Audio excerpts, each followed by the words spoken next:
What the fuck just happened? Today on Wise Beyond the Stories, I'm confused as what are we doing? Okay, listen, my chapter reviews are going to be different for this book right here, Alchemised. Today we're going to do the prologue in chapter 1, because I tell you what, I read this live last night for motherfucking like an hour and a half, and I read the word resonance like 75 fucking times. All the descriptions, there were more descriptive words than I use in a fucking rant before I have to digress. What the fuck just happened? The prologue, Helena, I guess she's a character. She's in a Stacy's tank. She's getting shocked with fucking electricity trying to make her mind right. What the fuck? There were so many words for like, I don't even know. And then we wake up and she's getting pulled from a fucking tank, banging her head, and what the fuck is happening? She's in a Stacy's tank. Some fucking doctor person's trying to check. She's got 2 different numbers. We find out she's some fucking protege from some fucking place in a class to go fucking somewhere to do some shit. Been missing for 14 motherfucking months. And yeah, that's it. I think that's all the shit. But I don't know what the fuck is did the author use, was she spell checking this with a thesaurus or something? Like, what the fuck just happened? Chapter reviews are going to be a little bit different on this one, folks, okay? Just a little bit different.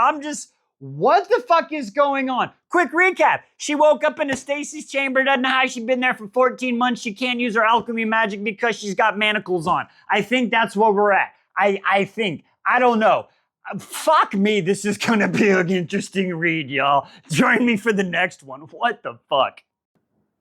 We figured it out. We're figuring it out, I think. Today on Wise Beyond the Story, Alchemized, Chapter 2. Okay, as Timmy says, what the fuck? Lots of words, lots of shit going on. I'm thinking my mind is still building it, but I think I figured it out, and I think I found the plot in all the words. Okay, so if I'm not mistaken, we are in a place they call Central.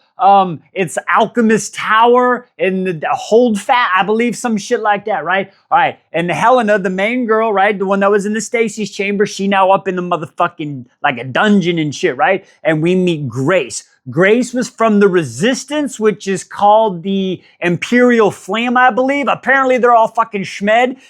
Helena was one of them. Maybe we'll find out later, possibly she's a healer or some shit. And I guess Grace is saying, like, everybody dead, what the fuck just happened? And she about to sell her eyeballs for money because she doesn't need eyeballs, but she needs money.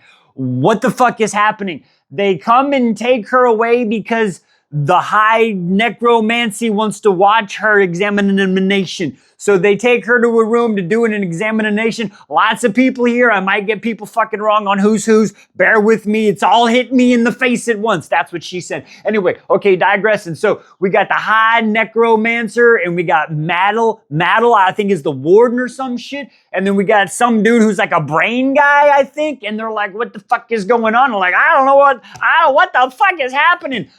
Apparently her brain has been, the brain is, they've figured out how to rewire her brain, but it's hard to do because of memories, because for memories, you have to know exactly what happened to live there. So they're kind of comparing it to like, what is it called? Like mythologist or some shit, where it's like the poison pea. You take little increments of poison, so over time, maybe this possibly worked. And like, this ain't motherfucking possible. And the bitch is like, motherfucker, it's happening right here. What do you mean it ain't possible? Somebody fucking did it. And the bitch is like, I don't fucking know. And then they're like, let's get the fucking High Reeves. Who the fuck is the High Reeves? He apparently has some motherfucking transparent skin where you can see do you see his blood pumping? But you see his skull and shit. And he can schmill people just by motherfucking not touching them and shit. Like, what? What is happening? And yeah, so that's happening. And then somebody comes in and talks to Maddle. I guess Maddle, I think, is the warden. We find out that Maddle is the one that put Helena in the Stacy's box, and it was revenge because of what they did. And they were going to do this shit, but didn't do the paperwork right because they got restationed. Yes, I'm telling you, Phil, if I'm wrong, put it in the comments, but I think this is what's happening. So for punishment, the motherfucker was like, blah, and the lungs come open and ripping out, and then a piece of metal comes out of the heart, and the corpse is on the ground. What the fuck? And then takes the metal and puts it in something fucking else, and now if you do good, I'll give you your OG body back? What the fuck? And they're like, yeah. And then that motherfucker's like, hey, get the high reeves on this person's fucking brain. And then the other motherfucker's like, but I wanted to do it. And it says, nah, bitch, I got other shit for you to do. And the high reeves needs to do more than hunt people. And that's how it ended. What the fuck? Join us next time. Pro tip, you want to see if somebody's ready for a committed relationship, have them read this book. That's all I'm going to say. God damn, you got to be committed to get through these words. All right. Not that it's bad, it's just there's a lot of them. Okay, let's get into it. Today, Wise Beyond the Stories, Alchemised, chapter 3. Again, I love this story, but fuck, there's so many words. 45 minutes, 34 pages, and I got 2 minutes of material. Anyway, let's digress. Okay, here we go. So Helena, she's still in the fucking tower. They're moving her around. While she's in this place, she's having flashbacks. What was it? The wars, right? The necromancy wars and shit. She's going through, she's remembering how she's loyal to Luca. I got notes over here. No, I ain't gonna fucking lie. I had to write notes, y'all. She was loyal to Luca and stuff. And then Dr. Shroud, she's kind of fucking interrogating her, all this shit. And she's trying to block out her fucking memories and shit. And Shroud's fucking talk to her. Through this process, she sees fucking Penny, I guess it's an old friend. We see her, or has a flash, something with her. She comes in for a while and then she's fucking gone. There's like a flashback. What was his name? Artemin Bennett. He was supposed to lead this new wealth of the Paladin and the Paldea and shit, right? And fucking wild crowd madness. I don't know if she's blocking this out, having flashbacks. That's what they're pulling. I'm still working through it. I might have to reread this chapter. But anyway, so we're going through all that shit, right? And then how there was prom immortality. There's lots of disagreements. And then Jane Crowther was like a body. She's like, oh shit, that's the last member. I knew that person from the flames. Maybe they're here to save me. And then, nah, it's a fucking lich. It's just a reanimated corpse. So that just goes out the motherfucking wall, right? And then as that happens, what here? Blah, blah, blah, blah, blah, the figure. Oh, then she ends up they do all this questioning and shit and finding in her brain and talking, and we find out Murrah, whatever that motherfucker's name is. I think I already said that but they figured out how to do immortality and shit. Like, I don't know. But so then they take her to Spirefell. Okay, so now we're at Spirefell. And when we take her to Spirefell, like at this time, there's more talking about the world. We talk about the fucking industrial revolution at one point, like the steel industry. And it comes into point later, but it's fucking wild. So then we get to Spirefell. Now, as we get to Spirefell, we meet this chick, Aurora. This chick, she's the wife of Cain Farron. Okay, Cain. He's the scary fucker. Apparently, he's the High Reeves, and they're saying, this is what you got to do, right? And he's going to fucking interrogate her and figure shit out. And fucking Allura, his wife, she ain't fucking happy about house guests, right? They've got reanimated corpse, but they don't smell, so they might be redone all the fucking time and shit. So she's like, fuck, I got to block my mind out. And then we figure out that, yeah, this dude is fucking, this Cain Farron is really the High Reeves, and he is Mara's the dude that made immortality. He's their fucking like secret weapon. I think that's what we figured out today. And gold and iron, what's her name? Aurora, she got iron. She can transmute from iron, but when she did it, so she would have got docked if that had been a test, because she didn't do it right or some shit. Lot of fucking good. Okay, yeah, a lot of story, a lot of words. I like it. We're gonna get there. We're in it for the long haul, folks. Join us next time. Wow. Okay, I found the part that we need to talk about. I think I did. Once again, I love the story, but I'm telling you, I think it's just so much world building. You gotta like, we're going on an adventure to find the story today on Wise Beyond the Stories, Alchemized, chapter 4. Okay, so Helena is put in her freaking room right now. She put in a room and she said, like, stay out of sight and out of mind and shit. So she goes in her room and they're giving her some clothes and shit. And she's like, maybe I can get out of here, right? Like, she got bed and some shit. And then she goes to open a door and she gets scared. She's like, I really don't want to go outside anymore. She kind of goes in, and then she's hearing people come up and they put some food down. So then she opens the door and she gets the food. Now this food it's worse than an MRE, okay? It's worse than fucking army food. Like, I wouldn't feed this to my worst enemy, as she described. It looks like all the leftovers and they just boiled the shit out of it. She's like, I ain't eating that shit. Now, and then she just goes to sleep and does some thinking and then goes to sleep, right? Now, why she ain't shit, shower, shave, do all the stuff? I mean, I don't know, but she's digressing. She don't want to be clean. So anyway, she kind of goes out and then she goes to sleep, right? And then wakes up the next morning and then they bring her some more food, right? And then she kind of like eats what she can. It said she ate food that looked like it had color still. And then she's like, all right. And then all of a motherfucking sudden, what's her name? Fucking the wife, the Hyrie's wife, what is it, Alora?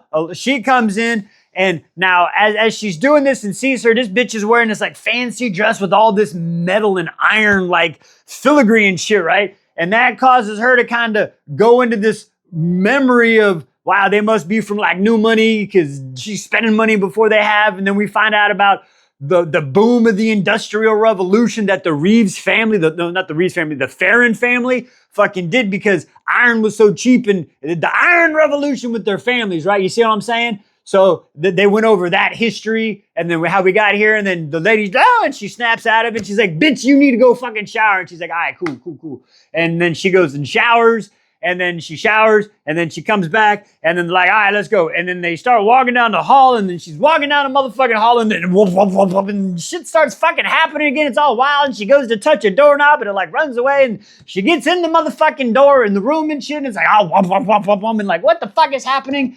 And then apparently, fucking somebody here, I'm just gonna fucking read it, and it says, he stopped short at the sight of her. Well, he said, this is a surprise. And that's where it fucking ends. So I'm guessing it's the fucking High Reeves and he about to do some his resonance, transpondence, transformation, reference, responder. He's a transponder!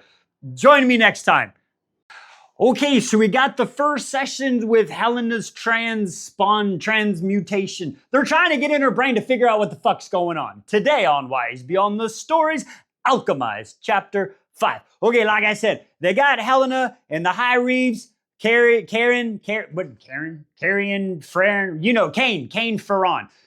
He's gonna transmute her brain and shit, right? He's trying to figure out the memories so they can know what the fuck the Eternal Flame was trying to do, right? And he's going in this shit. She's like, suck it up! Nose bleeding, eyes bleeding, fucking runs out. Says, fuck this shit, tries to yeet herself off the motherfucking balcony and fucking, land on her head like, yahoo! She's trying to Wile E. Coyote her fucking self, right? And Kane's like, oh, hell no, bitch. That shit ain't happening. No, ma'am. No, ma'am, that shit ain't happening. And then, put it in a room and, she chills out and shit. And, okay, it's weird. And then the next morning comes up and they're talking like, hey, motherfucking the wifey, what's her name? Aurora, she's like, you need to go outside and get some motherfucking air. You need some vitamin D from the sun and shit. She probably needs some other vitamin D, but we'll talk about that later. I'm sure it's going to happen. But anyway, so they get her outside, and then she's going outside. Then we get a bunch of flashback. We got motherfucking Reeves talking to her and shit, and then she's having flashbacks, and then they find out, there's a spot where she sees a picture on hers, the newspaper, and the last Eternal Flame fucking Chimerist is captured. It's a picture of her looking all feral and nasty. And then she realizes that it's a fucking trap. It's a trap to see if anybody else from the Eternal Flame will come there. That's why she's a Spirefell and not the motherfucking Central and shit. And she's like, that's fucked up. And Reeves like, yeah, I don't give two fucking shits about the shit. And they're like, what the fuck? And then that happened. There's so much going on and yet nothing else. And then how did it end? So they do that. And then during the flashbacks too, Luca, it was like a Luca flashback. And then she has a flashback and realized that the High Reeves is the reason that Luke is dead. And apparently Luca's family saw that. And if I'm not mistaken, fucking tried to her throat with a knife. And then she's like, you're a fucking monster. And he's like, no shit. You just fucking noticed that?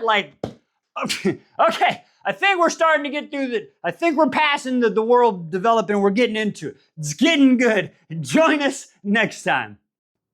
Okay, I'm just going to throw this out there. Is Helena supposed to be like a Hermione? I'm fucking confused. This whole book. I don't know what the fuck's going on, but I'm going to try to discuss it. Let's talk about it. Today on Wise Beyond the Stories, Alchemised, chapter 6. Even Timmy's here going, fucking, I don't have your story. Any fucking shit. Let's get into it. Okay, so she stole a newspaper from the High Reeves, aka Kane. Kane, I guess they're the same fucking person at this point. I don't know. But anyway, she stole a newspaper, and through the newspaper, she sees articles and the propaganda of the motherfucking press and the media and the government, right? It's the same shit we got here in the real world. Anyway, digressing. So she's sitting there, but by reading this article, she find out it's not like 14 months she's gone, but 19 months she can't account for. I don't know. I don't fucking know. Don't ask me, but I can tell you the metallurgy history, the iron industrial revolutionary history. And in 1787, some other shit happened. And in 1788, she came back. I don't fucking know. Anyway, digressing. Okay. So she's going through there and she's figuring out what's happening. And then Kane comes back and says, hey, you gotta fucking go outside and walk, but it's really fucking rainy. She doesn't like to be anywhere alone. She's got these fucking necro thralls following her around, and we find out she's afraid of the dark, okay? She's walking up the stairs, it's dark, she can't see shit, she gets scared, she falls down. Kane's like, what the fuck is your problem here, bitch tits? And she's like, I'm afraid of the dark, I was stuck in the Stacy's tank. Now, I will say, it's a legit reason. She was like, I'm in the Stacy's tank and I'm kind of like floating around and I don't have control of my body. So she kind of feels that. And he's like, okay, well, you can turn the fucking lights on. You know what I'm saying, my girl? And then we get there and he goes into this other part. And as we're kind of reading about how all the other stuff, you know, she's realizing that she's just bait. She's got scars and shit all over her fucking body. And Kane makes the comment with the chapter ending like, you know, I would normally enjoy like breaking you down and shit, but unfortunately, you already broke yourself farther than I think I could break you. And we end there. Okay, I'm gonna say this again. I like the story when I can find the story. All right, we're gonna keep digging. We're digging holes for the story. Let's get out of here. Next one. Okay, I think I got this chapter pretty easy. I think I got this one pretty good. Today on Wise Beyond the Stories, Alchemized, chapter 7. Okay, I think I understood. I think my brain powers kicked in with all the words, and I think I figured it out. Okay, so he gives her some like pills, right? He gives her some pills that help her out. It's like super duper Lexapro or some shit. I don't know, but it's like nerve numbing, memory numbing, emotion numbing pills, right? And she's all like, all right, cool. What's happening? Yeah.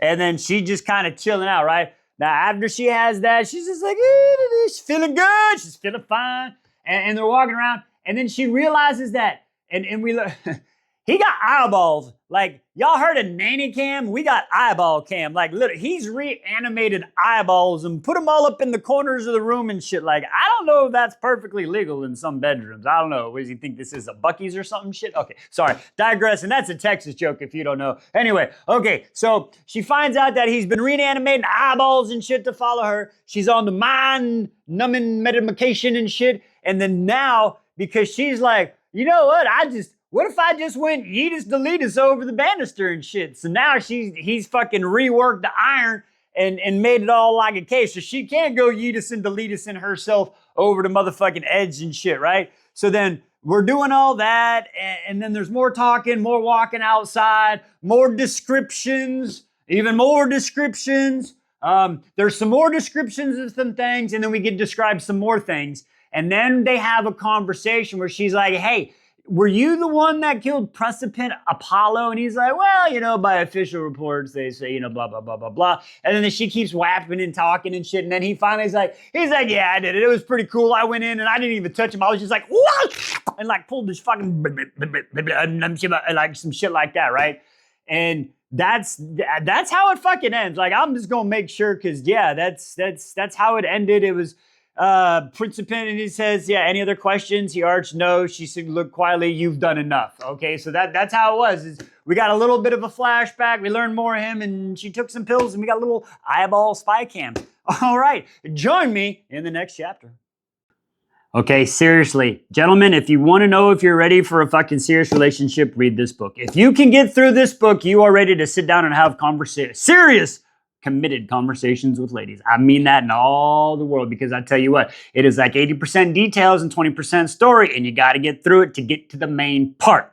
You know what I mean? Let's talk about it today on Wise Beyond the Stories, Alchemized, chapter 8. Okay, so we start out, it almost felt like a regular chapter for a while, but we started out with her and Luca on a rooftop right before the final battle. He's fucking stressed, gassed, tired as fuck. He's sucking on an old opium pipe. She's like, let me help you. You can't help me, but I want to help you.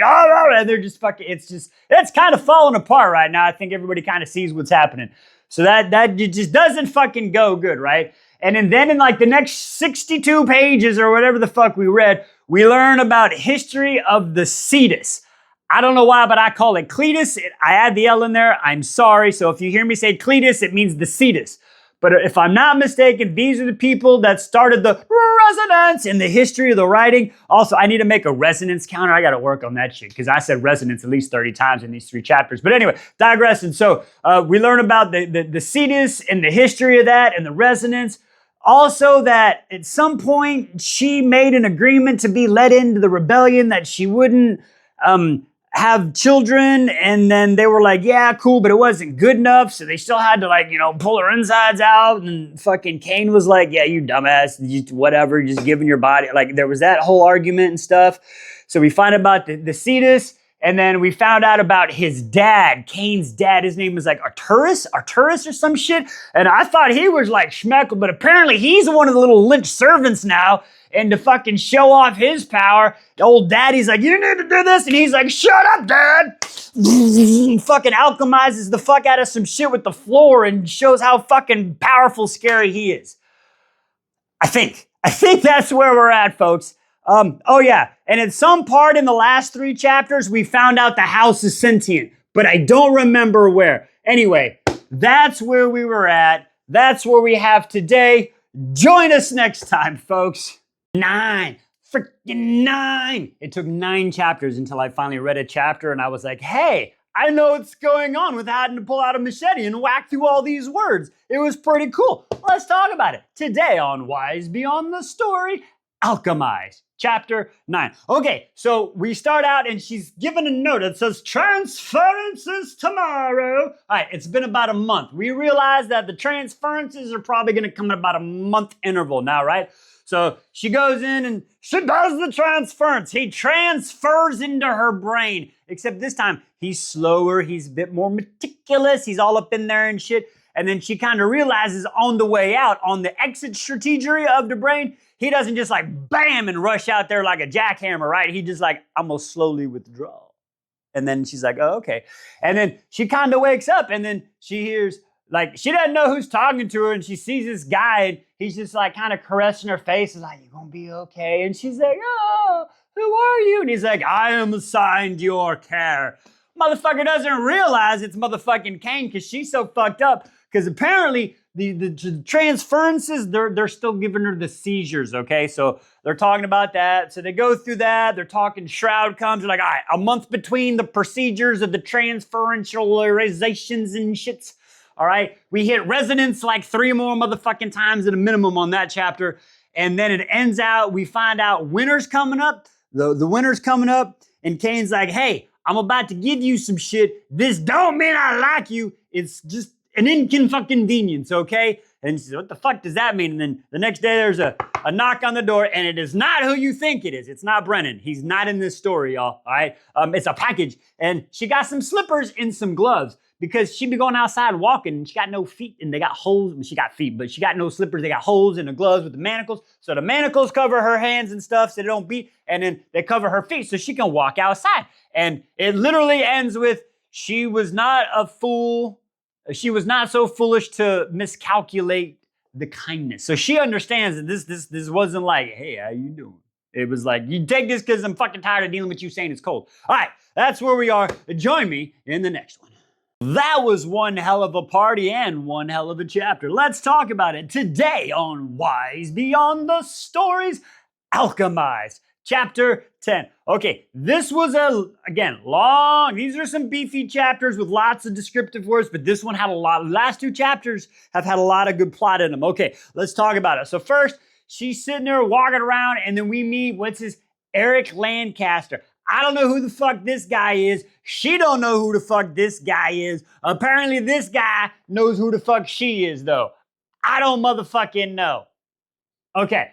Ferran sees Simba's like, hey, get the fuck out of here. He's like, hey, what the hell? She's like, entertainment, no entertainment, get the fuck out of here. Like, ah. So that happens.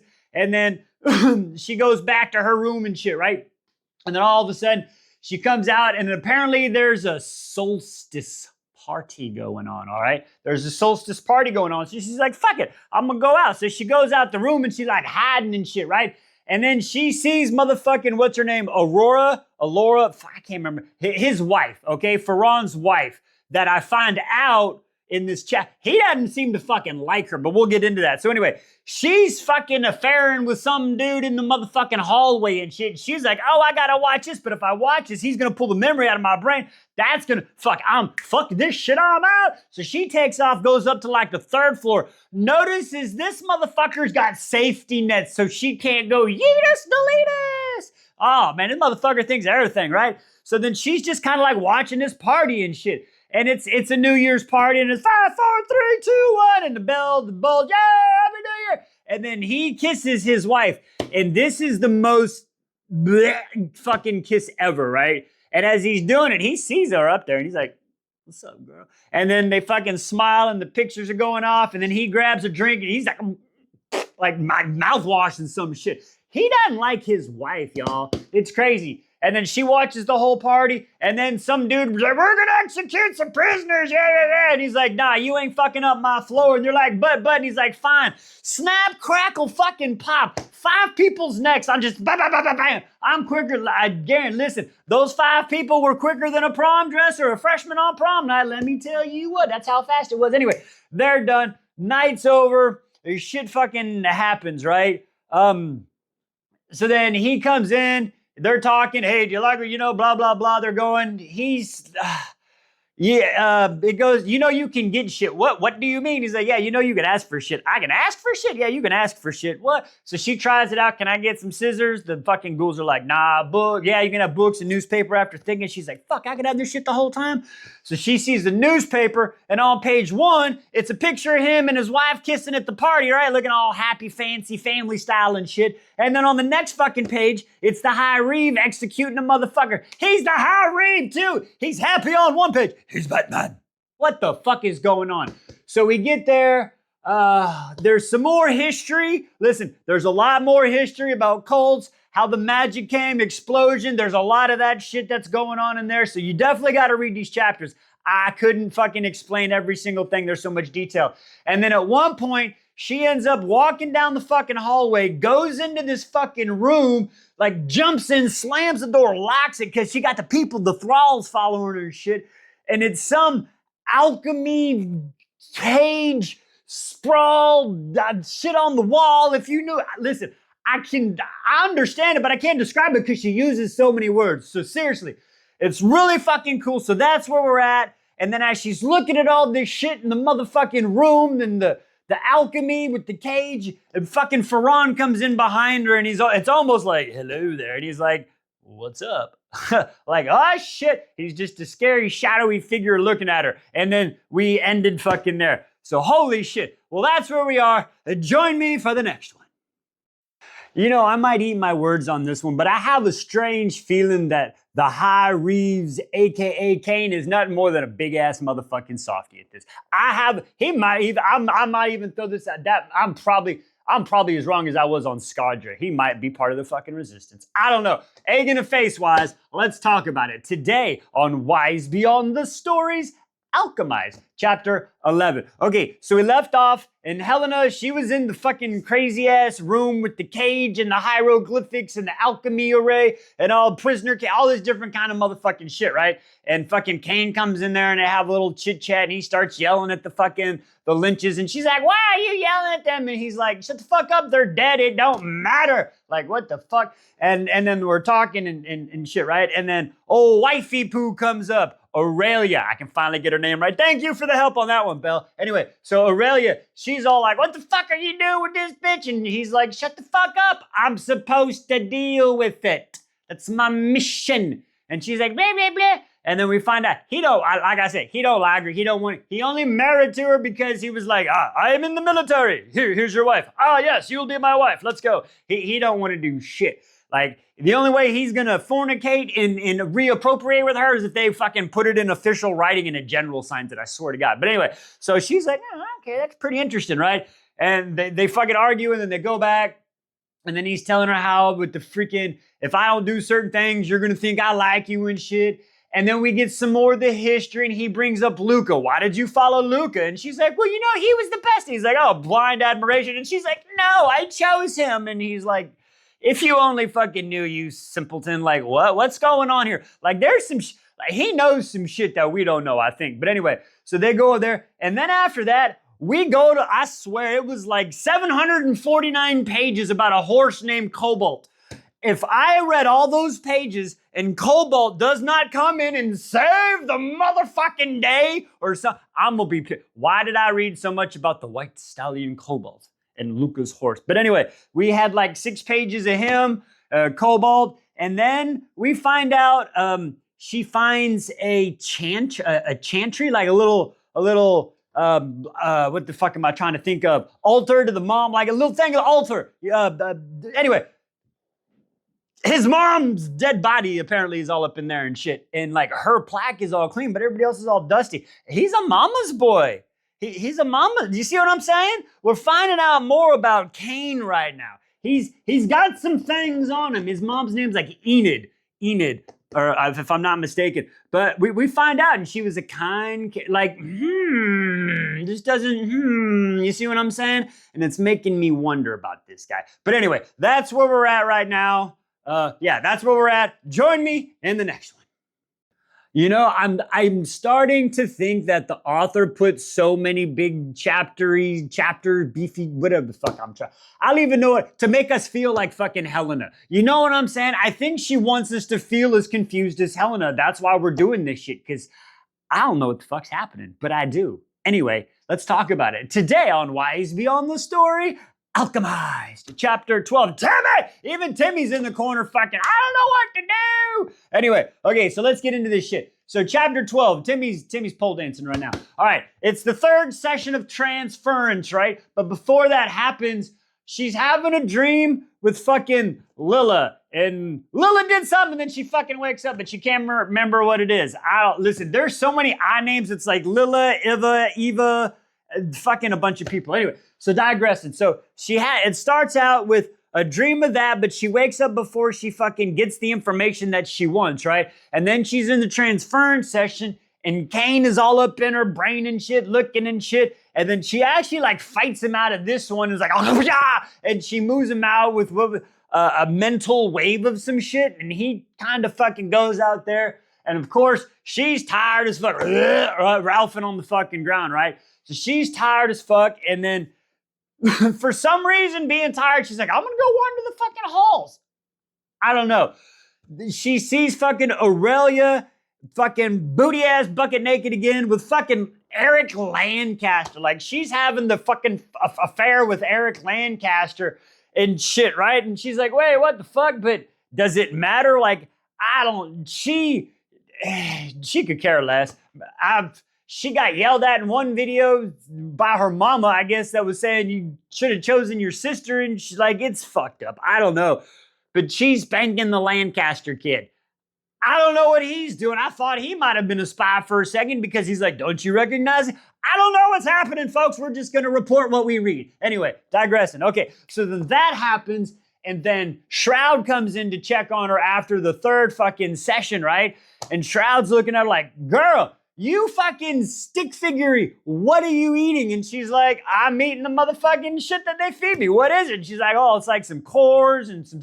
She's like, bitch, that's the thrall food. Motherfucker, snap. Where the fuck is Cain? Cain shows up like, yes, Shroud, like, what's up? And she's like, what the fuck are you feeding her? And she's like, what the fuck we eat? I don't know what she eats, bitch. I'm me. She's her. What do you mean? And she's like, nah, motherfucker, you gotta feed her food. Like food, fucking human food. And he's like, oh, my bad. Listen, fucking Aurelia handles that shit. I don't know, my bad. So it is said, so it is done, as you wish, motherfucking. And later that night, fucking, they bring her some fucking food and steak and potatoes and chocolate. She's fucking, I'm gonna be, she's fucking gorging herself, right? So it's like, oh shit. And Cain's like, motherfucker, why didn't you tell me? Like, I would have, motherfucker, like, all right. And we kind of end there. And I think that's how we ended. Oh yeah. So we go from there. Sorry, hang on, exactly. Where did it go? She goes from eating, and then she remembers more stuff about Lila. And that's like I said, it was Lila, Eva, and then she remembers something about Soren, and another dude named Soren popped up. And then it ended with this. When her head cleared, her temples were throbbing. What had she been thinking about? Something about Lila. Okay, so that's exactly how I feel. It was something about that, but I don't fucking remember. So if the author's job was to make us, the reader, as confused as fucking Helena, I'm starting to wonder if that's what she did with all the fucking words and backs and forth. It's overload to confuse you. She's doing a great job if that's it. Anyway, that's all I got. See you next time, folks. Okay, I think it's coming together for at least Helena, but I think I'm almost there. I don't know, we'll figure it out. Like Timmy says, what the fuck? Anyway, digressing, let's get into it. Today on Wise Beyond the Stories, Alchemised, chapter 13. Okay, so Helena's walking around the hall. She happens to find a knife. Listen, if you don't want to talk about bad things, you need to swipe now. Anyway, let's get into it. So she finds a knife, right? And then she sees motherfucking Cain and old Daddy Dearest walking down the hall, and they start yipping and yapping, and he's like, what are you doing? And she's like, oh, I'm smelling the flowers. He's like, cool, let me see what's behind your hands. And she's like, ah! And she comes at him with the knife, right? She's all like, I got a little knife. And then she comes at him, and he just does his motherfucking high Reeves is like, she ends up on her throat a little bit. And he's like, why do you have to do the one place I can't fucking deal with? And now fucking Stroud's gonna have to fucking come out and deal with this shit. Like, what are we doing here, girl? And then at one point, the knife was in his hand and he just pulled it, like in his bone, and he just pulls it out, doesn't even flinch. Like, he's a pretty badass motherfucker, right? Anyway, so that happens, and then Stroud, comes out, right? And then Stroud is like giving her the once over because Murrow wants to talk to this motherfucker now. So she's giving her the once over and fixing her, noticing her that the eating, she's not as now malnourished, she's not malnourished, nourished. You know, she's not skinny anymore. She's getting some meat on her bones, okay? So anyway, so that's happening. And then she starts talking about it. And then we learn that through this process of the undying and stuff, it makes them go, what is it? What is it called? Sadistic. It makes them go sadistic. So she thought they were just already that way, but no, that happens. And then we find out that at a ceremony, Mandel, the warden, Mandel's gone now. The resistance is back, apparently. The undying can die. Make it make sense, someone. Make it make sense. Anyway, apparently there's a way to kill the undying. So that happens. So this is why Murrow wants to talk to her, right? So then they give her some pills, a bunch of vials all up in her arms, taking the samples and the bloods. They put her in a car. They bring her out. Now, Murrow, she just saw this guy a few weeks ago, and he was like almost normal. Now he's all nasty, decrepit, bones poking out the fingers. It was nasty, right? And then he starts looking in her brain and shit, and Cain's got his foot in her back, and he's like, ugh! And he's like, oh shit, she's an animancer, not a vivimancer. So this is where fucking Murrow just starts laying it all out. She's a fucking animancer, she's blocking it out, even with no resonance. She's still got her fucking powers to block out the memories, and there's going on, and that the Boyle person is something to do with this shit. There's so much, guys. I'm telling you, I couldn't do 7 videos and describe everything that's happening. So then we find out that Murrow is mad at fucking Cain because he didn't fucking find that. And like, what the fuck are you gonna do? And he's like, I'm sorry, I'm loyal to you, and you gotta do fucking better. Or why didn't you listen to your dad? Well, my dad's a chode, and I thought he was just yapping. Well, your dad was fucking right. I'm fucking sorry. I don't know what you want me to do. I'm doing my fucking best. You got me doing motherfucking everything. Like, there's some shit going on, you know what I'm saying? So then that fucking happens, and he's like, all right, I'll do better and shit. And then we find out the information about that. Like, there was a prison bombing, so much shit. And then we go back. He gives her some, I guess it's like laudanum because of the pills that she took earlier where she couldn't fucking move. So now she's fucking recovering from that. She's been out for 3 days. She can't see for fucking 2 of them. I can't see what I'm doing. I'm lying in bed. They finally bring her some motherfucking porridge. And then I guess it's a eureka fucking moment. And it goes into the whole, it's like the door on the left, the door on the right. One can tell the truth, one can only tell lies. Which one is which? You don't know. How do you get through the fucking... It's one of those things. She knows that you know that I know that you know that the author knows that she used a lot of words to keep us really fucking confused so we can't find the fucking plot of the story unless you like read this motherfucker like 7 goddamn times. But then she realizes that some other shit fucking happens. Join me for the next one. Seizures and conversations, I think. Today on Wise Beyond the Stories, Alchemised, Chapter 14. My brain is fucking alchemized. I swear to God. Okay, let's get into it. So, I think we're starting in a flashback. I'm not 100% sure exactly what point we're starting out at. But there's a conversation with her in Shisha. I don't know the fuck. Y'all know me in names. I'm sorry. But we find out that person... They're having conversation and she's disappointed. She's upset because she's disappointing everybody because she wanted to be a metallurgist, but maybe not be a metallurgist. And they're talking about she's good with titanium. Titanium, I'm bulletproof, fire away, fire away. Anyway, digressing. Isn't that the same song? Anyway, but he's like, you make a weapon and have you tried nickel titanium and don't think like the paladins think. Some shit, like, okay, I guess, and no, it's a weapon, not a weapon, I'm a healer. I don't fucking get it. And then she wakes up and then realizes it was a seizure. She was having a fucking seizure from the last time she was happening, and her whole body's tight, so she goes and takes a shower, and then she realizes that the knots in her muscles are not there. So like the vivimancy part can like help with this, but the knots have to be relaxed. And her whole right side, the knots are gone. So somebody was touching her. I'm just saying. So she does that and then goes through the fucking day. And then finally she sees fucking Cain. Cain shows up. He's in his hunting garb. And she's like, well, there's no stain. So maybe he's about to go out. And then they're sitting there talking. And he's like, hey, what the fuck? How did you know about fucking Moro, right? And she's like, what do you mean? He's like, tell the fucking, she's like, well, the guy is undying, but he's giving his power out to people. That don't motherfucking make sense. And I think I figured out, and he's dying, and that's the reason they keep killing all his basically like acolyte peoples, because if he gives the power to make people live forever, and then you slowly schmeckle all, that's like part of his life, and schmeckle them, then you can get him to be schmeckled. But what's the point of that? Like, what is he gaining?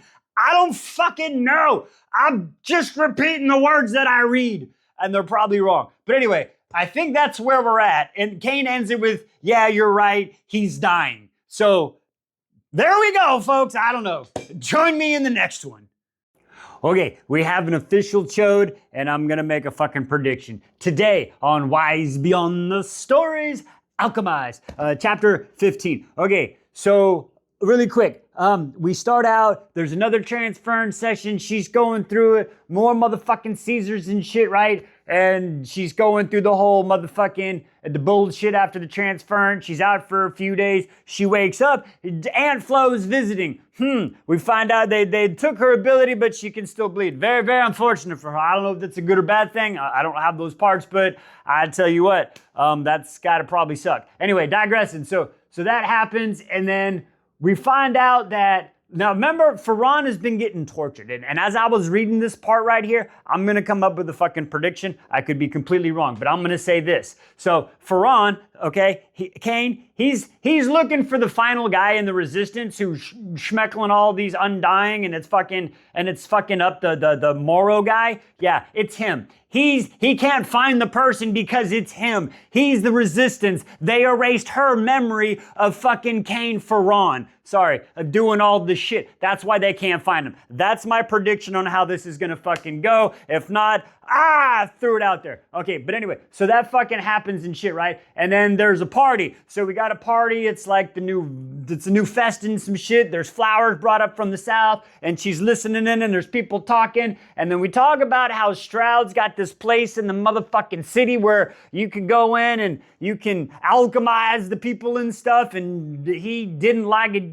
Somebody he was alchemizing because they bit him and he broke a jaw, and it'll go back to re-alchemize him with the jaw broke. Y'all know what I'm saying? Some fucked up ass shit right there, right? And then they were like, what the fuck ever. And more conversations going. And then she's bouncing out in the hallway. And then in the hallway, she runs into motherfucking Lancaster. And Lancaster fucking chode. All right, our first chode. Lancaster's the chode, right? And he comes and bumps into her. He's like, oh, I finally fucking ran into you. And then he fucking grabs her. He's like, it should have been me. Motherfucker, I found you. I did this and that. I should be the motherfucking undying and shit. And then she's like, oh, shit, some shit's about to happen. And you only get one shot. And he fucking comes at her. She's like, boom, fucking, in the jaw. She starts to run, but the door's fucking locked. He fucking grabs her like, I told you and shit. And then needle in her neck. Needle in the neck, unfortunately, and she blacks out. So, woo, it's not looking good for her, folks.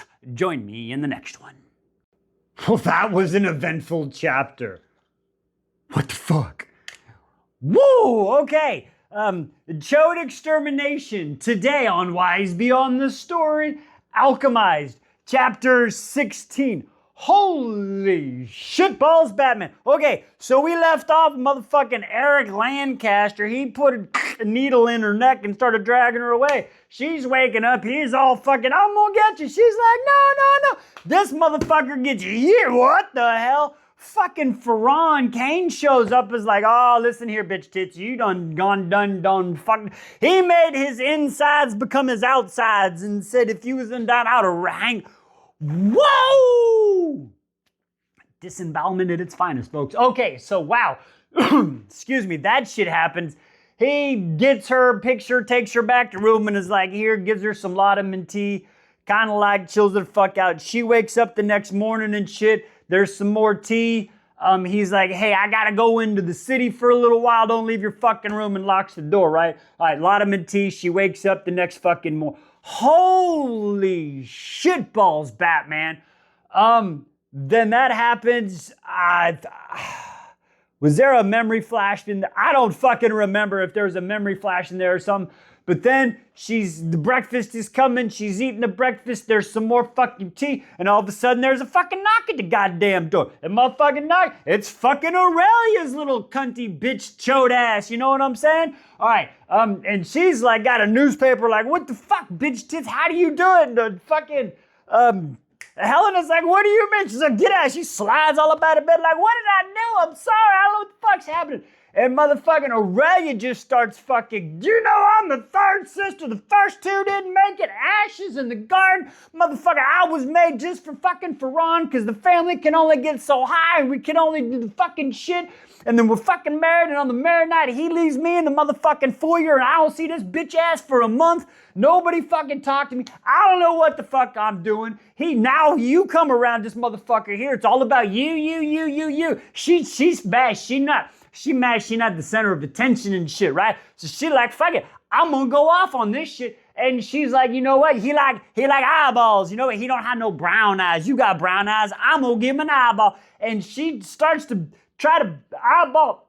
She's trying to pop the eyeball out, and the banging, it sounds like Brennan at the motherfucking door. But it's all the thralls and the She like, I'm gonna get it, and she hears some rumbling and a grumbling, and she's like, oh shit, and the fucking doors open up and shit, and the thralls are fucking. She's like, when the fuck did y'all start screaming names and shit? And then all of a sudden, she said I don't know if she got it all the way out, but it said her vision went one-sided, so I think we got a partial.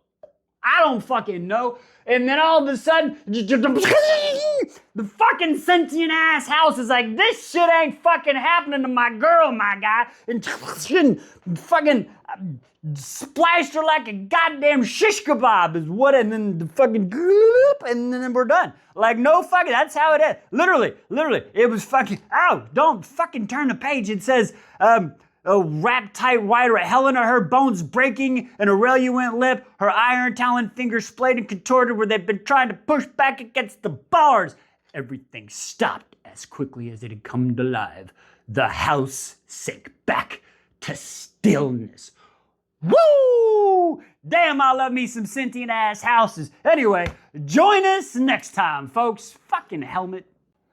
I did not see that coming. Holy shit. Today on Wise Beyond the Stories, Alchemized, chapter 17. Oh yeah, I did not see that one coming. Wow. Okay, so Ferran, he pops in. She's fucking on the ground. She dangling eyes. Stop, what are you doing? Your eyeballs out. How do I fix this? You can't. Tell me how to fix it. You're a fucking healer. What did you? Okay, you gotta. Okay, so very, very hard procedure where you have to meticulously remake the whole layer by layer, structure by structure. She doing this shit. Nope. Resonance! Fixing her eyeball, puts it back in, and it's in. Not working. What else? I don't fucking know. You gotta check the cerebral cortex with the retina to the cornea to make sure that the brain connection to the stem with the eyeball is good. He looked, there's some damn, okay, now what? Now we need some belladonna drops and some, okay, go get the fucking thralls, the drops, and 2 drops and 2, okay, cool, I got somebody to fix this. I bet. We're gonna get you taken care of, but hang on. He sets her the fuck down. Now he goes and looks at motherfucking Aurelia. I thought she was fucking, no, bring her back to life. Hey, listen here, bitch tits, I'll schmeckle you. Do you understand? Wow. Okay, so that shit fucking happens, right? And don't ever come in this room again. Okay, and he gets her and takes her another room and we'll fix her. Okay, it makes the eye drops and the compressed. All right, I'm gonna go get some dude and they make the bed up and then she fucking sleeping and shit. Wakes up the next guy, he brings a motherfucking doctor and shit in. How you do this with your eyeball and shit? He taught me what the heck, you might have a chance to live. Same procedure, they do that, right? I forgot that there was a conversation they had before this where Aurelia, how the fuck did you do, you was in the city, how did you're not supposed to be that far and shit. He's like, this is my house, bitch, the eyeball, like, fucking, I know what the fuck's happening. And then he let her go and then fucking, Helen, like, how did you, he was like, I was at the edge of the estate, but how did you get there so fast? And certain gifts, I guess he can teleport, I don't fucking know. I'm so confused. My eyes hurt. My brain hurts. The story hurting me, but I love it. It's fucking great pain. But anyway, okay, so the doctor said her eyeball BK. Keep doing what they're doing is pretty crazy. Hey, Kane, you should work at the fucking hospital. Yeah, you think they'd hire me after I schmeckled the dude in the lobby? Well, that's not what I mean. Yeah, okay, so then we're going. And then we get to the whole, what the fuck is happening? Oh my God. Shroud comes in and I thought we were doing another transference session. Shroud got her, looking at her. Oh, cool, it's working. I see the shit that's happening. Hey, change your fucking plans. What did you mean? Yeah, we're gonna make you pregnant. Joke's on you, she can't get pregnant. Oh no, I've been working. What did you, Shroud been, it's like Michael fucking Scott. Swoop, swap, swoop, swap, swoop, swap. Fucking, I guess she figured it out. So since she's an animancer, they're gonna put her in the program and try to make an animancer. So I guess Morrow can have an animancer for his transference to be ever fucking lasting and shit. And they decided to do this. They gotta have somebody that has a lot of resonance. You know what I mean? And they said, hey, Kane Ferran, you got a month or 2 months. You put a baby in her belly. What the fuck? What is happening right now? I'm done for the day. I got a prosthesis. What the fuck? I'm out. It's better than Central is one hell of a way to look at it, Helena. Damn. Let's talk about it. Today on Wise Beyond the Stories, Alchemized, Chapter 18. All right, this is a rough one, folks. If you can't handle it, you might need to scroll away. Just know about that. We're talking about some adult things here, okay? Unfortunately. But anyway, let's get into it. So, she just found out where Shroud is putting her in the rebirthing program, the repopulation program, okay? That's just the bad word in another name. You know what I'm saying? Okay, we're not going to get into that too much. So, if you can't handle that, just go on to the next chapter. We'll see you there. Nobody gonna be mad at you. All right. So she just gives her that news, and it's like, hey, remember, you gonna go with fucking goddamn Ferran, Kane, and if that don't work, then you're mine, and I'm taking you to Central, and I'm gonna do what the fuck I want to do, because this is an honor, and you should know that. And Helena's like, well, bitch, if this ain't an honor, why ain't you in the program, motherfucker? Like, bet, but now you just fucked yourself for opening your mouth. So that happens. And then they finally leave, right? They go back, and then her and Kane are talking, and she's like, well, I guess we gonna get this done. And he's like, well, not yet. You got 3 days until you're fertile myrtle, okay? So that's that. They gotta wait, and they're like, oh, damn. So a few days go by, they're kind of talking. He don't want to. You can tell he is not about that lifestyle with this. You know, I think there's a deeper connection, my guys. But anyway, that's going through it. It finally comes to the day, wakes up, her eyes a little bit better. She can finally see some light. He walks in and okay, and he's like, all right, let's just do the right. And listen, he tries, very, very, he's like, just sit down, close your eyes. There's a little bit of oil, and literally we get a jerk and a silence, and then he's in the bathroom retching. He is upset with himself. Much respect. I get it. And she, again, during this whole process, she's like, I guess it's better than Central. Oof, I feel for you, girl. So, yeah, that's where we end. The chapter ends off after that happens. Fuck. I don't like talking about this kind of bold shit, you know what I mean? But yeah, so fuck, let's just check it out. She jumped in the shower, that's right. Sorry, she jumped in the shower until the water ran cold. Yeah, you know what I'm saying? So there you go. That was that chapter. That was a rough one. Anyway, we will see you in the next one. All right, here we go again. Rounds 2, 3, and what the fuck is happening? Okay, we'll talk about it today on Wise Beyond the Stories, Alchemized, chapter 19. Okay, so it happened the first night. He comes the next day, and Shroud's there. And she was happy. She was like, oh, I'm glad it's Shroud, not him. I don't know why, but okay. So she's talking. She uses her resonance, and she's checking all up on her insides, and she gives her history about she could only go so far, and then the blah, blah, blah, and fucking learned her abilities, and she's a fucking cunt. It's a British word, TikTok, leave it there. So then we get that history of her, right? And then she's like, here, we gonna make this some more enjoyable. And she gives her a half of one of them tablets, right? Half of them tablets. So I guess she's okay, whatever. And then she's like, I'm out. I'll tell Ferran you're ready. So then Kane, why do they call him? I get it. Anyway, Kane comes back in and he's not even paying attention. And there we go again. All right. And then he's got to leave. And she's not wanting this anymore. It's just not happening. It's just not good. You can tell they aren't enjoying this, right, folks? All right, so that happens.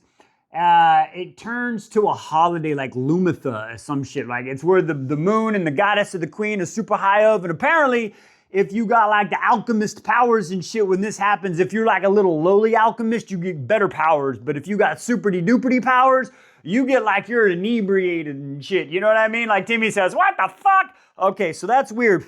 Well, she wakes up during this part and shit, and then she has this weird feeling like something's happened to Kane. Like, what? Like, well, something's happened to Kane. So she leaves the room. All the Necrothrall, they're just there like the shadow. She's like, what the fuck? Oh my. She goes running down the hall. She never goes down because it's Kane and fucking Aurelia's room.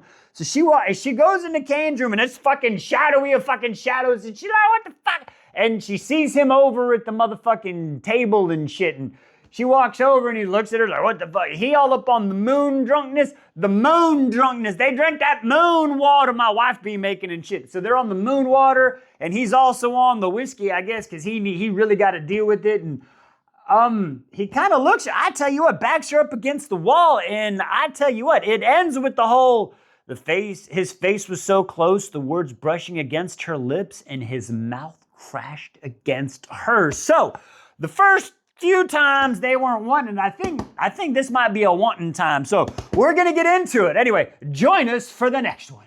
The chapter started with a kiss and ends with I don't fucking know. Let's talk about it. Today on Wise Beyond the Stories, Alchemized, chapter 20.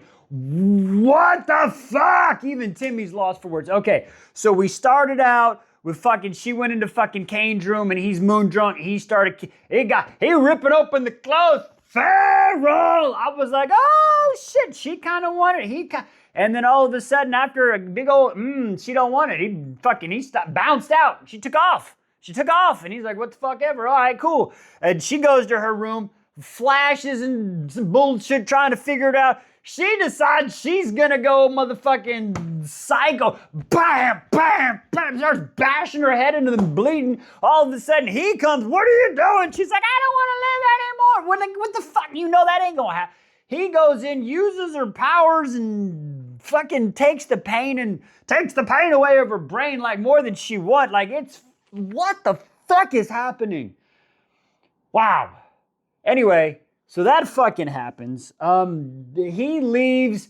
Shroud ends up coming in a couple days fucking later, right? Because I guess her time's done. And she's like, all right, lay on the bed. We're going to check this out. Sometimes I can... She's fucking pregnant already. What is happening? Okay. All right. So Cain is fertile. He was, woo. All right. So that happens. And then when she hears that from fucking Shroud, her mind's losing it. She can't fucking handle it. Fucking Cain comes in. He's like, what the fuck? I told her she was, you can't. He fucking loses his shit. Okay. Cain's, that switch has been motherfucking flipped, folks. Okay. Oh Lord, I don't know if they about to fucking come on, take the money and run and go do their own thing. But Cain, he fucking tears into fucking Shroud. He tears into Shroud like a goddamn, ooh, man. Your fucking program is bullshit. You're bullshit. Your lab assistants are better than you. You're a fucking farce. I used to be I did the analytics deep dive. You are nothing but motherfucking shit. You stupid cunt. It's a British word, TikTok. And fucking goddamn Shroud is like a little stammering little fucking bitch tits that she is. Like, he's going off on her, right? And then all of a sudden, this is like, He stares at her, looks up, touched her face instead. His finger slid along the nape of her neck, finding the dip of her skull, looked at her, then no emotions in her face that could have marbled. I don't trust you to be conscious right now. He felt his resonance like a needle prick. And now choked out. The world slipped from her grasp. She was dimly aware. Her legs were lifted. I'm so sorry. What the fuck is happening? Are they making a run? Is he... Oh my God, we got one more chapter today. Join us. What the fuck? What the fuck? That was a hell of a way to end it. There's so much shit at the end of this. Today on Wise Beyond the Stories, Alchemised chapter 21, end of part 1. There's a lot of fucking shit going on. Okay, I'm going to try to get it all. If I miss something, I'm sorry. Put it down in the comments and we'll talk about it. All right, so she wakes up after the whole fucking thing, right? And he's gave her a book. It's like what to expect while you're expecting medical edition, right? It doesn't have the nice fruit. It's got the fucking good, because she's a fucking healer. And he's like, you been outside? Yeah, I've been outside. Liar, let's fucking go outside. Walk outside. Argument. She's fucking, listen, I'll do whatever you want. Just don't let him fucking schmeckle the baby, right? He's like, ain't nothing happened to that baby. She doesn't understand. The switch has been flipped with him. She doesn't believe it yet. And then she's like, I don't fucking believe you. I don't want to fucking see you. And he's like, I bet. So he bounces the fuck out and she's like, I'm just going to fucking schmeckle myself and find some wild berries because it's spring and it's green and it's beautiful. So she goes outside the next few days, but all the fucking boysenberries and snozberries and bosberries and schmeckling berries, they're fucking gone. But you can see where he pulled them all up. So she's like, what the fuck? Well, now that happens, apparently she's not getting better and shit. So now she's on fucking bed rest. She's got, I believe it's fucking Cain's mom because it's a thrall, but it's not a fucking thrall, but she kind of knows what to do and shit. But then Shroud comes in, does the resonance thing, looks at her gut. It's like everything looks to be fine. So her migraines and shit are probably from her fucking up at her brain and wow. Okay. So then that happens. And so they put her on an IV fucking drip. And then she's sitting there on the IV fucking drip. And then while she's on the drip getting weak and like shriveling it up and shit, he's rubbing her fingers and trying to make her feel better and all this other crap. And there's a lot going on, okay? She's afraid and he's taking care of her. And then she's like kind of going in and out. And then Shroud comes in another time and they're talking and she's talking about, hey, we ain't worrying. We're just going to take the baby and shit. That fucking shit ain't happening, Okay. And she's like, no, what the fuck? And then she fucking kind of passes out again. And then he's gone. And then she wakes the fuck up and is like, wah, and fucking starts ripping the cords out and starts fucking walking down the fucking, like walking, and then Cain is fucking there, and I think it's a fucking memory that's going by, and it's crazy, and it's like everything is falling in fragments around her as Ferran reappeared. His face is white with rage, his eyes glowing bright unearthly silver. I warned you, if something happens to you, I will personally raise the eternal flame. This isn't a threat, it's a promise. Consider your survival as much as a necessity to the resistance as a holdfast. If you schmy, I will schmill every single one of them. It was like falling, the past broke free, surging through her mind and swallowing her. Wow, what the fuck is happening? I don't know. Join us part 2. What the fuck?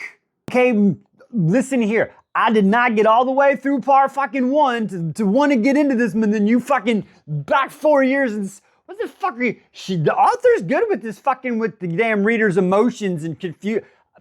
We gonna have a discussion at the end of this, Miss Ma'am. All right, anyway, let's talk about it. Today on Wise Beyond the Story, Alchemised, Chapter 22, Part 2. Okay, so instead of starting off with the cool ending of Part 1, no, we gotta go back 4 motherfucking years to like 1787 or 1786. 4 score. No, not that far back. But anyway, digressing. Wow, 1780, and I went motherfucking Abraham. Wow, my time frame's rough. All right, welcome to Wednesday, folks. Okay, so anyway, we get there, and Helena, she's up in a convalescent. She's the fucking healer, just healing everybody in the fucking war, right? She's just healing people. She's fucking tired. She's worn out. She's just going through it. It's taking a fucking toll on her, right? She's the only one, and they're going through there, and then we talk about a lot of description of what's going on, a lot more world building. It's really cool to see how the buildings go by, how the war's going on. And now they're talking about Titus Bayard. He was the general, right? Well, apparently he got a TBI. That's a traumatic brain injury. You know what I'm saying? So he got this brain injury, and she reconstructed his gray brain matter and put it all back together, while also with one hand and with the other hand all up inside his body, because he also fucking cut his femoral artery and shit. Like, what the fuck? So fix that shit all up, and then she's doing that. But maybe that was another patient, and then now she goes to check on Titus with the brain. There was so much going on.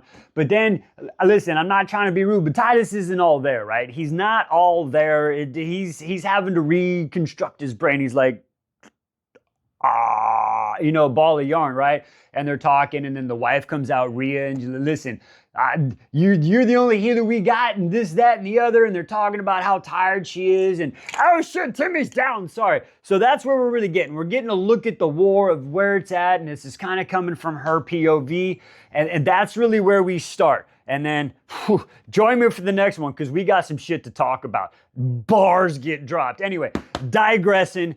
See you in the next one. I don't like the way the Eternal Flame's using fucking Helena, y'all. They some bitch-ass bitches. Let's talk about it. Today, Wise Beyond the Stories, Alchemised, Chapter 24. Okay, so they just got done telling her about the whole Cain Ferran deal, right? Now, she leaves there, and she finally sees fucking Luca, and Luca's like, oh my god, you're covered in blood, what's happening? Like, no, it's from my shift, I'm tired. He's like, oh no, hey, you should come celebrate with us. We just took, like, the trade district, and if we get the trade district, then we're on fucking glide path to take over the fucking port, and if we get the port by summer, then we can get our supplies, and then we'll be on, like, the typical bullshit, right? And she's like, yeah, cool. And, she got a lot, so she said, whatever. And he's like, hey, come meet with us. She's like, nah, I'm fucking tired, boss. I'm tired, Lucas. So he's like, all right, next time I'm holding you shit to that. All right. And she goes to her room. It's all done and fucked up. Her normally tidy, neat room is fucked up. She tired, boss. She tired. So anyway, she's sitting there, trying to get a little nap, and then wakes up, and then fucking Jane Crothy, right? This turns into this long-ass conversation of everybody trying to tell fucking Helena what the fuck to do, right? We got fucking Jane pulling in her office and like, listen, about the whole fucking deal with Cain Ferran, this is what's up, right? And we get the whole backstory about that, and how the Ferrans have basically, they're older than the whole fucking area itself. They started from the bottom, now they're here, right? And they don't trust him, but he was only using like Moro and those people as a means to the end. Now they're power, so now he's gonna side with these people to use these people, but they don't trust. It's that triangle type thing, right? And then they talk about his family crest and the Ouroboros, and it's not a fucking reptile, it's a fucking dragon, because the dragon wings look like fucking iron, and that means they're over, you know what I'm saying? So it goes around because it's eating itself, so they'll be living forever. And it's that whole deal. And they talk about confront, can I trust him? I don't know if you can trust him. He knows, and he's like, and then Jayla, you gotta use your vivimancy and enthrall him, get in his brain and shit. Like, what? That motherfucker's strong. I get what he's saying, but I don't think that's good advice. You know, so anyway, they kind of gaslight her into this bullshit. It's like, you can either do it this way or that way, but either way, if you failed, you fucking, you fucked anyway. I feel so bad for fucking Helena.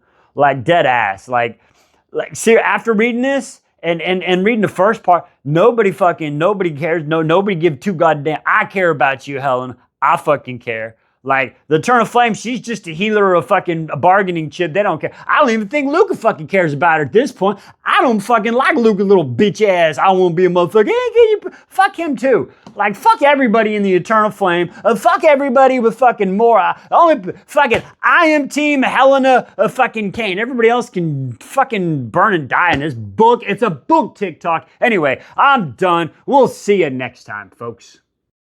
Ooh, their first meeting and a little kissy kiss. I kind of like it. I like what I see here. Today on Wise Beyond the Stories, Alchemised, chapter 25. I'm sorry, everybody. I know it gets a little messed up with I got confused, but we're on 25 now. Here we go. Okay, so we get some more world building to go fucking figure about that one, right? And they're talking about how everything's set up. We're still in February 1786, I believe. And she's walking after midnight. She's going to meet Cain Ferron for the first time, right? So they gave her some fake papers and shit so she can go through all the checkpoints. And she comes in and she goes to like this little guard shacky outpost. And Cain's in there and he opens the door and she kind of like sneaks in. Oh, you guys, Cain, oh shit. And we got another cat butt coming in. Damn, there's cat butt everywhere. Anyway, digressing. So that happens, right? So, yeah, okay. He goes there and then they start talking and he's like, so what's up? How you doing? He's like, how you doing? How you doing? And he's like, oh, she's like, so what's the deal? And he's like, all right, well, listen, I'm information willing. You know what I'm saying? Like, you know, what's the deal? And they end up making like agreements and he's like, so tell me you're willing. And Cain Ferron, I am here of my own free will and yada, yada, yada. And basically like vows to him, like, I will be with you and nobody else but you, just you, and nobody else but you. And then she's like, well, you gonna do the same? And he's like, all right, fine. I swear on my soul and the 72 gods and the 5. He ain't got a soul, so she's kind of like, what the fuck? And then he's like, listen, so you gotta earn the information. And she's like, oh, God, what do I gotta do? And she's like, but you can't touch me. That was part of the agreement. He's like, and she's like, just give me a kiss. And the better the kiss is, the better the information I give you. So she's like, all right, cool. So she goes on there and she just starts giving a little kissy kiss, right? And as she's giving him a kiss, it's just a regular kiss, nothing crazy. Like, it's like it's her first kiss. And then while she does that, she sends a little bit of her resonance into his body and she feels the heartbeat. And she's weirdly attracted to what she's seeing and feeling in the body and shit. She's like, wait, what the fuck is happening here? Huh? And then the kiss gets a little bit deeper and a little bit on his head. Like, whoa, what the fuck? Ooh, and he's like, all right, I like it. All right. But then anyway, he ends up giving her a letter and it's the address to Allura Ingram, right? And then says that fucking Jan Crothar's got the key. Don't spend it all in one place and shit. And then they make an agreement, like come back on Saturus Day and Martius Day. And and okay. Oh, and he gave her they gave two-way secret communicator rings and shit where he'll tap on it and it'll beep, beep, beep, and it'll little burn on her finger. She's like, all right, cool. Does it work for me? He's like, don't you fucking burn me ever, motherfucker. And yeah, Cain ain't trying to be ruled by anybody. And he's like, all right, now get the fuck out of here and go a different way. And that's where we end. All right, folks, we'll see you in the next one. More of the Ferron family history and their second meeting. Today on Wise Beyond the Stories. Why am I talking like this?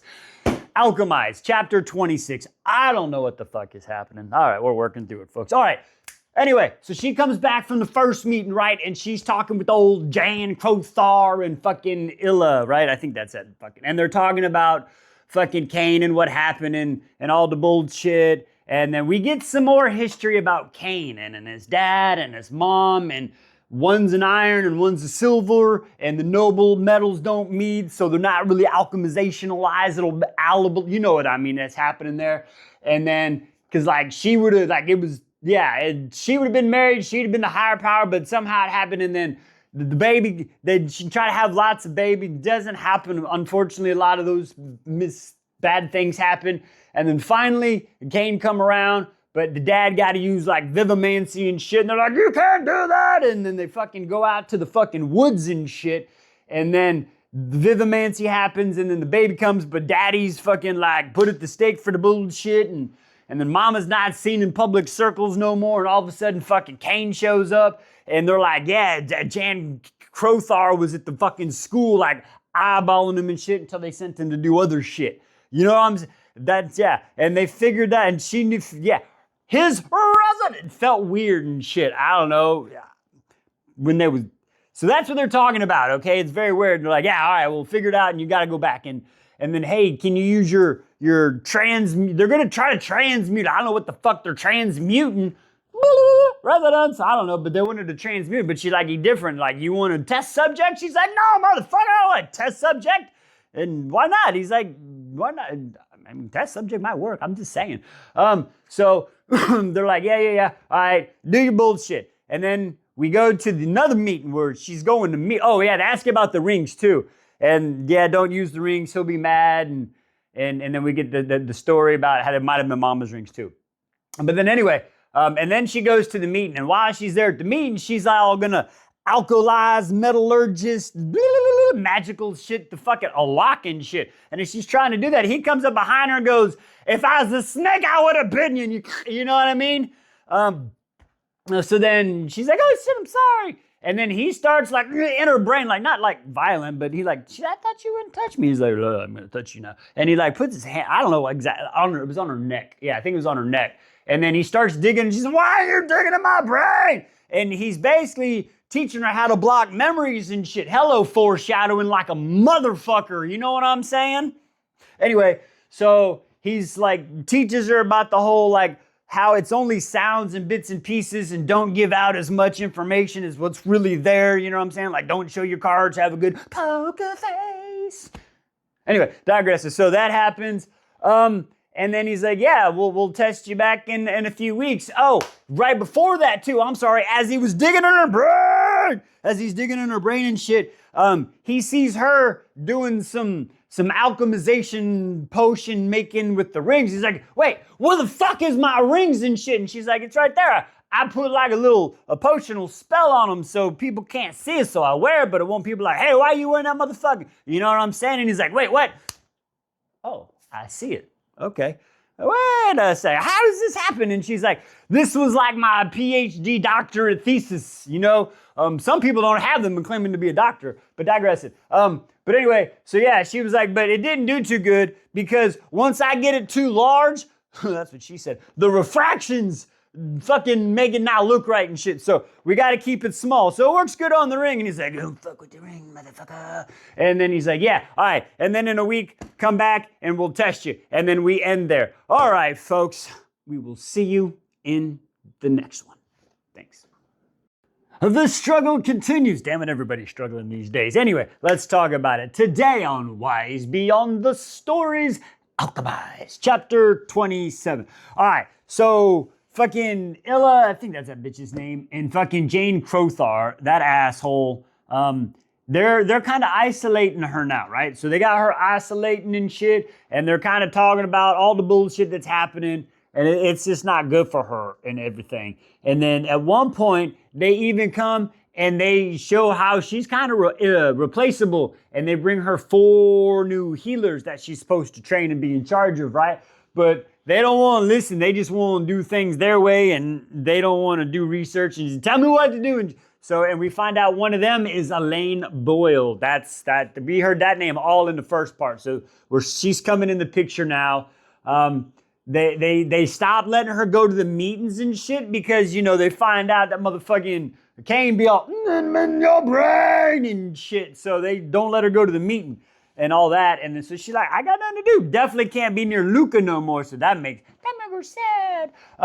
Anyway, so then that happens. And then she goes to another meeting with fucking Cain. And then we get some more bullet. He's all up in her brain again and he's testing her and she's doing a little bit better job. And then they're going there and then we find out some more history. We find out what happened. Oh shit, I forgot. Oh yeah, another letter with fucking Laura Ingram on her name. And then she finds out that they were betrothed at 9 and he's only seen her once. He's like, I ain't doing that shit again. But we know from part 1 that that's not really gonna end up happening. But anyway, so that's going on. And that's where that was really like a fluffer chapter. I'm not really too sure. But anyway, that's all we got for today. Join us next time. Okay, at this point, fuck the Eternal Flame. Like, seriously, fuck them. And Cain Ferran called her fucking bluff. She didn't expect that shit. Let's just talk about it today on Wise Beyond the Stories, Alchemised, chapter 28. Okay, so she's been realizing that the brain exercises fucking Ferran has been doing has been like, it's been helping her. It's like, it's kind of good and shit, right? So like she's working through all that stuff and then she's out and they're healing people and they're doing that and she's having meetings going back and forth, right? And then she's out one day and she sees fucking Luke. She sees old Luke, right? Luca, whatever the fuck that dude's name. Potter! Anyway, he out there doing some training with fucking the other chick. I don't like any of these bitches, so I'm really trying not to remember their fucking name, right? But anyway, they're training and he's working on, he got like, my flaming sword, where's my sword? It's way over there, fuck, I'll get it later. Anyway, so he got like a little flame sword and shit, right? And it can like transmute into 2 flaming, so he's a double flame sword. I'm gonna go get my swords, hang on a second. Okay, I got the sword. So anyway, he got like a flame sword. He got transmuted into 2 swords and shit. Flame swords! Anyway, so he got like his fucking sword and shit. And then he's practicing and then it's not working right. And they're like, well, you need to use formula. Like this bitch is out there fighting like X is equal to negative B. I need to take an extra oxygen molecule to transmute the alchemist to the middle of the... increase my accuracy. What the fuck are we talking? Fuck this shit. What? I just want to go Expecto Patronum. Fucking all this. I don't know. Digressing. Anyway, so she's like, the person you train with, like, go write a formula. It'll be easier instead of doing it in your mental math and shit. Like, wow. And then he's like, he sees Helena. Hey, come help me. And, oh, I can't. No, come help me. Oh, okay, I want to be around you. And then fucking old Jan Crothar, that was fucking, no, ma'am. You gotta come, fucking, something's wrong with your inventory. You're off fucking gauze. Yeah, we're almost, fucking come check it with me. Luca, no, come with me. No, I can't. You can't. And she's like, fuck. If I go with it, it's bad. I'm just, no, listen, it's super important. I gotta go. She was like, well, okay, well, next time. Okay, yeah, next time. I'm holding you to it. Okay, cool. So that happens. And then Jan's like, you can't do that because if the brain you see shit, fucking know your role. Like, I won't fucking just tap it, fuck his nutsack or something. Like, shut the fuck up, bitch tits. Anyway, digressing. So, so that happens. So she's going through, they're on a supply shortage and shit, right? So she's out in the fucking wetlands and she's looking for medical supplies. And then all of a sudden she hears a noise. Oh, she gets down. Oh, what the fuck? She's up in the water. It's cold in the water. She's hiding in the water. She's like, what the fuck? And then that's happening. And then she sees this big, ugly, scary fucking creature. Now the description of this motherfucker was pig-like snout, gray, pinkish. I don't fucking know. They're calling it a child. It's a big, scary motherfucking monster that somebody breeding. It's a prototype. And then as she's looking at this motherfucker, her hands are all cold, and all of a sudden, my hand's hot, the ring's go, it's on fire! So she's like, fuck. So she gotta go and meet old motherfucking Cain, right? So now she meeting fucking Cain. So she saw they're releasing like the prototype into the sewers or something, I think something like that, in the wetlands to go for, anyway, digressing. So now she goes and meets Cain, she's there, she's wringing out her clothes, and he's like, what the fuck, what are you all? And she's like, bitch, I'm fucking in the why are you in the wetlands? And she's like, I gotta get supplies. He's, wait a second, what you mean supplies? I told you on fucking Martis and Sardis, I go get motherfucking supplies. He was like, I thought you was meeting. She's like, no, bitch, where's your weapon? And she's like, I got a harvesting kniff. He's like, What the fuck did you say? Like, you out there by, like, he's upset that she going out in the world. Like, as a civilian, what did you, like, he's pissed off. So he's like, all right, we gonna fucking train you. And she's like, no. Oh, yeah. And they're arguing about fucking training, right? So then that happens. And then it goes from that. And it turns into, she's like, you know what? I gotta fucking push this shit forward. I gotta figure the fuck out. So she starts just like, basically like, you know, you want this, like, you only get women if you buy them, right? And all the other, like, what the fuck? She's trying to just do what fucking Janie Crothy wants, right? Crothar. And then fucking, she's like, nah. And Kane's like, fuck it, you want to, you fucking call your bluff. Script. What did you say? Do it now. And oh shit. And he's like, yeah, this is the problem. See, and he starts fucking with her and she's like, oh shit. And then she starts to do that, and all of a sudden you just metal and the clicking and the clacking, and the alchemist and metallurgist is out of control, and he's a vivamancer in the same repertoire, and he could crush her and smash. Like, what the fuck is all happening? And he's fucking starting to lose control and shit, and all of a sudden he's like, get out! And she's like, no, get the fuck out! No! And she fucking leaves and shit. Like, what the fuck is happening? What the fuck is happening? I don't know, we're gonna figure it out. So join us in the next one. Fuck the eternal flame. Did I say that yet? Let's talk about it. Today on Wise Beyond the Stories, Alchemised, chapter 29. I'm starting to think they're the fucking bad guys in this whole mess, even though the bad guys are the bad guys. I think it's bad on bad. I don't fucking know. Anyway, so we got Helena. She's fucking out in the wetlands again with fucking Leah, whatever that bitch tit's name is, the Chodette. She's telling him about the chimera and the scary things. And then she's like, yeah, la. And then goes, how's it doing with Farad? Bitch, I'm trying to tell you about these big scary motherfucking monsters and shit. And you want to talk about fucking Cain Farad? What the fuck? Stupid asses. Anyway, so that goes on. And then we go from there. And then we get a quick, brief history about her dad owning an unlicensed apothecary and how she used to come out here and do the supplies because she can't get supplies. So she makes the homeopathic supplies and she needs some fucking help. And she's like, well, we ain't giving you no fucking help. And they're like, what the fuck, man? I'm trying to make do, motherfucker. And she's like, you know what? Maybe I'll get you some help. We have this far easterner. And I'm sorry, I'm gonna butcher the fucking name. Y'all know me, but it's Shiseo. Anyway, we're going, yeah. So, and they're like, oh, cool, but I thought they're a metallurgist. And she's like, yeah, like I thought they worked at the forge. And they're like, no, they can't get near the forge, you fucking forginess and shit. Because they're not fucking us. Like, that's some bullshit. Like, vet them. If they're fucking good people, let them fucking help. If not, you're just being fucking chodes. Anyway, so they're going to give her some help with this new person. We've heard about Shisao, fucking Christ. We've learned about them before, but now hopefully we'll get some more of them. And that's where we're at. It was a short chapter. So anyway, join us in the next one.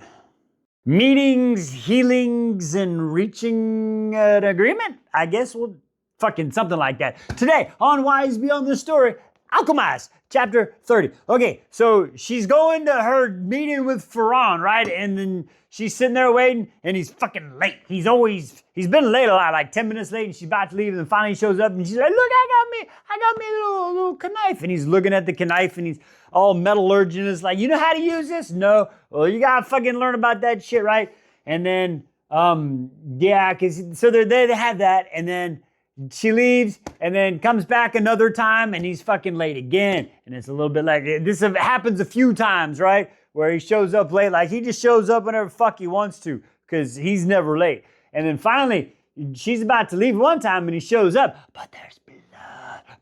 He's bleeding. Wait, why is he supposed to be regenerative and shit? And she's like, wait, why are you bleeding? He's like, it's just a skim. And he's bleeding. He got no arm. His arm's been cut off. Apparently him and another dude, a commander in a district, had a squabble and they did a almost to the death to the fight and he lost an arm and shit. And the problem is he's in this regenerative loop where he's losing blood, so his resident resonance is making the blood, but the blood is coming straight out of his body. So the body needs to make more blood, but the blood's coming out of his body. So you see how it's a loop there. Instead of forming on like blood clotting or make the body, it's I don't know, resonance figured out. She's like, let me help you, let me help. So she finally does her little fucking cool magic and shit. And she gets him all like healed up and stuff. And then, all right, cool, he's good to go. And she saw him with the shirt off. Oh, I guess he looks like a younger person. Like he doesn't age very well.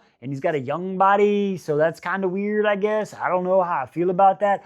But anyway, so we moving on. And then she goes back to the Eternal Chodes. That's their name now, the Eternal Chodes. And she's talking with one of the chicks, Leah, fucking, the Chodes.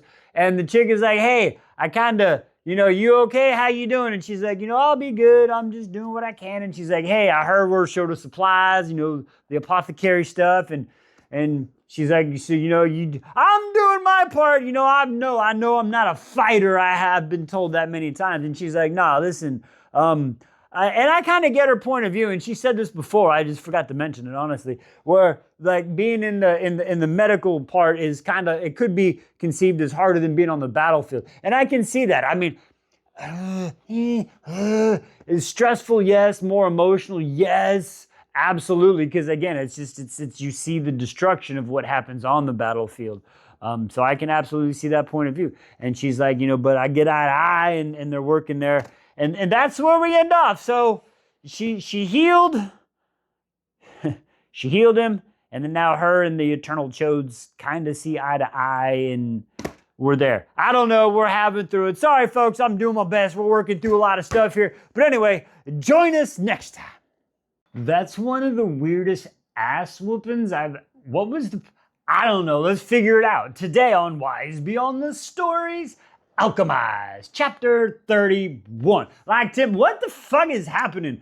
I'd be saying that this whole book. This book should be titled, What the Fuckamised? Anyway, digressing. Okay, so she goes to the outpost and she's meeting Kane. And Kane's like, we're going to do fucking hand-to-hand combat training. And Molly whoops the living shit out. Like, why? Like, gets to the point, she's like, stop my fucking hands. And she's like, you said you wouldn't fuck up my hands. And I guess he's like, fuck it, I'm fucking up your hand. Like, what the fuck? And then he's like, get the fuck out of it. And she leaves. Like, and her hands are fucked up. So she can't do nothing. So she doesn't go the normal way. She ends up going to the fucking marshes and falls down because she ain't got her hands. I got the fuck. And then she goes in, and then the matron sees her and is like, what the fuck? Because she has to go to the hospital. There's a lot of what the fucks. There's so many what the fucks as there is resonance. And the motherfucking reaction video. It's holy shit. It's solid video with resonance. We'll discuss it later. Anyway, okay, digressing. So they come in, and the matron, matron comes in. She's like, we'll get the one chick to fix your hands. And fucking Jane comes in and is like, listen, and fucking bitching at her. And she don't give information, his stupid ass shit that he does. And then they come up with this contingency of where they're going to give her a place to go in case he decides to fuck her up again. Like, what are we doing? What are we doing here? Okay, it gets to the point where you can see that fucking old Crowthird, fucking Jan bitch-ass chode motherfucker. It's just, at this point, Helena is just a fucking tool. He doesn't give two fucking shits. Fuck the eternal flame! I fucking said it again. Anyway, okay, so that happens, and then she goes back, going back to Cali. No. Anyway, digressing. So she goes back to the thing a couple days later, right? And he shows up a little late, a couple hours, and then he does show up, and she's like, and he's like, don't worry, I'm sorry. And they're going through, and he's like, listen, you gotta fucking train, and you gotta fight, you fucking calisthenics, do the shit, do this, do that. And then she's like, all right, cool. And then this goes on for a little bit, and everything seems to be fine, and she's trained, but now he starts to show up a little bit later every time. And then this last time he finally shows up, and he's like, listen, here's this information. And they get this information that Murrow, the head fucking necromancer motherfucker dude, like, is gonna be out in the motherfucking world, right? Oh, yeah, he's gonna be out in the world, so this is their chance to strike. They're gonna strike! And their shit. And then during this time too, I forgot to mention the fucking crazy Chimera. She figured out with what's his name? The Shaishu. that guy, that the Chimera are not fucking necromancy. They're made while they're still alive.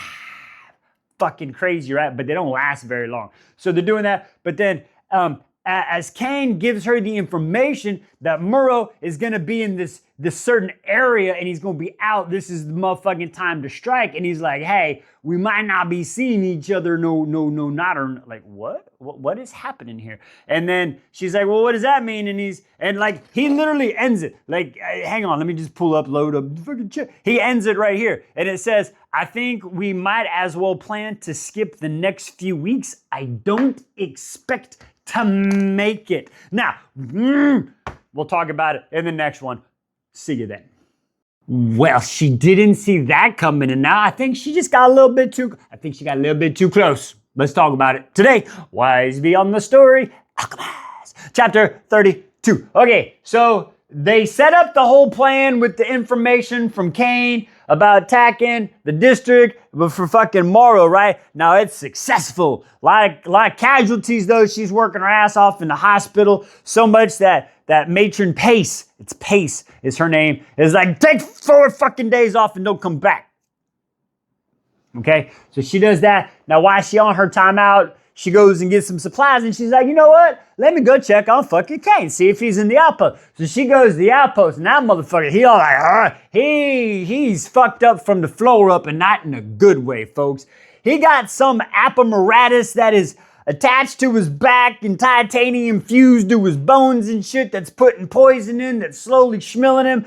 It's fucking, he's up fucking Schitt's Creek with no paddle, I tell you what. What? I already told you. Digressing. So anyway, so that happens and she's like, let me fucking help you. You can't help me. I'm better than fucking heal. No, you fucking shut the fuck up and let me heal you. So he lays down and she's like, hey, can you like handle pain? He's like, bitch, I can't even get drunk and shit. And she's like, oh, all right, here. I'm gonna go up in your brain. You can do that? Yeah, I can fucking do that. What? So she goes in there and she's like, shit, what am I supposed to do now? This apparatus was put on. And again, it's his punishment because remember, he fought the commander to take over the district, and the district where they just attacked Morrow also had the fucking chemistry lab and shit in the motherfucking place. So they got an attack on Morrow, they blowed up the lab, they lost the district, they lost the fucking ports, and they've been managed to handle it, and Cain's the one taking the punishment for it. So now she's looking at this shit like, what? Cain? I gotta fucking help this guy, right? Now, it's a good and a bad thing because now she's looking at him like a patient. She's like, oh, shit. So she starts doing her shit where she puts a medicine, her homeopathic medicine in the paste and the stuff, and she's trying to work her way back. Like, she can't take the shit out because it's fused on the bones with the resonance and the alchemist and the fusionist stuff. So she's like, wait, but I think I can stop the fucking poison from coming in and that will allow your fucking body to regenerate because, again, he's the undead, so it's a constant fucking cycle. We understand, right? So that fucking happens, and then that goes, and then he's kind of fucking knocked out for a little while, and then wakes up, and then she's like, listen, I'm gonna come back day after day, 8 motherfucking p.m., I'm gonna be here nightly, and we're gonna fucking get you right, Ricky Bobby. And you know what I'm saying? And he's like, all right, cool. So, you know, hey, thanks for doing this. I know where they're setting up the next fucking lab. And she's like, what? And he's like, yeah, it's like on the west side of the docks. Here, let me draw you a motherfucking map. What what the fuck? I don't know. Anyway, join us in the next one. Okay, so I guess you could say at this point, it's safe to say they don't want to admit it, but they're kind of falling for each other. Well, let's talk about it today on Wise Beyond the Story, Alchemised, chapter 33. Okay, so she shows up again like she always does, 8 p.m. on the dot. I like that. Okay, so she shows up and she's like fixing his back, the array, and she's healing him. And as this happens, they're growing a little bit closer. I don't know why, but she feels compelled to keep him alive. Like, she could let, you know what I'm saying? But like, he's feeding information, so she's like, maybe I gotta keep him alive. And since she's got the good stuff, so she's like, okay, I'm gonna fucking keep him alive. Now, while doing that, they start, again, their bond is growing. They're falling in love. They don't want to admit it. They're falling in love. So they also, through their conversations while they're doing Like the first time she goes back, they're not just in like the little kitchen room, they're in a safe room now, like wine, and she had to follow a necrothal, and she's looking at all that. And then they learned out about how the Moro, the high necromancer and shit, there's a bone, and he gives up a bone, and then they give up the allegiance, and that's how they live, but there's only a certain range, and then he can use these other things to go away and stop. So we learn a whole bunch about that shit, right? Okay, so then there's that, and then we find out that one of the people are mad because he promised them immortality, but he can't promise it. Now he's losing the war, so they're getting fucking pissed tomorrow. Excuse me. So that's all fucking going on, and then like she's trying to heal him, but she doesn't know what to do. The eternal chodes are being fucking chodes, but they got supplies, so she's trying to get the supplies and slowly healing him, and he's actually getting a little bit better, but she doesn't know what's going on because she's and then she leaves one night after she does all the stuff, and then she just like has like a little breakdown because she don't know what's happening. And if I remember, she like stacks the stones up, right? And then she starts like saying a little prayer, and then she feel like she got nothing but her superstition. That's how it ended off. Like she was doing a little stone stacking and saying a southern prayer up in the north, and I think she realizing that the eternal flame is some chodes and the necrothals are chodes, and maybe Cain's not a bad guy. And I think Cain's realizing, hey, maybe this chick, I don't know. I don't fucking know. This book makes me go, what the fuck? But anyway, join me in the next one. Woo! Oh my God, there's so much going on. Today on Wise Beyond the Stories, Alchemised, chapter 34. All right, hang on, folks. We got a lot of shit to talk about. Okay, so she's sitting there talking with Cain, right? And as she's talking with Cain, she's checking over everything. She finds out he's gifted a fucking chimera. What the fuck did you just say? What the fuck? He's got to get a what do you mean? Well, they want me to train the How are we going to... Okay, so he got a chimera, he going to train. That's kind of fucking scary as shit. And then she gives him an idea like, maybe you can find the flaw in him and you can use your magical magic and maybe make him decompose a little faster and some shit. And they're like, all right, cool. And then she's like, I got to go back. So then she goes back, and then all of a sudden it starts talking about some Venya girl, and she's like the best spy ever. I thought we were going to meet this cool character. And then we find out Venya got captured, and then they did tests on her, and then she came back after missing for 2 weeks, right? And they're like, no, but you can't go inside. So they put her in restraints and shit. And then they find out after like a hard interrogation and shit, they did the experiments on her and shit. So now, and then they're like, hey, you're going to fucking perform an autopsy, Helena. And like, why me? I've never done a fucking autopsy. What the fuck are you talking about? And they're like, don't worry, this motherfucker will help you. Why don't you just get the motherfucker to do it if they know how to, like, this makes no, what the fuck ever. And then we get the whole history about how that spy person was fucking to Luke. Like, fuck the eternal chodes. Seriously. Everybody is all fucking protecting Luke from, it's so fucking stupid. So fucking, I can't say what I want to say or TikTok will bully me again and say I'm a bad person. But anyway, I'm a good person. It's a story, TikTok, digressing. So we find out about that, and they're like, all right, you're going to do an autopsy the next morning. She's like, what the fuck? All right. Anyway, so now she goes there, and she goes back over to fucking hang out with old fucking Cain, right? And then Cain's sitting there, he dangling his little fucking glass again. She's like, all right, let me check your back and stuff. Well, she doesn't really talk. She's just checking his back. Now, his back's doing much gooder, right? It's healing up pretty decent. He's still got this fucking array. And then, excuse me, we're going into that. And like now it's just some little incisions. And then they're talking about this, that, and the other. And then we find out that, remember, this array is kind of pulling on Cain, and it's helping him become a more malleable person and shit. But it's his own design. It's a punishment of his own design. And he's like, well, if I'm gonna design it. And he tricked him to do that. And it's so fucking weird. What the fuck? Anyway, so he's doing that, but it's kind of healing. And then, so she goes through that. And she has some fucking, after that, she takes a big old couple drinks of the drink that she's a wine drinker, apparently. She takes a couple, and she's getting drunk, and then they start talking again. And then we fucking, what was this part? Fucking son of a gun, my brain just went clam. She gets really drunk and shit, 1 second. Okay, sorry, I had to pause, but I didn't want to refilm. Anyway, she's telling the story about her dad, how her dad didn't have a job because he was old school medicine, right? So the war, she's all mad because the Necrothals, right? They don't fight an honorable war. I forgot to talk about, the honorable war. So they had a field hospital, and she thought field hospitals would be safe and people would follow, like the Geneva Convention, and you don't attack a field hospital. Necrothals don't give two shits about that. So when they brought the people in, she was out doing some stuff, and a person came in, and then they was, oh no, and then, I'm back, and then everybody, all patients, all done. And they find out that Ferran is like, unfortunately, those were just experiments and shit. Like, what? They were like, that was like the first round of Necrothal where they just put the talisman in them. So that was all jacked up, and it was she meant very, very fucking sad about that one. And then that happens, and then she's kind of drunk, and then he's like, all right, well, I'm sorry. And then she's like, listen, I got to get out of here before the fucking checkpoint's closed. And then that's where it cuts the scene. Join me in the next one.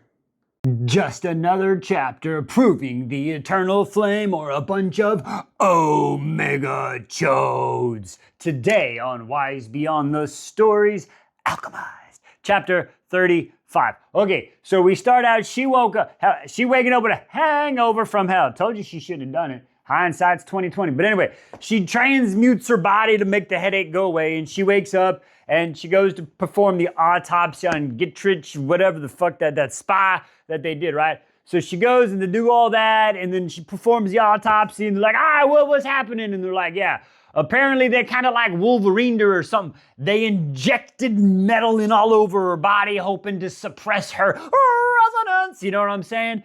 And they're like, why would you do that? And everybody's giving their spiel and spowl and motherfucking people yipping and yapping. And then they finally let her talk since her hysteric outburst, right? And then fucking as she's getting ready to fucking speak, one of the higher up little bitch chode ass motherfuckers is like, yes or no question, yes or no, shut up and fucking, it's like trying to anyway, I'm not gonna go there. Anyway, digressing. So that happens, and then they fucking leave, right? And then she goes into an elevator with fucking Crowther, old fucking Jan, the bitch man. I hate that motherfucker. Anyway, and they go down the elevator and into some fucking dangerous, nasty catacombs. Burnt marks from motherfuckers, looks like fucking pyromancies have been fucking targeting them and shit. So she's healing some motherfucker. They go up to like Jan's office or some fucking shit. So they're up in his office and they're talking, and he's like, you were supposed to do da, and all you're doing is using my opium to heal Ken. And she's like, I'm doing what you fucking told me. He's like, no, I told you to use your Vivamancy to make him fall in love with you. It's not how that fucking works, you twat waffle. Like, what the fuck, man? Ugh. Eternal flames are Omega chodes. Every fucking one of them, including fucking Luke, it's clear there's a board of 5 of them, and they're keeping him in the dark. He doesn't fucking know shit for fucking shat. Let's just put it that way. Fuck them all. Anyway, digressing. So then she finally gets to fucking Luke, is like, listen, bitch, just tell me what you want me to fucking do. And of course, and just fucking sit there. She's like, fuck this shit, I'm out. So then she fucking leaves, because she's doing everything she can fucking do. And then she goes to check on Kane again. So now she's checking on Kane, and she's like, hey, we're at that spot. I might be able to close these incisions up. I know how your fucking body works. And he's like, all right, cool. And they're kind of fucking talking about that shit. And then they're talking about how Morrow is in there. And what was it? Oh, hang on. Before that, they want to attack the fucking lab and shit, but they can't risk it because it's too far in. And part of the talk with Jan is about you got to be fucking useful because you're giving up all the opium for fucking Kane. So figure this out. So she's trying to get information for fucking Kane, talking about this, that, or the other, and we can close the incisions. And she's like, listen, this fucking, she's trying to get him to figure it the fuck out. And she asks him about the whole, hey, are they doing the experiments on the people? And he's like, yeah, perhaps, maybe, I don't fucking know. So it's like that part. And hang on, there was another spot where where did it end with this? It was like, oh yeah. So they were talking about, was Morrow looking for the soulless stone? I can't remember the name. The soulless stone. Some object that's the soul. And he's like, that's not fucking real. And he's like, yeah, maybe Morrow was doing that. And then she's like, what, you don't believe it? He's like, oh, you believe in that shit? And she's like, well, maybe kind of, but not like you believe in it. And he's like, do you believe in it? And he's like, no, not at all. Not at all. What do you get? My mind is all over the place today, folks. Anyway, join me in the next one. What the fuck? Okay, the fact that Luca goes and talks to her and he even admits that they knew some shit that he didn't and it's still her. How do you not see it? The eternal flame is a bunch of fucking, I don't know if I've said it before, seriously. Fucking chodes. Let's talk about it. Today on Wise Beyond the Story, Alchemized, chapter 36. Again, I know we got a new view here, but my table, I had to order a new one. Sorry. Anyway, let's get back to the story. So she's sitting in her new laboratory. She's like fucking Dexter. She's got her own labs and she's making some shit up and fucking Luke comes in. Fucking chode. I don't like, fuck the eternal flame. Seriously. Can y'all just alchemize your brains and get the fuck out of here? But he's all like, so, hey, I heard you made a fucking suggestion and shit. Like, you know we can't do that. She's like, I know, I'm sorry. That'd be the easy way and I'm held to a different standard. Shut the fuck up. No, you are not. You're a fucking chode. Like, Jesus. You are, anyway. Wise. Calm down. Calm down. It's okay. Anyway, so he goes through this whole bullshit where he's like, listen, you made it, blah, blah, blah, blah, blah. It's my fault. You're out here on your own. He's just whatever. And she's like, listen, nah, I'm good. You go do your thing. I'm sorry. I'll never bring it up. I got my shit I got to deal with, right? And as the whole time she's doing this, she's looking at the clock because she got to go heal Cain. She got to meet her rendezvous with Cain. So he's like, all right, bet. He leaves the fucking door, and I guess he hears, what's her name, Illa, like, I'm sorry, Luke, it didn't work. And fucking Luke bounces, so she kind of waits there until they shibby shabby get the fuck out of there. And then she takes off, boom! She doing her Usain Bolt imitation, like, and she shows up like 10 minutes late, and Kane's like, oh, you finally showed up. She's like, motherfucker, people wanted to talk, shut up.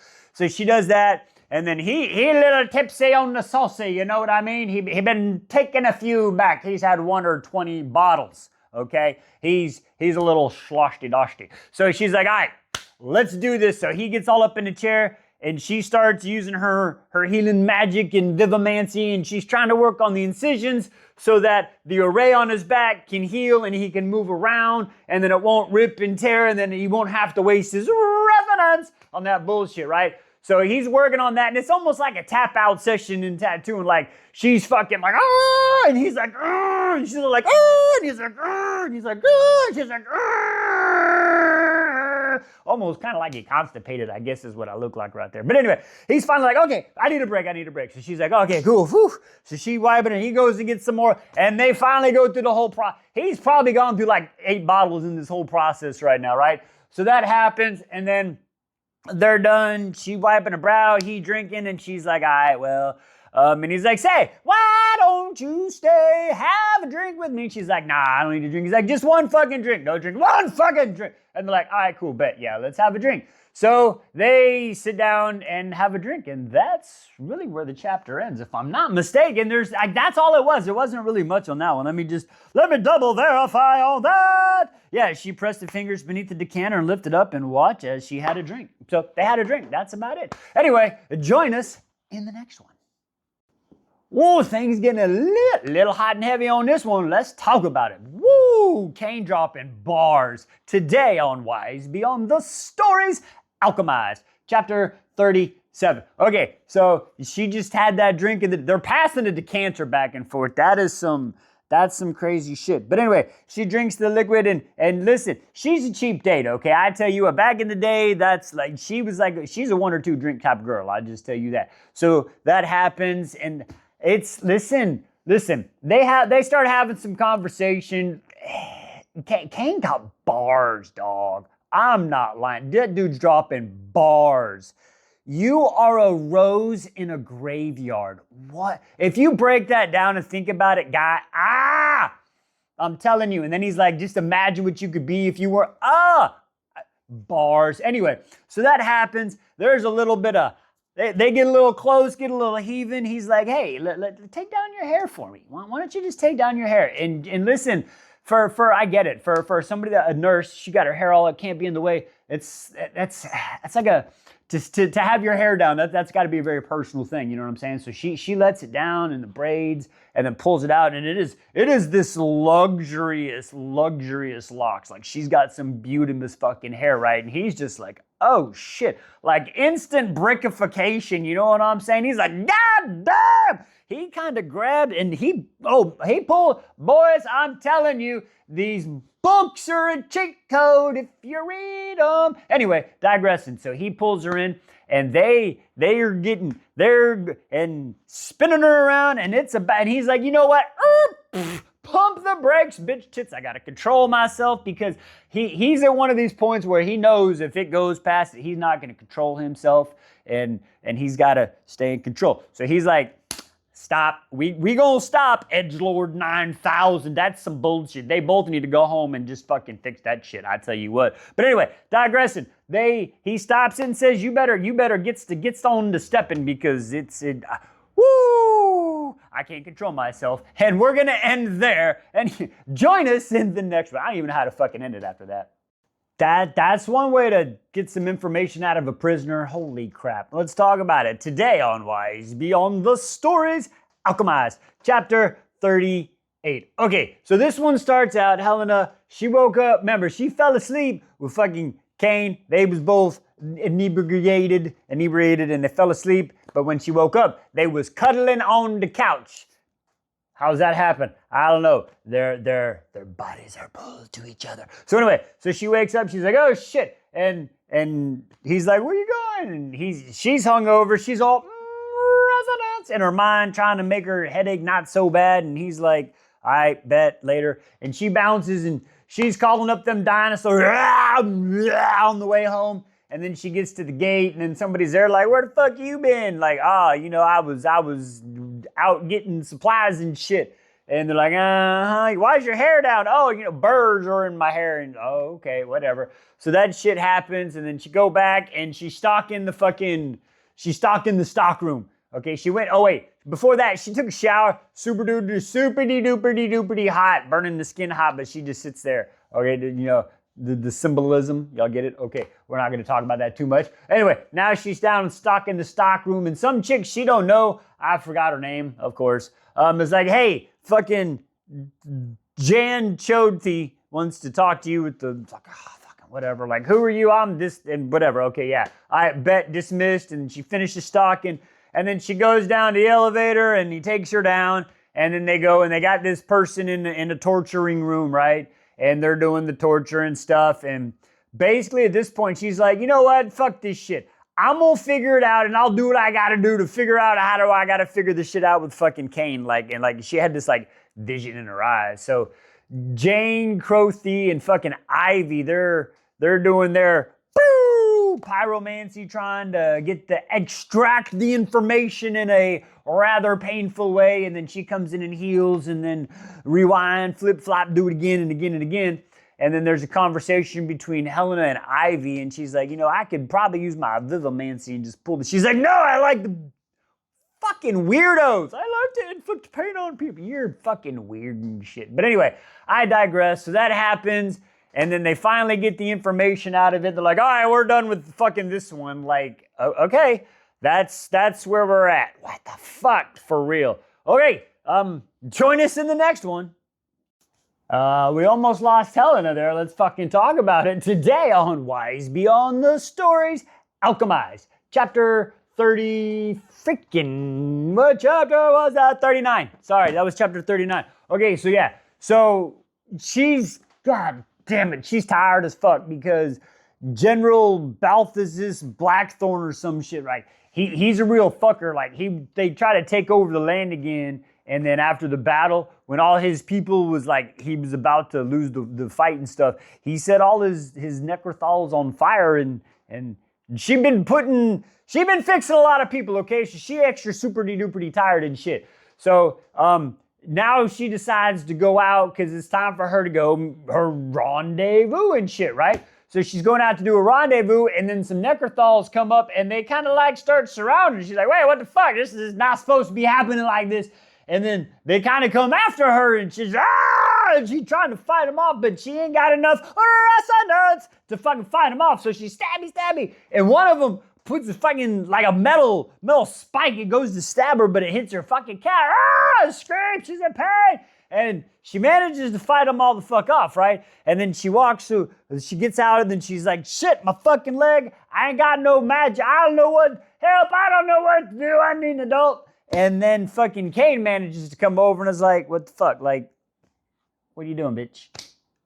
Get up. This ain't, tell Crowley, tell old Jan bitch tits this ain't helping. And she like, did what, huh? Like, you think I did, he thinks she did this on purpose. What did you say? So anyway, when he realizes, this is, shit, like light bulb, he fucking picks her up and gets her back to the little place where they go. And then he's like, all right, tell me what I gotta do, doc. And she's like, man, this is hard work. And just fucking tell me. You gotta numb the place and numb it and then pull it out. And instead of pulling out the spike, he transmuted it, like, made it a little smaller and popped it right out. And there was some squelching and pulled it out.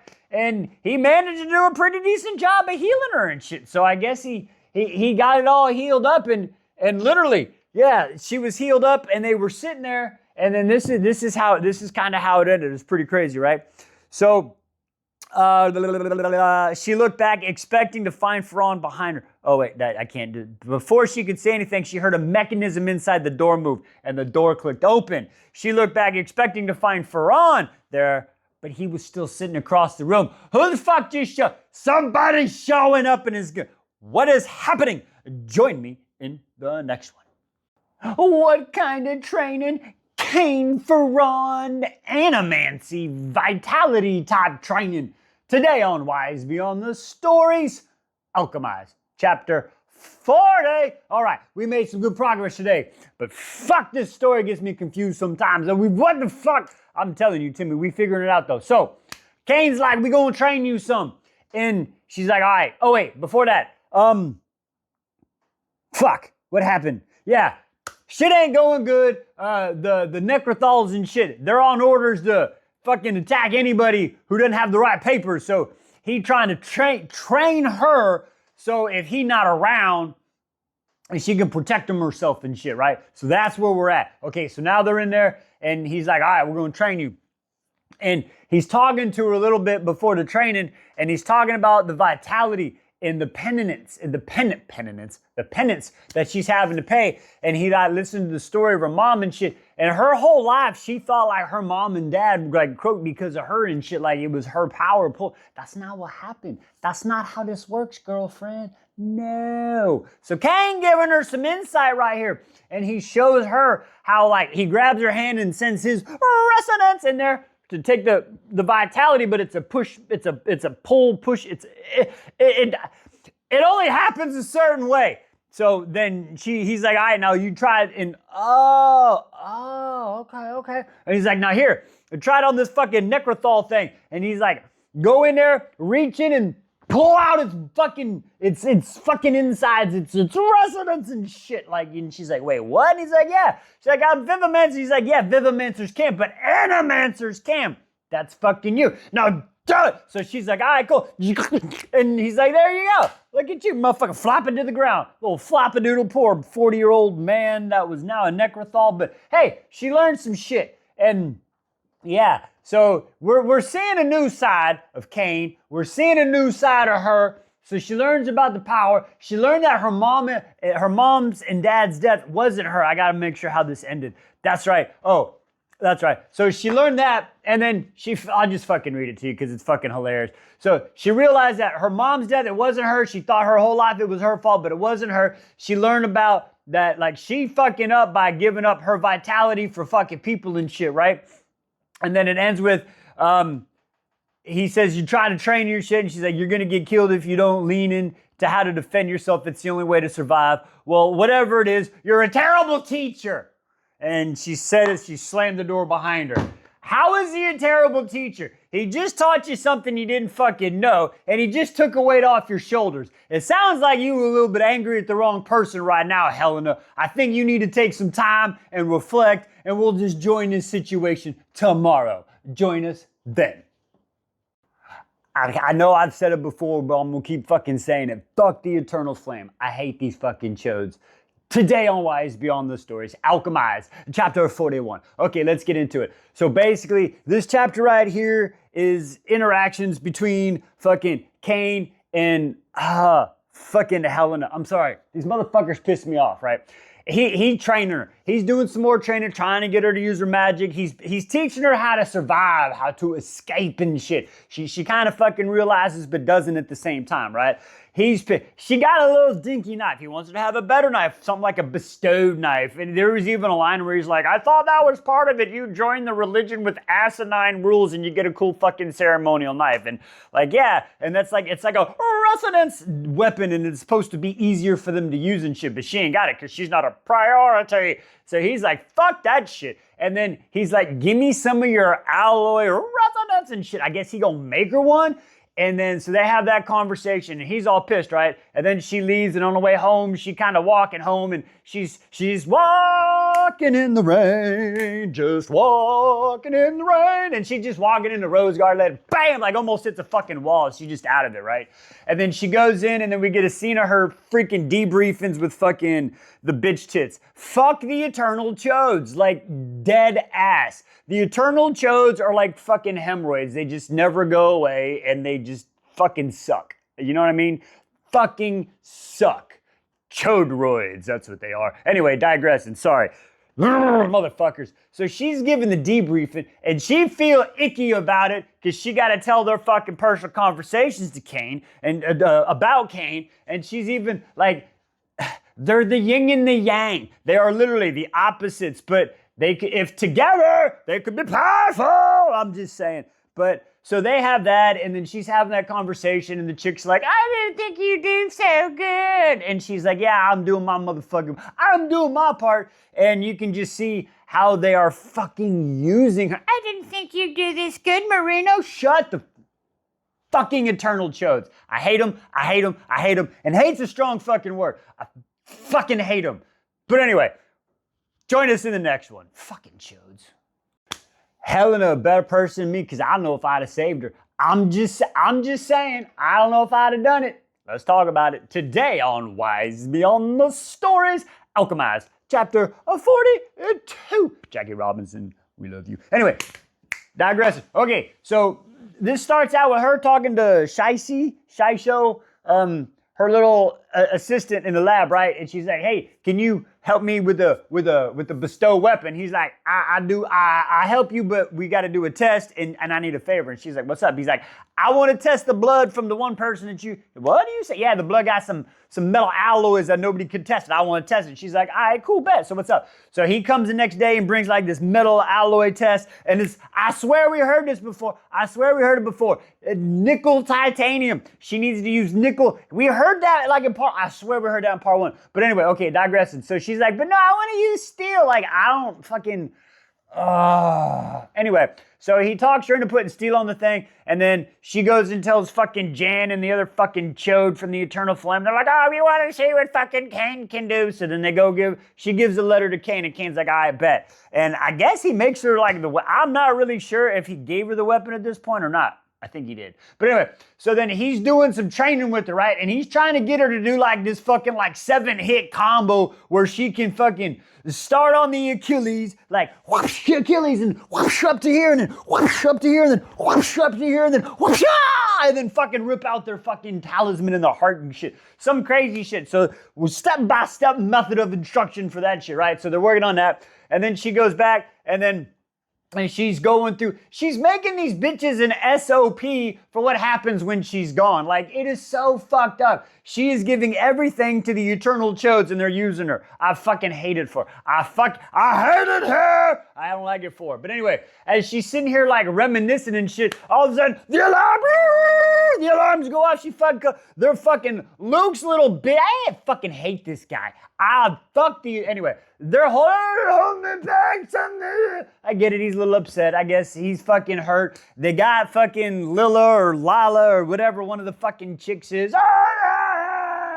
fucking bitches. He's flaming on all these motherfuckers. He kind of burns Crothar a little bit. I wish he'd have done more. But anyway, digressing. So she finally goes over there, gets him calmed down after he done gone fucked up some people and shit. And then they get him knocked out, put him in the room, keep him knocked out for a while. And then other teams go to find the fucking Lila, fucking Luke, whatever the fucking bitch. I don't like her, so I don't care about her name. And they end up finding her, and she got like puncture wounds all in her and shit. And they're like, here, put her on the table, and fucking Helena, come fix her. Of course, they just want her to fucking use her resonance to fucking fix people and shit. And then she's telling the other fucking chick like, hey, fucking do this, keep his heartbeat. Hey, you fucking tired. Shut the fuck up and just do what you're supposed to be doing. So she's doing that, and then she actually manages to get her all healed up, and it's like, get the blood and the transfusion. You can't do that. I'll fucking do that. So she gets her all healed up, and when fuck her all healed up and shit, she like pass out. She like, she tired. And they're like, get the fuck up, you gotta do this. And they're already trying to like, fuck the eternal flame. Anyway, so that's where we're at. She fucking healing people. Luke is a bitch, and they're fucking Balthazar Blackthorn army fucking took. She probably got some shit up in her and stuff. But anyway, that's where we are. Join us for the next one. The Eternal Flame are still chodes. This war is a lot deeper than we fucking realized.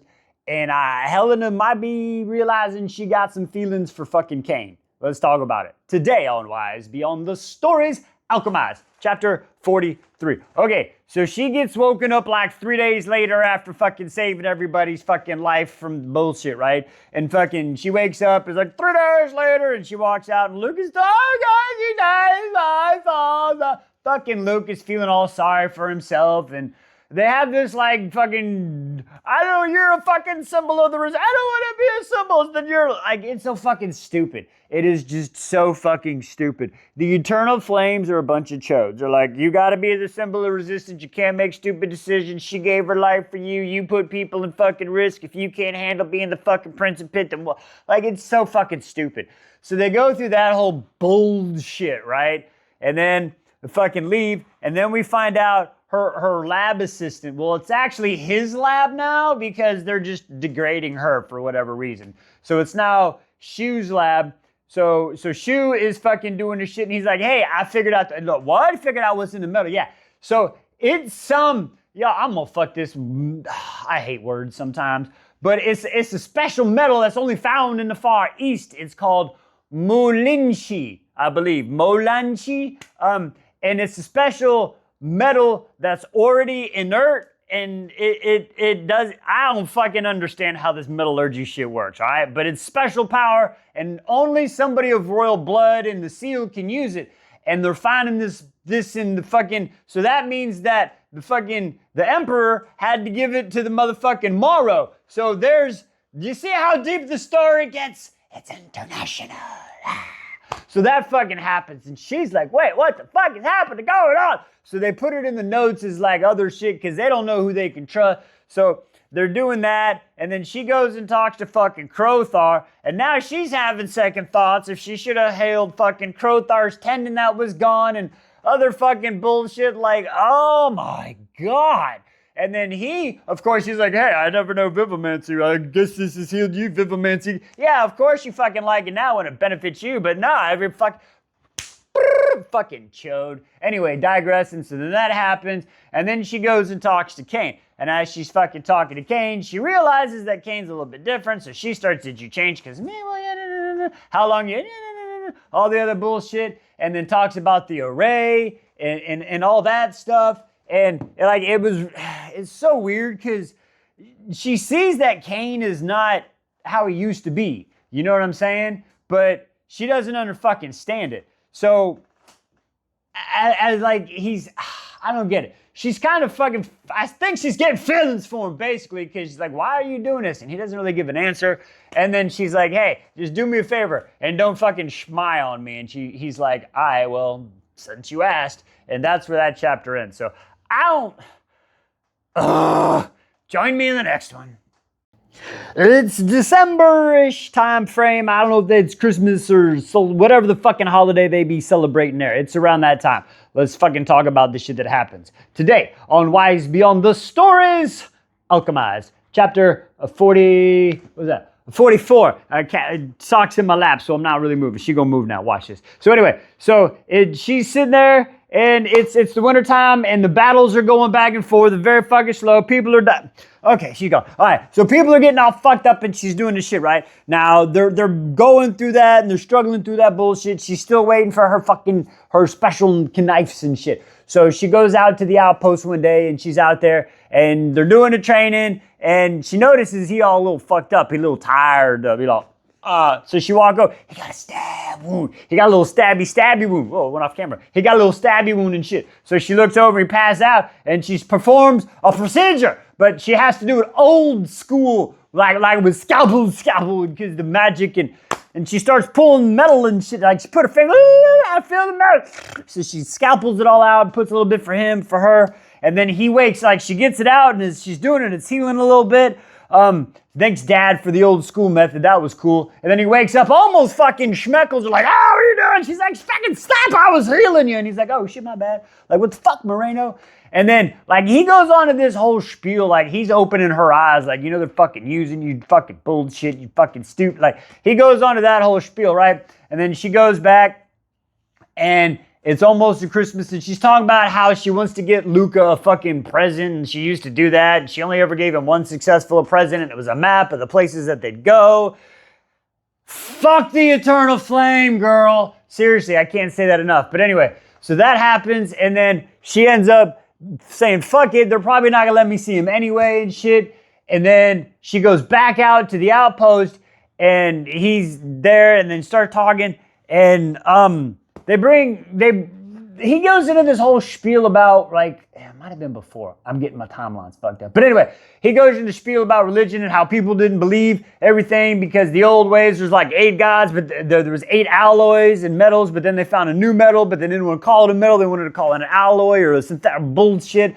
And just fucking all the bullshit of the whole fucking faith and shit, right? And then that happened. Then she went back, blah, blah, blah. I can't give him the present to Luca. Now she goes out there and she's like, here, I won't give you a little present. Here's some medicine and this, that, and the other, because I know you're regenerated, but here, I'll teach you basic stuff. And he's like, after like an hour of her giving him like basic health classes, he's all like, oh, what the fuck? Okay, shut the fuck up, Moreno. Listen, here's a present. He gives her a little fucking nickel titanium dagger mini sword alloy. Say, yeah, gotta make a promise. Never take him off unless you're sleeping, and you better be fucking. She's like, I promise. So that was pretty cool, and she felt all happy and felt all happy and fuzzy inside. And then that chapter, it really ended off, and it was like, yeah, okay. He gives her the fucking the information for this time around, and then the chapter ends off with saying, you know, fucking Moreno, you fucking expensive ass little fucking investment I'm making here on you, a little fucking expensive. But anyway, we got one more chapter. Join us in the next one. Helena, how are you doing? At this point, you have to fuck the eternal flame. Today on Wise Beyond the Stories, Alchemized, chapter, what was that, 40? Fuck, I'm so pissed. I can't even pay attention to what the fuck I'm on. 45. Fucking bitches. Let's get into it. All right, so she goes back after the stuff, and Crowthirst's still fucking out, so she's got to go brief fucking Ilva, whatever the fuck her name is. And this bitch just goes into this whole fucking gaslighting bullshit. I don't even want to fucking talk about it because it pisses me off. She's going, you need to do better. Why haven't you done that? You're a piece of shit. Fucking shit.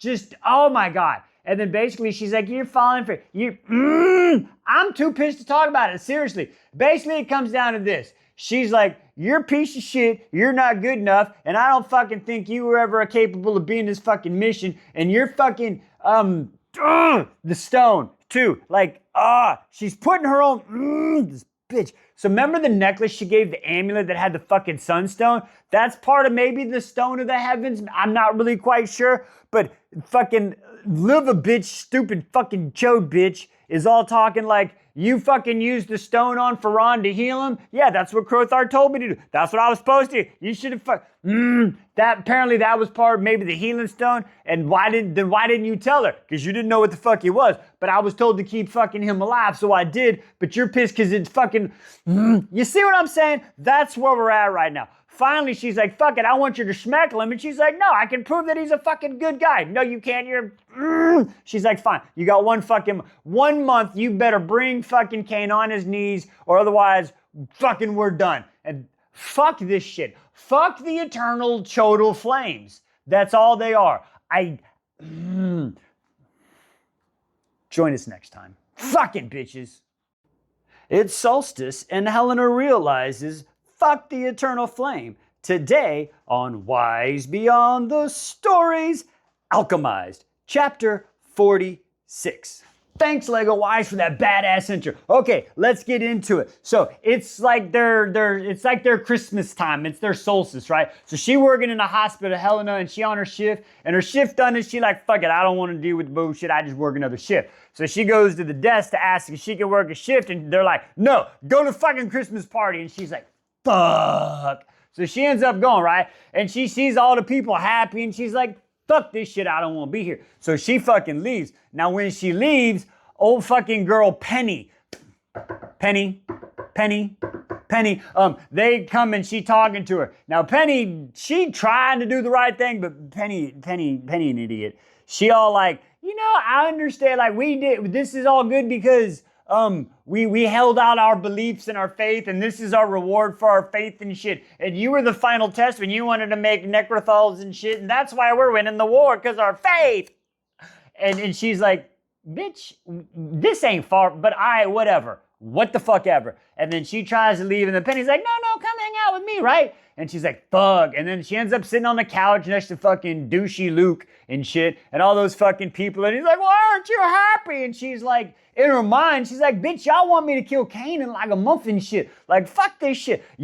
Fuck y'all. I don't like y'all. She's saying this in her head and shit, but she like, I don't like where this is going and shit. And Luke's like, listen, we're gonna do good. And she's like, Luke, listen, buddy, when this war done, you need to, we're not friends no more. You need to forget about me. I ain't the same person. Like, peace, grease, and peace, love, and chicken grease. I don't know. Get the fuck out of here. So he's all like, "Arr!" And then she fucking walks away, and then she just kind of goes and wanders, right? And she leaves her knives. And she ends up at the outpost. And Cain shows the fuck up, and he's like, hey, bitch tits, why are you here? And where the fuck are your knives? And she's like, listen, my guy, I'm sorry, I didn't mean to get here. And he's like, okay, listen here, my girl.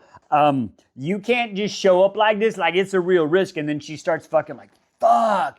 And then instead of just like telling him, she's like, listen, you gotta make sure you don't get schmeckled on me. Like, you gotta live, like, remember I made the medical kit, and it would be real bad of you, like, if you just like, and he's like, all right, cool, bet, I ain't gonna do that. And I'm like, why don't you tell him? Why don't you just be honest with the dead man and whatever? So that happens, and he's like, all right, cool, listen, fucking don't come here unless you need it. And she's like, all right. And I think at this point, she's got the realization that fuck the eternal chodes, and she'd rather be with Cain. But anyway, digressing, that's it for this one. So join us in the next one.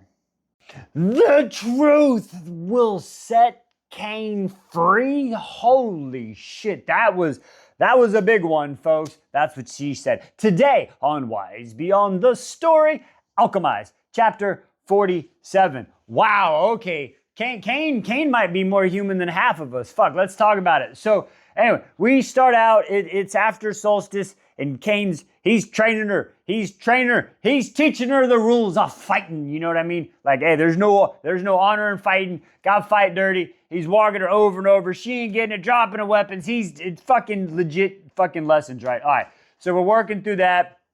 It kind of goes back. She's seeing everybody at the whole fuck them people. Fuck the eternal flame. They're all happy thinking the war's over and shit. Week goes by, she sees kind of people doing their thing, and then she goes back, and then now we're back with Cain. Okay, this is where shit starts getting deep, right? So they're doing some more training. Okay, now as they're doing the training, they're going back and forth, and training weapons falling down and stuff, and they get into a little where he grabs her ankle and twists, and then they're rolling on the ground, and then they've kind of rolled into this position where he's got a hand on her throat and up against the wall, and woo! Okay, okay. They're almost in a, like, I don't want to say a spooning because spooning's this way, but they're in a position that leads to some forking, okay?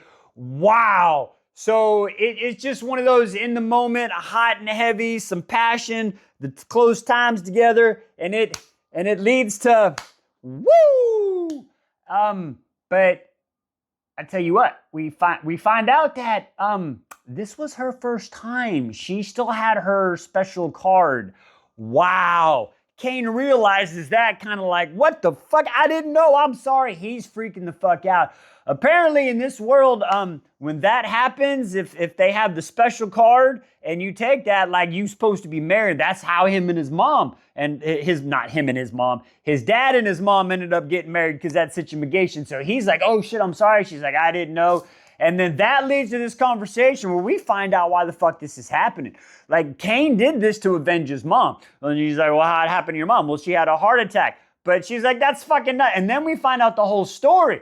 Dad was arrested because of this traitorism. We already knew that, right? So they were punishing mom. So he had to go get rid of Apollo Principate. It came back, mom left. And then they ended up punishing him. And when she saw the freaking punishment, she screamed so much she had a fucking heart attack. What the fuck? Ladies and gentlemen, the layers of Cain have just been peeled out. And this chapter ends with the whole, now I can, what the fuck did she say? Because this blew my mind when she said it. Like, literally, fucking, and found that there he carried a broken heart. She could use, what do you mean use that? You're supposed to be a good person, Helena. Do not tell me you about to, fuck the eternal flame, fuck the undying, you and Cain, do what you gotta do, get the fuck up on out of there. What the fuck? Anyway, join us in the next one, folks. What is happening? Damn, I guess we call mission complete for fucking Helena. Today on Wise Beyond the Story, Alchemised, chapter 48. Fuck, okay. Holy shit. So she's still sitting there talking with Cain, right? He gets just done crying and telling his whole story, and she's like, holy what the fucking shit, right? Like, fuck. She kind of goes through that, and he fucking convinces her, like, yeah, he doesn't fucking care. You know what? He'll do whatever he's got to do to let the eternal flame not fucking schmeckle him. And she, what did you say? Yeah. So holy shit balls Batman. So she goes back. She goes back to the fucking castle and shit, and she goes into the room, and fucking goddamn Crowther's little bitch ass shows up, and I guess he senses that something's off, and he shows a little human side here and goes to get some supplies. Only one of them is fucking valid, but whatever.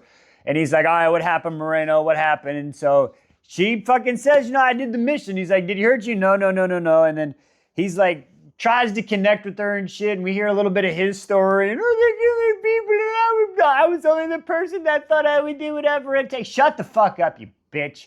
Anyway, so he becomes human, tries to connect to her, and she's like, listen, he said he'll join us. What does he got to fucking do? What do we got to do to prove it? And he's like, wow, fuck, I'll go talk to the other bitch tits here, and then whatever. And then they go and talk. She goes, cleans herself up, and she's just kind of like, what the fuck? Like I am right now, right? And then they end up going back. Now, they go back, like, I don't know, maybe a week later or so, whatever, and she goes back, and then this time fucking Jan goes with her, and they meet up with Cain, and then now it's a fucking dick measuring contest. He's already there, and blah, blah, blah, and fucking leave, don't leave, he'll fucking leave. All right, go wait outside. So she go waits outside, and as the door closes, and you hear Jan fucking Crowthar go, bang. So she goes and then sits around, and she's just kind of sitting there like looking around, and then she notices a human eyeball that was encased and shit and just reanimated. Like, we learned that in part one. He had the eyeballs. That's how he knew where she was and shit. But that's how he knew how she got there. So that's kind of the whole, another nod back to the part one that we read, which is actually part two, because part one is actually part two, and part two is actually, you know what I'm saying? But anyway, digressing, and then fucking Crowthar comes out, and he's like, I guess we have a deal. Good work, Crowthar. Or fucking Crowthar's like, good work, Moreno. And that's where we end there. Fucking shit. What the fuck?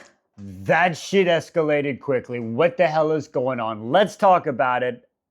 Today on Wise Beyond the Stories, Alchemized chapter 49. Holy fuck, I'm probably going to forget something.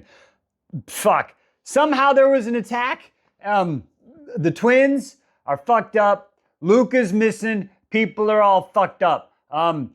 She's trying to heal. It's the Nullium magic from the Far East that they call. It's the special stuff. There was a spike. They had to surgically repair the one chick. the one twin, the other one's fucked up. That's fucking shit. That happens. Luca's missing. It's fucked up. Okay.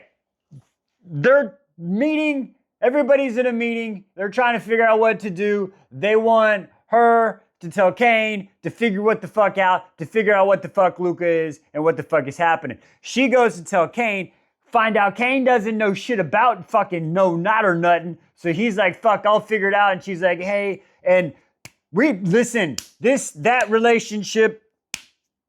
Anyway, digressing. He's like, bet, I'll figure it out and do that. She goes back and tells them, and they're like, yeah, bet.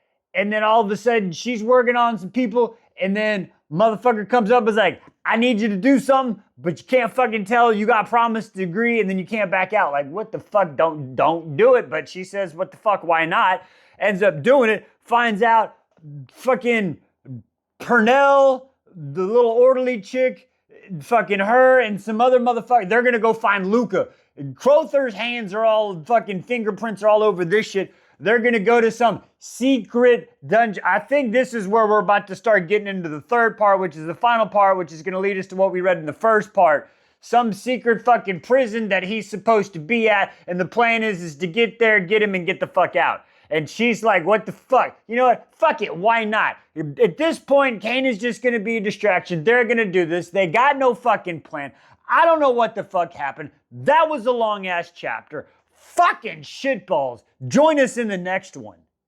She's so fucking lucky Kane loves her. He didn't say it yet, and I'm making, but God, let's talk about it. Today on Wise Beyond the Stories, fucking Alchemized, chapter 50. Fuck, I forgot where I was at. Okay, so they're going on some stupid mission because they think they're gonna go find Luke, right? So they go out and they go into this fucking, over the river and through the woods to this fucking prison they go. And in this prison, they end up finding this dude named Wagner and shit. It was the tortured person they was looking for, whatever. So they find him and he's like, oh, and they're like, no, we don't want you. Oh, blind guy over there. And they're like, all right, fine. So they help him, but he's in fucking dead weight and shit.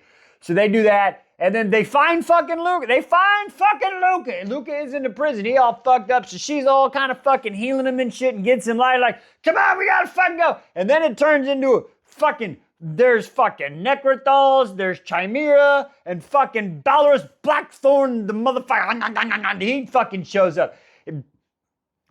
We're losing people left and right here, okay? It's not fucking pretty, folks. Listen, this was a 45-minute chapter. There's no way I'm getting this in 5 motherfucking minutes. You guys to read the story. We lose Purnell. We lose one of the other fucking sword fucking people. They're fucking gone. Fucking fuck! Okay, so that happens. And then they end up going into another fucking place. And they're trying to save them, and they're about to lose their shit, and Kane comes in, and Kane's just all like, he fucks everybody up. They're all gone. Ballast, Blackthorn, the Chimeras, the Necrothal. Kane fucks them. He's like, what the fuck are you doing here? She's like, we had to fucking save him. Like, what the fuck? Holy shit balls, Batman. So basically, after all this shit ton of fighting and conversation and rescuing Luca, they start to get him the fuck out of there. They heal everybody up enough to get fucking moving and shit, right? And then what happens is she's like, why the fuck are you doing this? He's like, why the fuck are you here? She's like, we gotta fucking save it. You gotta help me out no more. No, I can't do this. And we find out that the fucking deal, Kane will work for them, but they gotta keep her fucking safe. Kane's like, listen, straight up, he's like, I got no other fucking reason to be here and alive. My mama, you know what? From what I understand, his whole mission is to make sure that she's alive. That is his whole fucking soul and purpose right now. So it looks like we got Luca back. We lost a couple of people, and she finally realizes that fucking Kane's got feelings for her, and we end out, and she drops a kiss on his face. Holy crap. Again, that was a 45-minute chapter. I probably missed some shit in there, but God bless America. Anyway, join us tomorrow, folks. I really hate repeating intros, but fuck the Eternal Flame. Let's talk about it. Today on Wise Beyond the Stories, Alchemized, chapter 51. Okay, so we're still in the fucking tunnels, right? Kane's like She fixed them all up after the whole bullshit where she turned Soren into the Necrothals and they all ripped him the fuck up, right? And then they saved everybody. And then fucking Kane's like, you gotta go out that way. I'm gonna do your shit. You get him the fuck out of here. So he fucking bounces and then they go and then they're fucking getting everybody up and they get everybody out and they get them up on the motherfucking boat and shit, right? So they escape their way out. Now, they get out of this bitch. Now, they know that she fucking made the that turned Soren, like necromancy on Soren, right? They all fucking know that, but like, we're gonna get our story straight because fucking we get it. They get it. They fucking get it. So they get back on the boat and they get back. She get all cleaned up. They're fucking healing people, Luke in the hospital and shit. And she in her room waiting for fucking punishment. And then the door knocking, hey, and then all of a sudden they're like, hey, get down, we gotta go, Luke's in fucking trouble. Like, I don't give two fucking shits about Luke at this point. Fuck them all. But anyway, that happens, and then they go down there, and they can't heal him, so she goes in, and she's like, his hands are all like, she's like, holds his hand and shit, and then gets in, and then she fixes him, and then he's like, you use necromancy, and fucking, and they start fucking losing it. They're like, no, calm the fuck down. And then so I think Rhea comes in to distract him, and they're like, get the fuck out of here. So she fucking bounces out, right? And like goes and fucking hides out and shit. And then they fucking calm him down, get him all fucking up on an IV drip and shit, and they're getting him healed. And then she all up in her room, and they come up and like, all right, so this is the official story, right? He was just hallucinating because he's so fucked up. But we know, and we're nobody gonna say nothing to make the stories collaborating and shit. Just stay out of sight, out of mind. Nobody needs to motherfucking see it. She's like, I bet. So then she stays there, and then she's like, fuck, I'm going insane. I got cabin fever type shit. So she's like, screw it. So she leaves, and then she starts going to the motherfucking outpost. But fucking Kane was like, hey, don't come to the motherfucking outpost unless it's emergency. And she's like, fuck, I can't go here because he's a spy. So she goes to take off leaving because she didn't want to do that. And then she's like, and she passed the fuck out. When she passed the fuck out, she wake up. She got Kane in front of him with a big old fucking dog fucking with wings. We find out it's not a cool fucking dog. It would have been cool if it was a dog with wings, but it's like a wolf with wings or some shit. Something with fucking wings. The biggest wing she's ever seen. She hasn't seen the Bat Boys, I'm just saying. But anyway, they get up on there and then he takes her like this like mountain rendezvous retreat or some shit, I guess. And they're there. And then they have a moment where they're trying to get, he's like, listen, you did it. And then they're trying to talk it through. She's like, I fucking necromancy. And he's like, oh, nobody showed you how to do it. So he's like, no, I didn't know how to do it. Like, she gave a piece of herself and she wasn't supposed to do that. But at a time, it'll go away and then she'll get a motherfucking scar. And then they have some adult time. So I guess he felt it was one of these trauma times where it was tied. Let me give you this. And he gives her something. And she's like, no. It's a pretty cool scene. And that's where we ended off. And they're kind of seeing eye to eye now. So it's kind of good. They just had some Olympics. Kane and Helena. Woo! Join us in the next one. That was the stupidest shit ever. That was a deep conversation between Kane and Helena. Let's talk about it today on Wise Beyond the Stories. Alchemised, chapter 52. All right, so she waking up in this mountainous, beautiful high rise up in these mountains, right? And she waking up and she's snuggling with a Kane, and they're all kind of, she's like, what the hell going on? And she's like, fuck it, go back to sleep. And then she wakes up and he's holding her, and then she go back to sleep. And she's sleeping for like a full day, right? Like a full day and shit. And then she finally wakes up, and then, listen, they have a fucking, when I say they have an adult fucking conversation, they have the hard ass adult conversation. Kane he starts dropping the truth bombs on her, right? Like, listen, he's apologizing. I'm so sorry. I thought you knew what was happening. I'm sorry for my actions. And she's like, you were so mean. And he was like, listen, I was doing that to make you fucking stop, but you didn't fucking stop. You kept coming.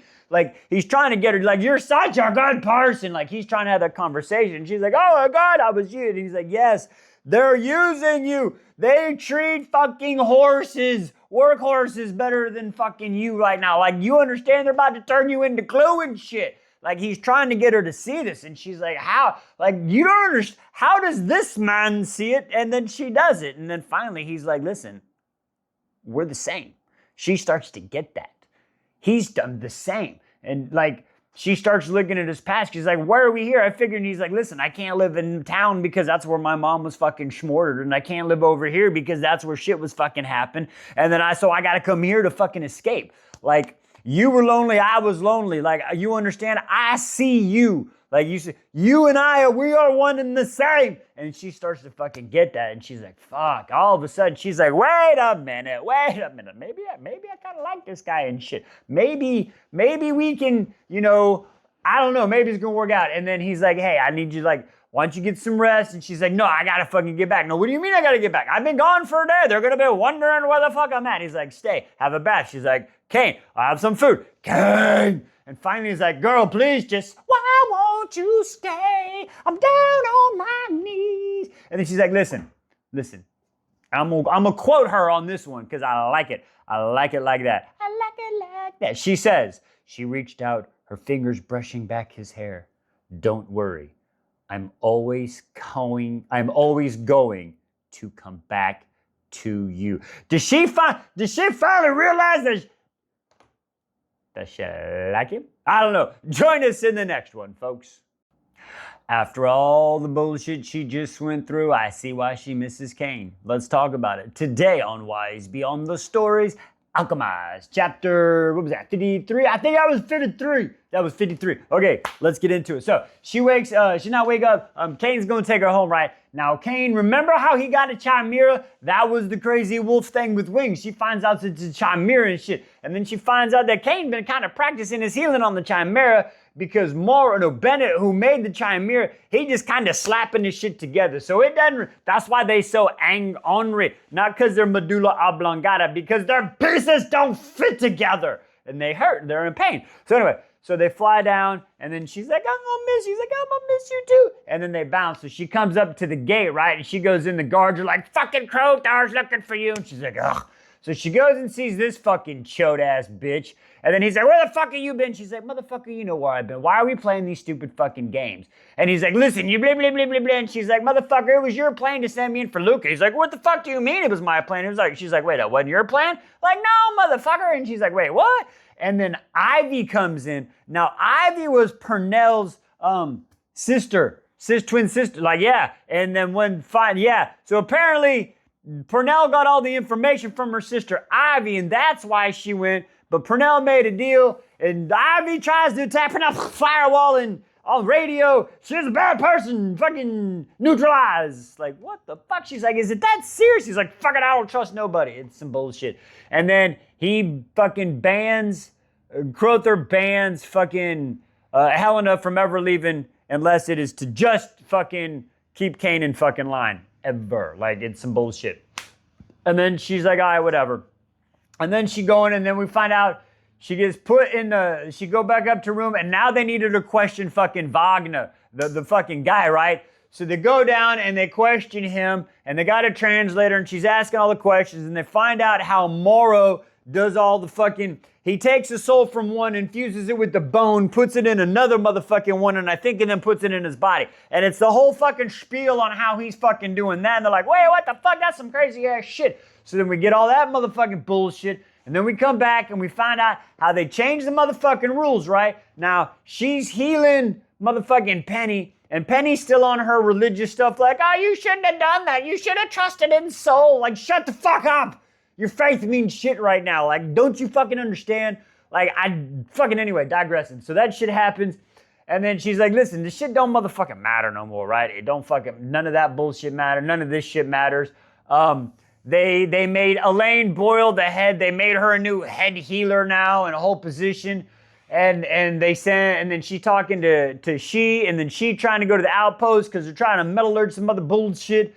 And that's where we're happening now. And as she's going through this whole new phase of bullshit, she realized she's missing Kane this whole fucking time. So that's where we're at. I think I hit everything. Yeah, join me in the next one. All right, I don't think you can deny it anymore. They love each other. You can't fucking deny it. Let's talk about it today on Wise Beyond the Stories, Alchemised, chapter 54, I believe. Yeah, 54. Hey, nah, 54. Hey, no, I got a new shirt on, but it's still Friday. We went and got Froyo, and my new chair got here, so we testing it out. I like it. Picasso. Anyway, it's been a week or so, or a little while. She hasn't left the fucking castle, just been doing shifts and shit. And she sees how motherfucking Crowthar's been fucking using her and has leverage. It's the bullshit, right? So finally, she gets to go to the outpost. So she goes down to the outpost and she sees a necrothrall there. And she's like, ah, fuck. And then she just gives it some medicine and some envelopes. And I guess she's about to go back. And the necrothrall is like, Marino! And she's like, what the fuck? What the fuck? You can't talk? He's like, yeah, bitch, follow me. Let's go inside. So they go inside, and then as soon as she opens the door, Kane gets her. Kane's all up, hello, Clarice. And they have a good time. They have a good time. Now listen, this conversation here is where the feelings come out, okay? The feelings have come out. It is a deep conversation. They talk about the war, this, that, or the other. They're talking about the array, how he's the center of it. She's trying to figure it out, if there's like an antidotal or a reversal of the operation for moral, right? So she's trying to figure that out. And then she's like, listen, motherfucker, she doesn't say it yet, but she basically goes, I fucking love you. And he basically says, I fucking love you too, motherfucker. Basically. And because she's like, listen, just fucking stay safe. And we can't come to the outpost no more because they're about to do the fucking reconstruction on it. She's like, oh shit. He's like, but hey, my chimera flying wolf bat can pick us up at night. So I'll pick you up on the east side. If you feel me with the ring, one buzzer, just one buzz, or one burn, then it's just, I won't see you. And if it's the two buzz, then it's resistance related. And if you ever need me, you call me. And she's like, hey, whoa. You said if I ever call you burn you, you're going to schmeckle me. And he's like, if you need me, you call me. And I'll come right in. Oh, okay. I told you, they love each other at this point. I'm excited for the end of this book. All right, one more chapter today. Join you then. Okay, yeah, there's definitely no denying it. The connection is deep. He's telling stories about his mama. Let's talk about it. Today on Wise Beyond the Stories, Alchemised, chapter 55. Okay, last one for today. So, he left her off, and then he spends a lot of time calling her on a ring, and they're doing like swoop ups where she goes to the mountains, they're spending time together, they're learning, and then we're talking about one specific time where they're laying together and shit's going on, and she's like, so, Kane, tell me about your mother. And he's like, whoa. So he kind of sits there for a while, and you see he kind of goes through it. And then we get the whole spiel about we get all the details, how we tried, and this and that, and the principate, and the heart, and then he left, and then they wanted to do some stuff to the family, and he's like, I can't do it. So he tried to fucking leave, but before he got back, his mom was already, okay. So, and she's like, okay, I'm not your mom, Kane. You ain't got to protect me. He's like, motherfucker, I'm going to protect you because I care about, like, it gets like that, right? And then he takes it back, and then she's doing the shit back at the fucking resistance, and that shit's just deteriorating. The resistance is fading. Fuck them. I don't care. Fuck the eternal flame. Like, they can Jack Barlow it. Anyway, digressing. So, they're fucking doing that shit, and while she's doing it the whole time, she's thinking about Kane. She does a lot of thinking about Kane. All right, and then there's the spot where she's talking with her old alchemist buddy and we find out about the nullium bracers, the nullium manacles that they have, where they can kind of stop the resonance, and then there's the spike, and if they ceramic them, kind of like some bracers we heard about, I think in part 1 maybe. I think we're starting to get to the end of this, and everything's coming together here, folks. But yeah, so that's where we're at, and then she flew off. She was talking to Kane again at the very fucking end, right? I just want to make sure, yeah, because there was the reset, the cuffs. I just want to make sure I got everything. Oh, schnapadoodles. Yeah, the cuffs. And then, yeah, we're going to take care of each other. And then they said that's how it ends. So you can see their connection. They both realize that what they have is love. There's a couple times he gets a little possessive and she gets a little scared, but I think she realizes it's a good possessive. But anyway, let's end it there for today. Join us next time. Bombs and babies. Today on Wise Beyond the Stories, Alchemized, chapter 56. Holy crap, what a chapter. Okay, bombs and babies, that's the theme of this chapter. Let's talk about it. So we find out that the war is still going on. Go figure. They thought it'd be over, but it's not. And now the bad guys and Moro and them, they're using nullium bombs. Bomb it up, bitch. So they're using the bombs, and it's really bad because like the nillium is super, it's super unstable. So when it goes kabooey, it fucking goes out, and then the shrapnel, they gotta do minor like hand surgery, no magical hand surgery. A lot of it all fucked up. So they're going through that. Shit is not looking well at all. All right. So Helena going through her shit, and then one day she's trying to figure out as she's healing people.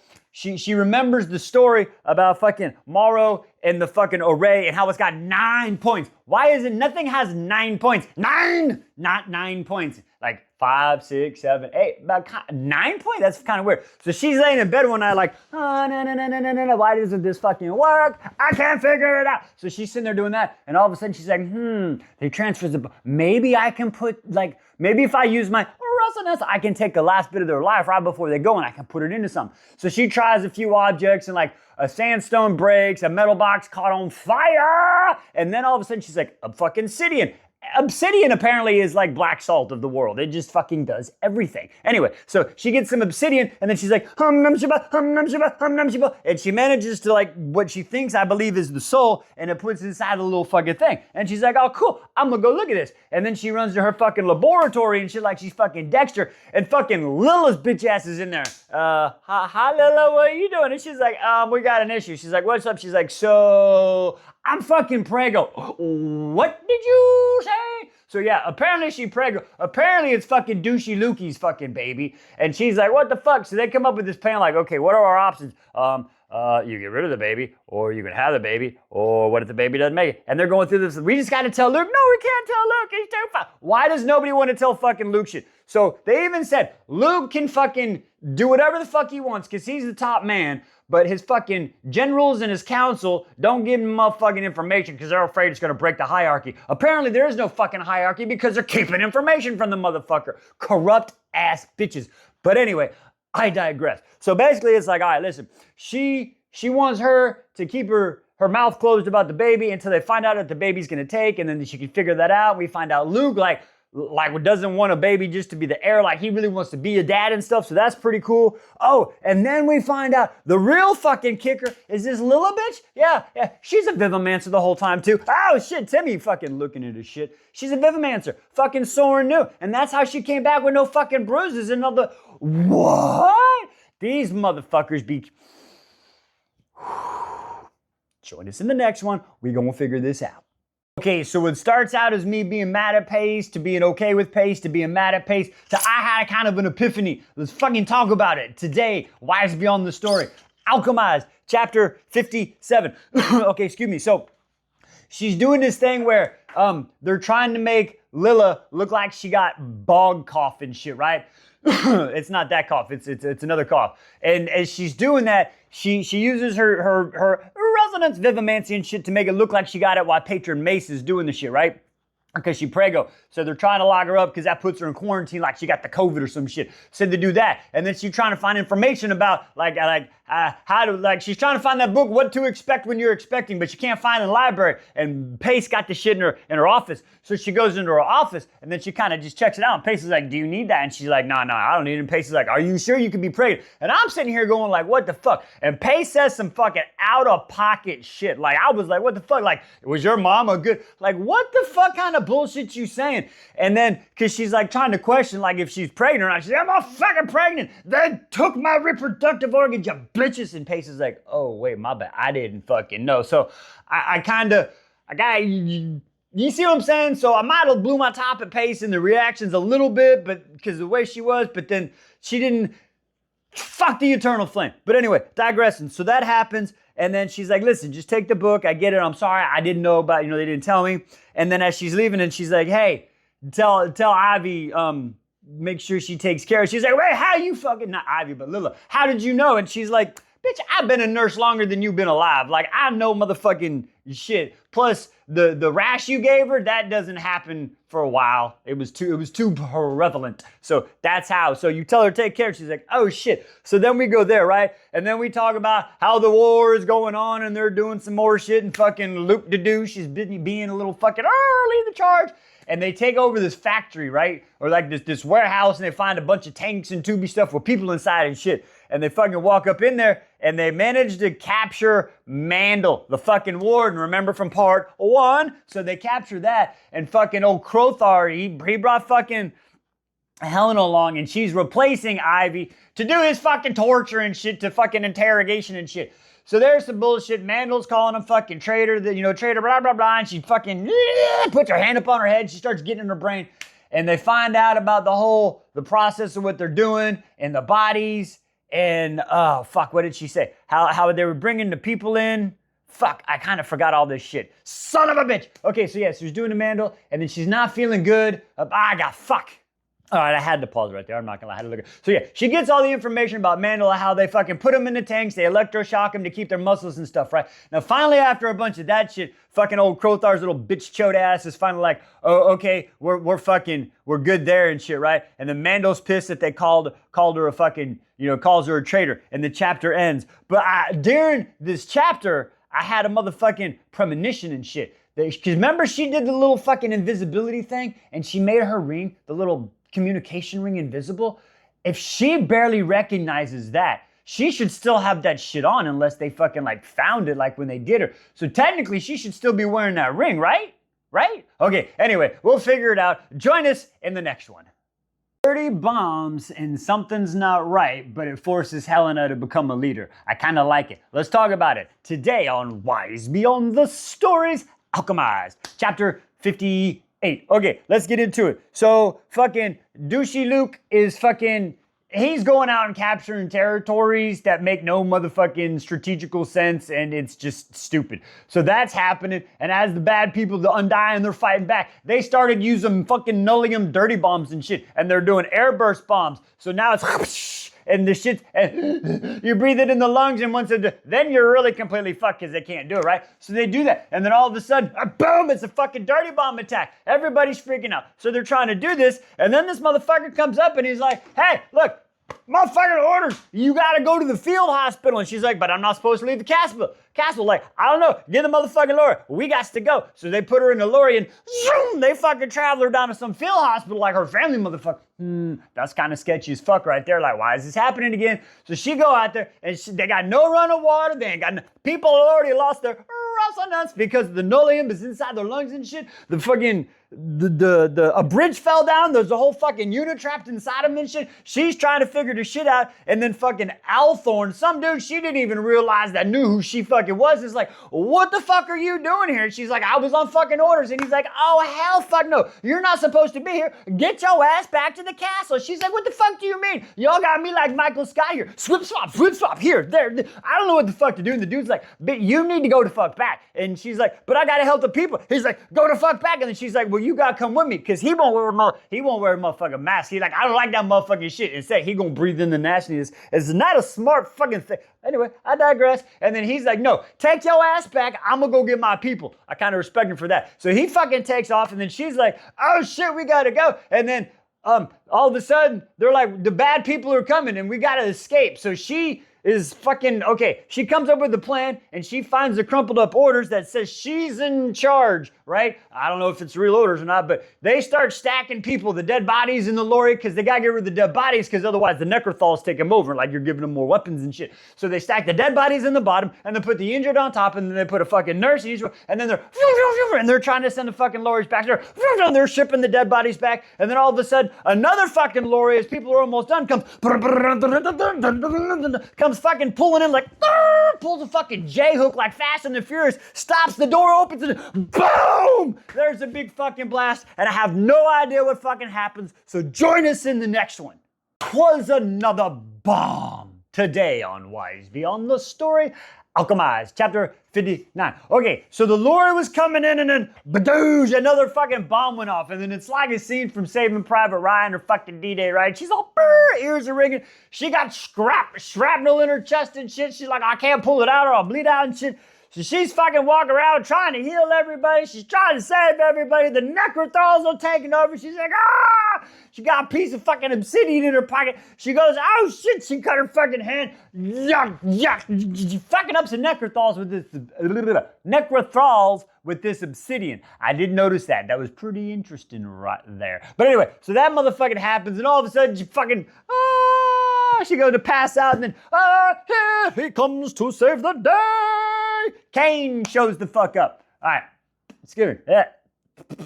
Yeah, it was one of those. So anyway, so Cain shows up, right, and his little Neanderthal, so they fucking get her and he takes her out, right? And now he's got her at the motherfucking spire fella say, you know, from part 1. Okay, so she'd been there before. All right, so he got her there, a whole medical team, and she finally wakes up like 3 days later or 4 days later, some shit. And then they're going through the bullshit and he tells her what happens. And she's like, but what about the medical team? Did you schmeckle? She's like, no, I didn't schmeckle them. They just thought you were for torture and whatever. They think you're a traitor and shit. And she's like, what the fuck? And he's like, listen, anything happens to you, the whole world will burn. And she's like, no, you can't schmurder people because of me. And he's like, no, I will schmurder the whole motherfucking world. And she's like, stop that bullshit. And he's like, I bet. So then they're like talking about the future and after the war, this, that, and the other. Like, you should be a healer. And he's like, you know what, maybe that will balance out all the bad things I did. But again, I will schmurder anybody that fucking destroys you. And she's like, oh shit, did you tell Crothar? And he's like, no, I ain't told Crothar. You need to tell Crothar. Fine, I'll tell Crothar. I gotta get back. You can't fucking get back. How long am I gonna? 3 weeks. At least 3 weeks. She gotta heal up the old-fashioned way. So this is gonna be interesting. Is he gonna tell fucking Crothar? How are they gonna fucking react? And he's on fucking edge. The whole world will burn if she doesn't fucking heal. Right now, this shit's just getting fucking crazy. I don't even, just join me in the next one. Fuck.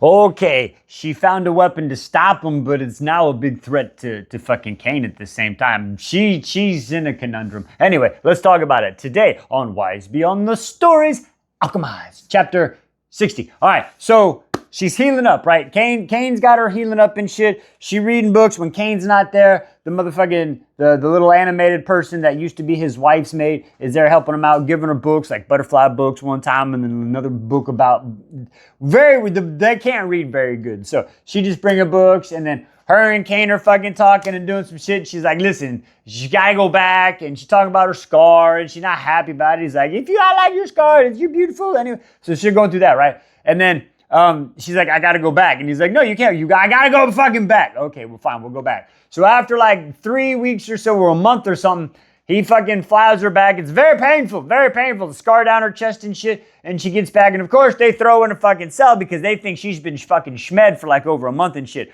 And then Crothar takes his happy fucking time and finally comes and gets her. And then he's like, what the fuck? So she's like, oh, this is what happened. I don't know. I was found and they use an excuse that it was like a splinter cell had found her and healed her and brought her back and shit.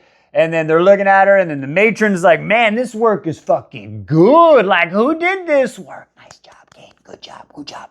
And they're like, we need to get that person on our side and shit. And then she's having her fucking meeting with Crothar and they're all talking like blah, blah. And finally she's like, fucking listen up, my motherfucker. This shit's not gonna happen, no, not enough. From now on, I'm in charge of fucking Cain. Like, what did you say? He's like, yeah, I'm in charge of Cain. And he's like, all right, fine, bet. You can approve the missions because it's so fucking wild. And then that happens, and then she tells him about the obsidian, and then they making weapons, so then they take her out of the one fucking ward, move her in another ward, where she's like hospice care now. She handles the people, and when they fucking smash away, she takes their soul, puts it in the obsidian. She trying to do weapons. They give some guy the weapons, and then blah, blah, blah, blah, blah. It ends up schmilling a lynch, and when the lynch die, that ends up killing like all the Necrothal. So Morrow's like, oh shit, everybody pulling back. So as she sees Cain one time, Cain telling her, like, yeah, we'll pull him back because you found a weapon that could like schmeckle us and shit. And she's like, wait a second. And trying to find a weapon that could do that, I find a weapon that could actually kill Cain. Fuck. But Crothar does allow her to approve the missions. So that's where we're kind of sitting at. So I don't know. We're coming down. We got like 18 and an epilogue left. So it's coming down to the end. Anyway, join us next time. Helena is overworked and she needs to release some pressure, some tension. Let's talk about it. Today on Wise Beyond the Stories, Alchemized, chapter 61. Okay, so again, they're overworking the living crap out of her when she's not transforming the souls and the essence into the obsidian. Fucking Crothar's got her fucking torturing people, trying to figure shit out. And through the process, she's learned that like short bursts over time is better. And that gets her to thinking, maybe I can help Titus, right? So as she's freaking telling Crothar, like, I'm only going to do so much and whatever, then she's like, I got an idea. She was talking it over with okay? With she guy. And she was talking over with Shishu. Yeah. And then she's like, hey. And then she's talking with Rhea and Titus. And she's like, hey, maybe just, and it's like when you do the poison, like you take just a little bit of time and you do a little bit and you got to build up the resistance to that shit, right? And first Rhea was like, oh, hell yeah, I fucking think we should do that. And then fucking Luke, little bitchy douchey ass, comes in like, what are you doing? You can't do that. Why would you do that? After us, she's done, she kills sword. Shut the fuck up. Oh, he annoys the shit out of me. And then that causes Rhea to go, oh, no, I can't do it. And she's like, all right, fine, I get it. And then fucking they bounce out. And then we get a scene with her and Luke up on a motherfucking, he all up on the rooftop. He on the rooftop with the yum and a pipe. Yeah. You know what I mean? One of them. And he almost, I was like, Sparta kick him. At this point, I could care less about Luke. He's all like, we did it. We have to fight a certain way. That's the way my father and my grandfather did it. Hey, guess what? If they'd have done it right, you wouldn't be fighting the fight now, you dumbass. Fucking twat waffle. Okay, anyway, sorry, digressing. So that happens, and then finally she goes back, and she's like, I just wish y'all let me fucking help and shit. And she's all tired, and then her ring, she take off motherfucking like the Flash, and she go outside, gets to the build top, and there's motherfucking the birdie and motherfucking Kane. Brain fart right there. So Kane's there, and then they're talking, and then she's like, where you been? I was missing you. He was like, I was on a diplomatic mission. You know that. And he was like, I'm sorry, I miss you. And then she's like, what's up? And then he's angry. He's like, let's get out of here. You need a motherfucking break. So they get up on, and she almost fall asleep on the ride to the little fucking house, right, to his estate. So then they get there, and then they're having a conversation, and it's more about before they left there, they got into almost an argument about how she gets the approval of his missions and all that stuff, and that pissed him off, and he's like, all right, I ain't trying to fight with you, let's go back to the place. So now they fly back to the place, almost falls asleep. He's like, I gotta fucking shower real quick. He goes, shower, shaves, and then they're kind of cuddling, and then she wakes up, and then they're sitting there talking, and it's like, listen, motherfucker, I love you. Well, I love you too. And you're mine. No, you're mine.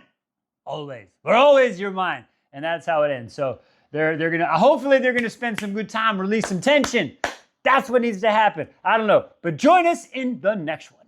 They're gonna try to build a bomb, but fuck that. You're telling me Luke knew the whole fucking time. Fuck this shit. Alchemized. Today, Wise Beyond the Story. Alchemized. Fucking 62. The whole fucking time. Okay, they're gonna try to build a bomb. They're gonna build a nullium fucking bomb. Her and Shishao, they're fucking, it's the last coup de grace. It's their fucking last hoo-ah, right? They're gonna fucking do it. That's how they wanna try to stop the war. She fucking tells Kane, fucking that whole bullshit. He's trying to figure out the right place to fucking do it. And she's also like, I'm sorry because we don't know what's gonna happen and you gotta be fucking far, far away. You know, you gotta be far, far away, run Forrest, run like Forrest. Like fucking Jenny, right? And all that bullshit. And they're like, all right, cool. And then the bullshit, he's mad. He's mad at her. Her and she are building the bomb and she hurting her fingers because she's doing her stuff and the mirroring and it's bullshit. And then we find out. She goes to check on fucking Lila. She's checking on fucking Lila, right? And she finds out that Luke knew the whole fucking time that she was fucking pregnant. And he was like, don't fuck. The whole fucking time. You gotta be. Fuck Luke. Turn the bomb on them at this point. Fuck them. At this point, Oh, I don't even. Anyway, she's pissed. She's pissed. She's pissed. She fucking takes off. She looking for Luke. One, he's there. He's there. He's there. They finally find him in some fucking room. And goddamn, his fucking, what's her name? Elaine? Is that her bitch ass name? Fucking Elaine. Is that it? Hang on. Fucking, yeah. Elaine's eyes flashed indignantly. I'm his healer. What the fuck? They're giving him like a concoction of bullshit. Like that shit, he's too young for that. What the fuck is going the whole time? Fuck this shit. We're next one. Join us in the next one. Okay, we're gonna call chapter 63 the chapter of dropping bombs. Okay, let's talk about it. Today on Wise Beyond the Stories, Alchemised, chapter 63. Holy shit. Okay, so they set off the bomb. So that fucking goes off, and right? And she's getting ready to go, and Matron tells her, sit the fuck down. We gonna wait. Just chill the fuck out. Just chill the fuck out. And as they're having that conversation, they start talking about fucking Luke and his brain fevers and shit. And yeah, they find out some shit. She finds out that yeah, there's some shit going on, and she didn't like. Why didn't you tell me? Because you didn't need to know. And so they're keeping him doped up and all that other stuff, right? And she's like, what the fuck? And she's like, oh hell no. They're keeping him surprised. There's something going on. I need to figure. And she fucking light bulb. She figures it the fuck out, right? So she fucking where's Crothar? Going to talk to Crothar. He's fucking gone. Can't find him. Goes into the fucking map room. Hey, you can't be in here. Looks at the fucking map. Sees a little gold flag on the blue board. Says, pew, pew. Runs to the fucking room. Grabs her motherfucking sword. Grabs her swords and daggers and grabs her vials and shits and jumps on the lorries and shout to the battlefield, right? And she gets out there and she's like, Luke, motherfucking bitch tits, where the fuck are you? Where the fuck are you? So finally they find her. She finds fucking Luke, right? And Luke and Sebastian, I need to fucking, and you don't fucking talk to me. Luke, we're fucking talking to you, fucking talking to me. So they go into this fucking back room and all of a sudden, light bulb, dropping more motherfucker. Excuse me. She figured it out, and the motherfucker admitted it. Okay, Luke ain't Luke. Luke ain't motherfucking Luke. Luke is Morrow, a.k.a. Cletus. Are you fucking serious? The original alchemist motherfucker that come in, and we find out that he's the brother of Orion, and they were fucking cursed twins and born and entwined and fucking... What the fuck? Are you serious? Fucking, I can't believe this shit. Oh my God. I can't believe it. Oh yeah, sorry. The reason she went out there the whole time is because she found out that Luke knew she was pregnant. We already knew that. But anyway, digress. And I don't know why that just hit my head. Holy shit. So fucking Cletus Morrow fucking admits this shit. Sebastian's like, what the fuck? Ah! He goes to fucking attack him. No, he doesn't fucking make it. That's the shit. She's like, let me talk to fuck. So fucking Luke, she manages to fucking get Luke to fight, to get his way out, to have the conversation. He's like, hell, you gotta fucking run. And she's like, no, I'm gonna fucking help. No, you gotta run. No, I'm gonna help you. No, you gotta run. No, I'm gonna help you. And then he's like, he's gonna fucking schmill you. And she's like, ah. And he goes to fucking attack her. And she's all just like motherfucking King Taught her. Now, get off me. What's up? What's up? Wah, wah. And she fucks him up. Except it's fucking Luke. This motherfucker just gonna leave and go somewhere motherfucking else and shit. Cause like his essence is in the motherfucking body. What the fuck is happening? Luke is gonna be done for at this point. So finally Luke is like, hey, oh yeah, we find out Luke's an animancer too. The hypocrisy of this bullshit. He just didn't want to, anyway, die motherfucking Gresson. Anyway, Luke comes around. He's like, hey, fucking hell.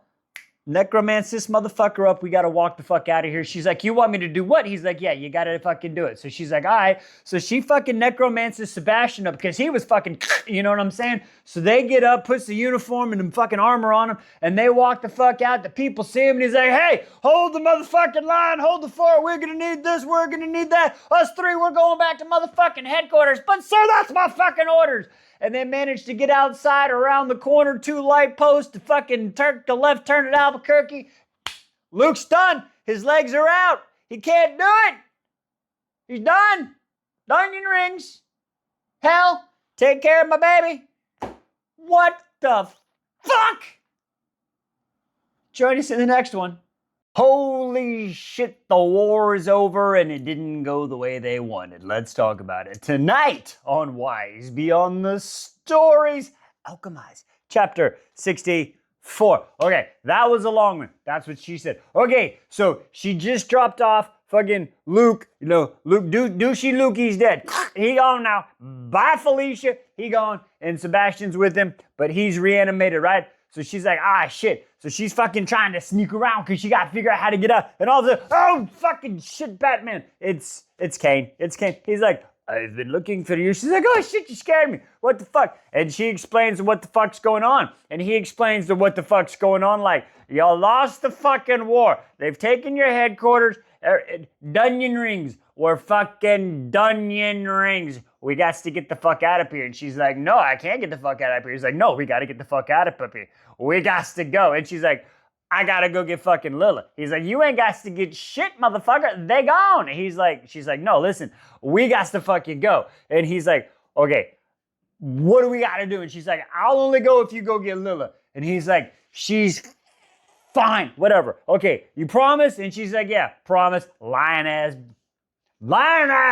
Helena, you fucking lying. So anyway, he's like, all right, fine. I guess wait here. So he takes off and he goes and rescues Lilith. She was at the fucking Westport compound lab of Bennett. Only problem is by rescuing her, he blew his fucking cover. Cover fucking blown. Great job. Now what the fuck are we gonna do? So he's like, we got to go. And then she's like, no, I can't go yet. What do you mean you can't go yet? She's like, I gotta stop it. I gotta go see my boy She. Okay, the whole time I thought she was about to stab her in the back. So you'll see that in the reactions, but I was wrong. And so finally, after some arguing and yelling, they go there and they fucking find She. And then she's like, hey, take Lila and fucking go, telling Kane to take Lila and go across, like, fly, get the fuck out of here. I'm going to explain this shit, right? So after some argumentative there, he finally goes and she's like, She, help me make, and he's like, what do you mean help you make these bombs and shit? And she's like, yeah, that's what we got to do. So they're making a whole bunch of bombs. She's like, I'm going to blow. This is where the whole part one where she bloated it up and then she got captured. This is coming up to this one. And that's why I was like, is she about to fucking betray her and shit? But no, but she comes in. Are you going to cap up me? You're not going to cap up me. You're going to. Anyway, digressing. So she drops the whole, his lineage, his half-brother's the emperor, and he gone there because, you know, taking over basically some House of Dragons, usurping and shit, you know, kind of that bold shit. So anyway, so that happens, and then she's like, all right, I'm going to go plant these bombs using necromancy and shit. What do you mean? What did you say? Hey, She, tell Kane I guess he fucking know. What do you mean I swear. Join me in the next one. Wow. That's all I gotta say. Tonight on Wise Beyond the Stories, Alchemized, chapter 65, end of part 2. Okay, so Helena, she made her little hand grenade bombs, right? And she goes into fucking town. Excuse me. And she makes her little Necrothal people, right? It's pretty fucking cool. And then she has them, and they drop them all their little hand grenade bombies. Building blows the fuck up. Super cool. All of a sudden, she got to take off running because there's nullium in the air. And she's take off running. I got to take off running. And she gets a little bit of ways. And then all of a sudden, she runs into fucking Lancaster's douche ass. I'm not gonna lie, every time I hear Lancaster, I think fucking Lannister, fucking chodes. Anyway, digressing. So she runs into that motherfucker with some fucking, he's got some Necrothals and some other motherfucker. And listen, it's just too much for her. She puts up a good motherfucking fight, but it just doesn't work, right? Do they end up getting her in a motherfucking cage? They got her in a cage and shit, and they're with the fucking matron and fucking Ivy, you know, and we find Ivy. Ivy was the fucking leak. Ivy was the fucking leak, y'all. It wasn't she. It was fucking Ivy. And Ivy, she met Ivy not in the cage. She met Ivy in the alley. I'm sorry, I got that mixed up. She met Ivy in the alley and found out that Ivy was the one that was feeding him the information, not even fucking Cetus, okay? So that happened. Yeah. Bam, that happened. Now she's in the cage and Matron's trying to, what happened, what happened? Like she dislocated shoulder and shit. Her eyes are sealed closed with blood and she's like, oh, don't worry, Luke is gonna come save us. Yeah, Luke ain't coming to save y'all, but she ain't saying nothing, right? And they're like, what the fuck? And then as they're sitting over here looking, they see like the cars and the lorries and shit pull up, right? And Luke fucking comes out with all the people. It's not Luke. It's yeah. Morrow has him come up. He fucking takes a knee. Whoa! Resonance smashes his head and like, what the fuck? Okay, yep, war's over, folks, and you didn't fucking win. Fuck the eternal flame. Y'all fucking lost that war a long time ago. Long motherfucking time ago. Anyway, digressing. So that happens. So now they've got her in the culling cage, right? And this is where Mandel pops in. It's like, oh, I fucking remember your braids and shit. And then they're like, oh, we got to take her. And the guard's like, no, you can't take her. They got to do like some interrogation. And then we get the whole story of how she gets put in the cage and in the yacht, and not the cage, but the Stacy's chamber, and yada yada yada yada yada. And then she's as she's doing this, she's trying to fucking and she's trying to because she's had 2 years to practice and she's trying to wipe Kane from her mind. And as she does that, she's like, oh shit, Kane. She looked up. Her ring's still fucking there. Even through the strip search, the ring was still there. So the ring is still fucking there. So that's fucking cool. And then she's wiping her fucking mind. And the ring goes off because Kane was looking for her. And she's like, oh shit, I lied to him. Motherfuck. And that's where we are. Motherfucking, join me next time. Back to life. Back to reality. Today on Wise Beyond the Stories, Alchemised, Chapter 66, the start of Part 3. Okay, so now we're back in the real time. We're back in reality. All right, so she's, remember she was having like the brain stuffs and then now she's back. So she's waking up and then she's getting filled in. The flashbacks are coming. Kane's coming. It's all coming back together now. But she's not quite seeing everything right. So Kane's trying to fill her in. He kind of comes by and tells her like why he's been acting. Like it's all making sense to her now, okay? If I try to explain it, I will completely fuck it all up. But we understand. So he telling her how she used the on her brain stuff, and then she tried to do that, and the whole time she was in the Stacy's tank, that she kept and she kept doing that. So that's happening, and then he left. He did some shit. And then she got, wait, you schmeckled everybody. It was you. You're the high range. You killed it. And he's like, yeah, I was looking for you. Like, what the fuck? Like, so we go through that whole thing. And then you killed Lila. No, she's down south. She's hanging out down south, drinking some sweet tea and shit. It's super good, sweet tea.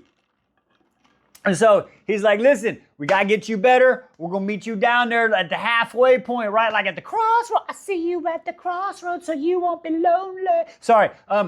We're going to hook you up with she. She going to meet you down there.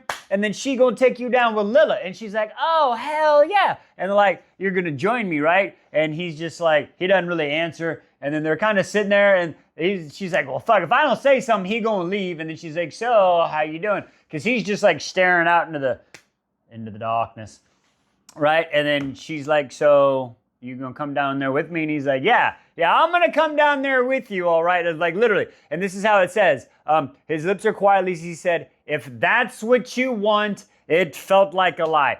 I don't like the way this is going right now, but we're gonna keep going into it. Join me in the next one. They're not gonna live. Fuck.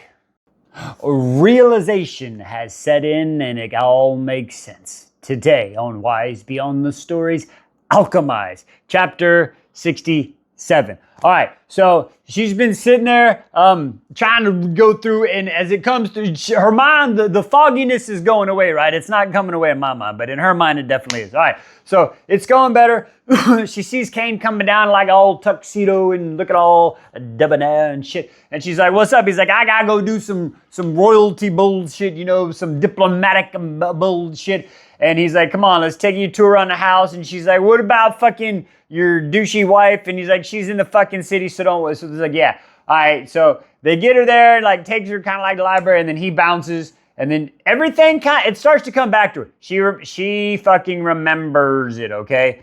And then he comes back and they're talking. They have this real deep fucking conversation. And she's like, why? Why did it? And why? And he tells, like, straight up, like, why? And she's starting to puzzle it together. She's like, your plan don't make sense, my guy. If I go missing, they're going to think it's you. You're supposed to be the High Reeves. If Moro's really about to be and he's going down, then you're supposed to take over. But now everybody's freaking out because they realize the High Reeves is you and they're not sure. So that's what's going down. But he's sacrificed. He basically said, look, I'm sacrificing myself for you. And she's like, because we're supposed to be like Forrest and Jenny, go far, far away. And she's, he can't do that no more. And there was even a little scene. She's like, you remember? Oh, fuck, what did she say? I'm trying to remember the exact words, but there was a lot of sarcasm. Like, I looked for you everywhere, like he did for like, was it 14 months? He looked everywhere except in the one place in the fuck. So there was that whole deal. And then we talked about how she has got to be the one to take her because he's basically forfeiting his life. So she's like, no, come with me. We'll start a new life. And you're like, that shit ain't happening. It just is the way it is. So listen, she's like, okay, well, let me come up with another plan. He's like, nothing to concern you. And he's like, all right, I'll let you come up with a plan. But there's two things. One, if your health deteriorates, you're stopping. And then two, when she gets here, no matter what, no ifs, ands, or buts, you're saying goodbye and you're bouncing. And she's like, okay, but one thing for me. And he's like, what the fuck? And she's like, I get it. She's like, no more fucking lying to me because I don't want to know if I'm being lied to. And then they agreed upon it right there. All right. Again, this book, the ending of this book is going to fucking kill me. But let's get into it. Join me in the next one. All right. Kane is playing along. Let's see if it works. Today on Wise Beyond the Stories, Alchemised, chapter 68. All right. So they made their deal. She's going to work on a plan to somehow everybody gets to escape, right? So they're going through the stuff. Don't leave me, Kane. I don't like when you're gone. I'm sorry. He leaves. Davies brings in all the stuff. She's looking through the research. She kind of realizes Kane's just going through the emotions and stuff, putting her in the right environment. You know what I mean? She's kind of like, what's going on? So that starts going on. And then she's like looking at the array and she's notes and trying to figure the stuff out. And she's just like, man, she realizes that as Kane's doing all the undying and stuff, he's taking a little piece of himself every single time. So they're all up shit's creek without a paddle, right? And then this whole time now, he has managed to like take the nullium out of the manacles and stuff, but he's like, listen, we got to put it back in.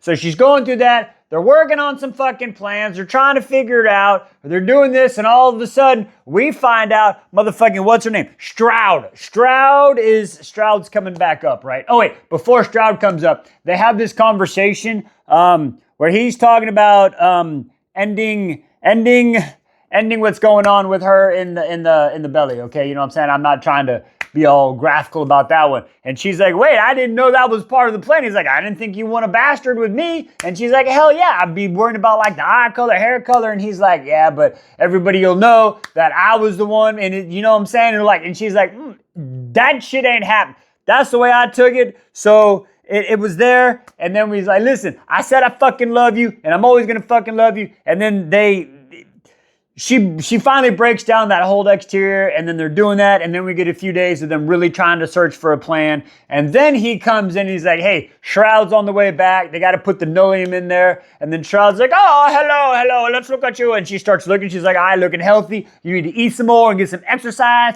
And then she pulls down the resonance screen, and she starts looking at the belly.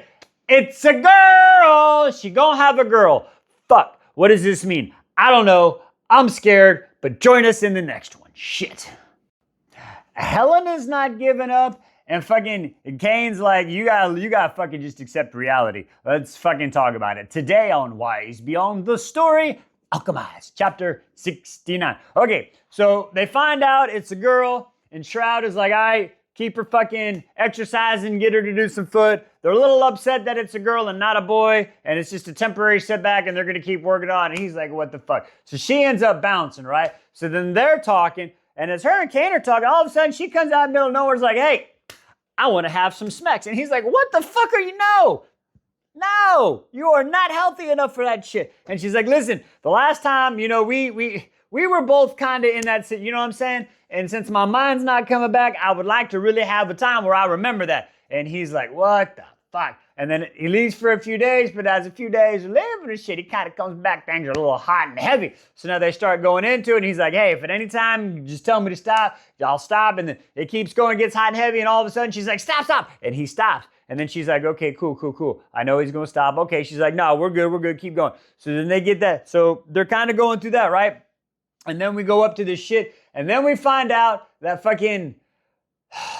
She's trying to do the research on how to stop the array. She's taking Shishu's notes and fucking Wagner's notes, and she's trying to do that. He leaves for a minute, and then she walks outside with Davies and goes into the array room with the little torture cage in there, and she's crawling all up on the ground trying to like piece it up in her mind like, energy's this way, no, the energy's this way. And she fucking passes the fuck out. So they get her. He comes back. He's like, what the fuck are you doing? I tried to tell you. Oh man, I skipped the whole part. Anyway, hang on. Before that happens, after Shroud leaves, they go outside. He tells her the story like, I used to climb in this tree, and that's where I used to like bop little kids and play with the frogs and the bog monsters and shit like that. And she's like, why are you telling me this? He's like, so you can tell the daughter our stories. Okay, I forgot about that part. That was very important. Very important. This ending is gonna fucking kill me. I see it right now. Anyway, so that happens. And then she goes to the Ray, passes out. He gets her there. He's trying to figure this like, she's like, listen, motherfucker, it's gonna be, he is not happy about this. But anyway,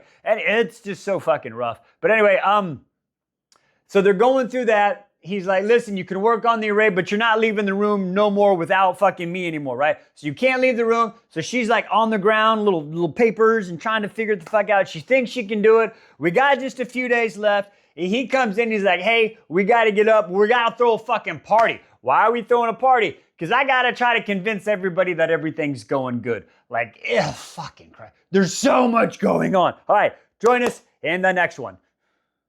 That was a weird dinner party, and I tell you what, he's trying to get her to accept it, but she won't. Let's talk about it. Today on Wise Beyond the Stories, Alchemised, chapter 70. All right, so it's the fucking dinner party, right? And the shit's going on, and she's sitting there doing her studying. She's got her little Necrothal in there, and all of a sudden it starts picking up her shit, and she hears the fucking hides the stuff, and fucking Shroud and fucking Kane are like, she's like, come on, I gotta show you off to everybody. And she's like, what? Yeah, put on something skimpy so to show off your belly, even though she don't look pregnant, but whatever. So they go show her, and it's not really the reaction Shroud was hoping for. They were like, wait, this is it? You're gonna, what? Huh? And she's like, listen, it's gonna fucking work. It's gonna be great.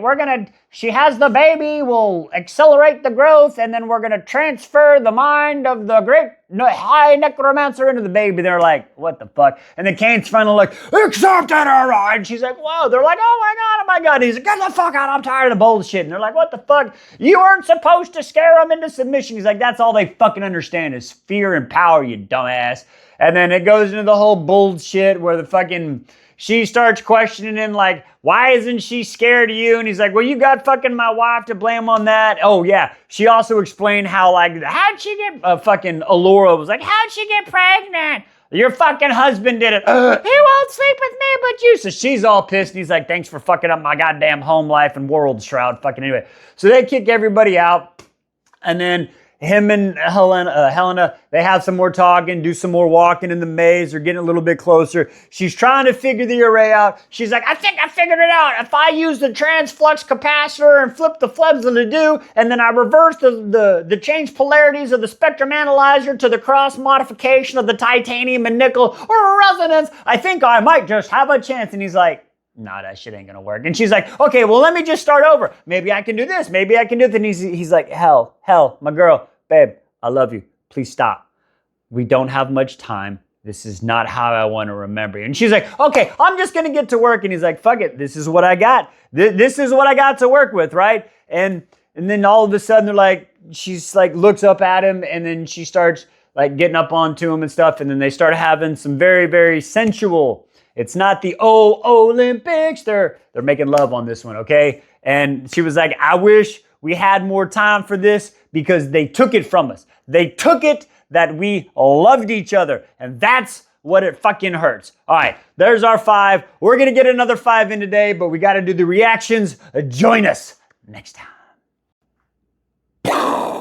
at this point, I don't know what the fuck's happening. Let's just talk about it. I mean, I know what's happening, but there's so much happening. Today on Wise Beyond the Stories, Alchemized, chapter 71. Okay, so we start out, she's in a room. This is the whole her and Ivy thing. Ivy comes in. Ivy, what are you doing? Find out. The traitor, Cain, comes in. Help me help you. Help me. We can't trust Ivy. We can trust Ivy. Why? Because she'll do it for her sister. Ivy, I'll do it for my sister. She's going to go get the piece of Cain, so maybe Helena can come up with another fucking plan, because she just don't want to give up. So she's like, all right, fuck this shit, I'm out. So she fucking bounces out, right? And then all of a sudden, we get another scene with her and Cain, and they're going for a fucking walk now. And he's like, hey, we got to go to the courtyard. Why are we going to the motherfucking courtyard? Just come to the fucking courtyard. I'm tired. Go to the courtyard. So they go to the courtyard, they're looking, and Dad's there. Now remember, his dad's there. Dad brought a bunch of dead bodies and stuff, and he's just discombobulating and doing all that stuff. She's like, ew, I don't want to look at this stuff.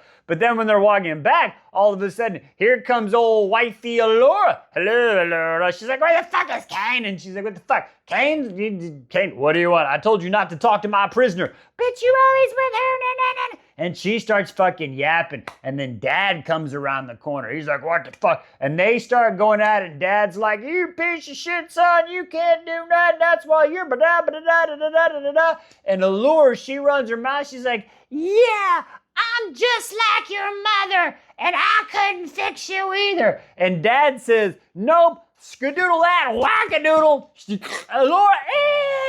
Allura gone. Bye, Felicia. Fuck a duck. Nobody cares about that bitch. Anyway, digressing. So that happens. Listen, and then Dad's like, listen, you're either going to freaking appropriate or find me an error, or I'm going to tell the high dude to make me, you know what I'm saying? You're going to give me a fucking error. And Cain's like, yeah, I bet. And then as they're walking off, fucking Helena's like, you planned that shit. He's like, what do you mean? He's like, you're tying up loose ends. And he's like, I don't know what you mean. It's fucking wild, right? So then they're going there. And then all of a sudden, as the night's about to fucking end, they find out like a lightning message crash or something. It was almost like maybe Violet and Zayden were doing something. I thought it was like a flash. He's like, wait, motherfucker never calls me like that. Shit. They all get dressed up, and then we find out that motherfucking the envoy was attacked at the crossroads of Nova. She's dead. What the fuck? How can more shit like this happen? I don't know, but join me in the next one. Holy fuck! Shiro's dead, new plan, who fucking knows at this point? Let's talk about it. Wise Beyond the Stories, Alchemized, chapter 72. All right, so Shiro's dead, new plan, the original plan, she was supposed to take Artemis the bird, right? Yeah, the bird thing, his thingy-majigger and go fly, and then the bird was going away. That was the last chapter, but I didn't talk about it. But now she's got to do it herself, but she don't like the fucking duck. What's gonna happen? I don't know. So that's the new plan. She's like, what the fuck's happening?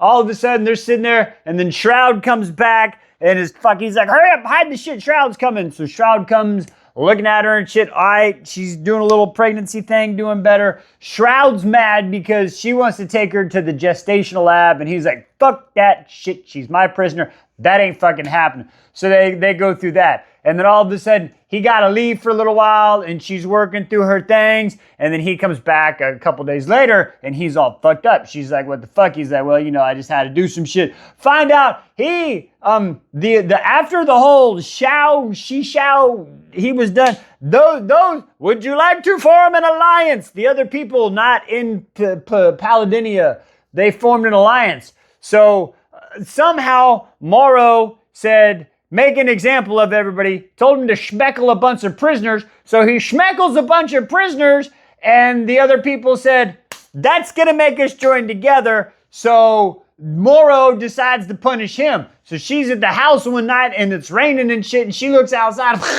Oh shit, he's on the ground. She goes and gets him. Hey, little Necro, help me up, because she got the manacles. Fuck, she don't have a resonance. And he's fucked. Apparently he pulled out his heart. The Morrow pulled out his heart because he should have seen the future and disobeyed orders. What the fuck did you just say? So he had to redo his heart.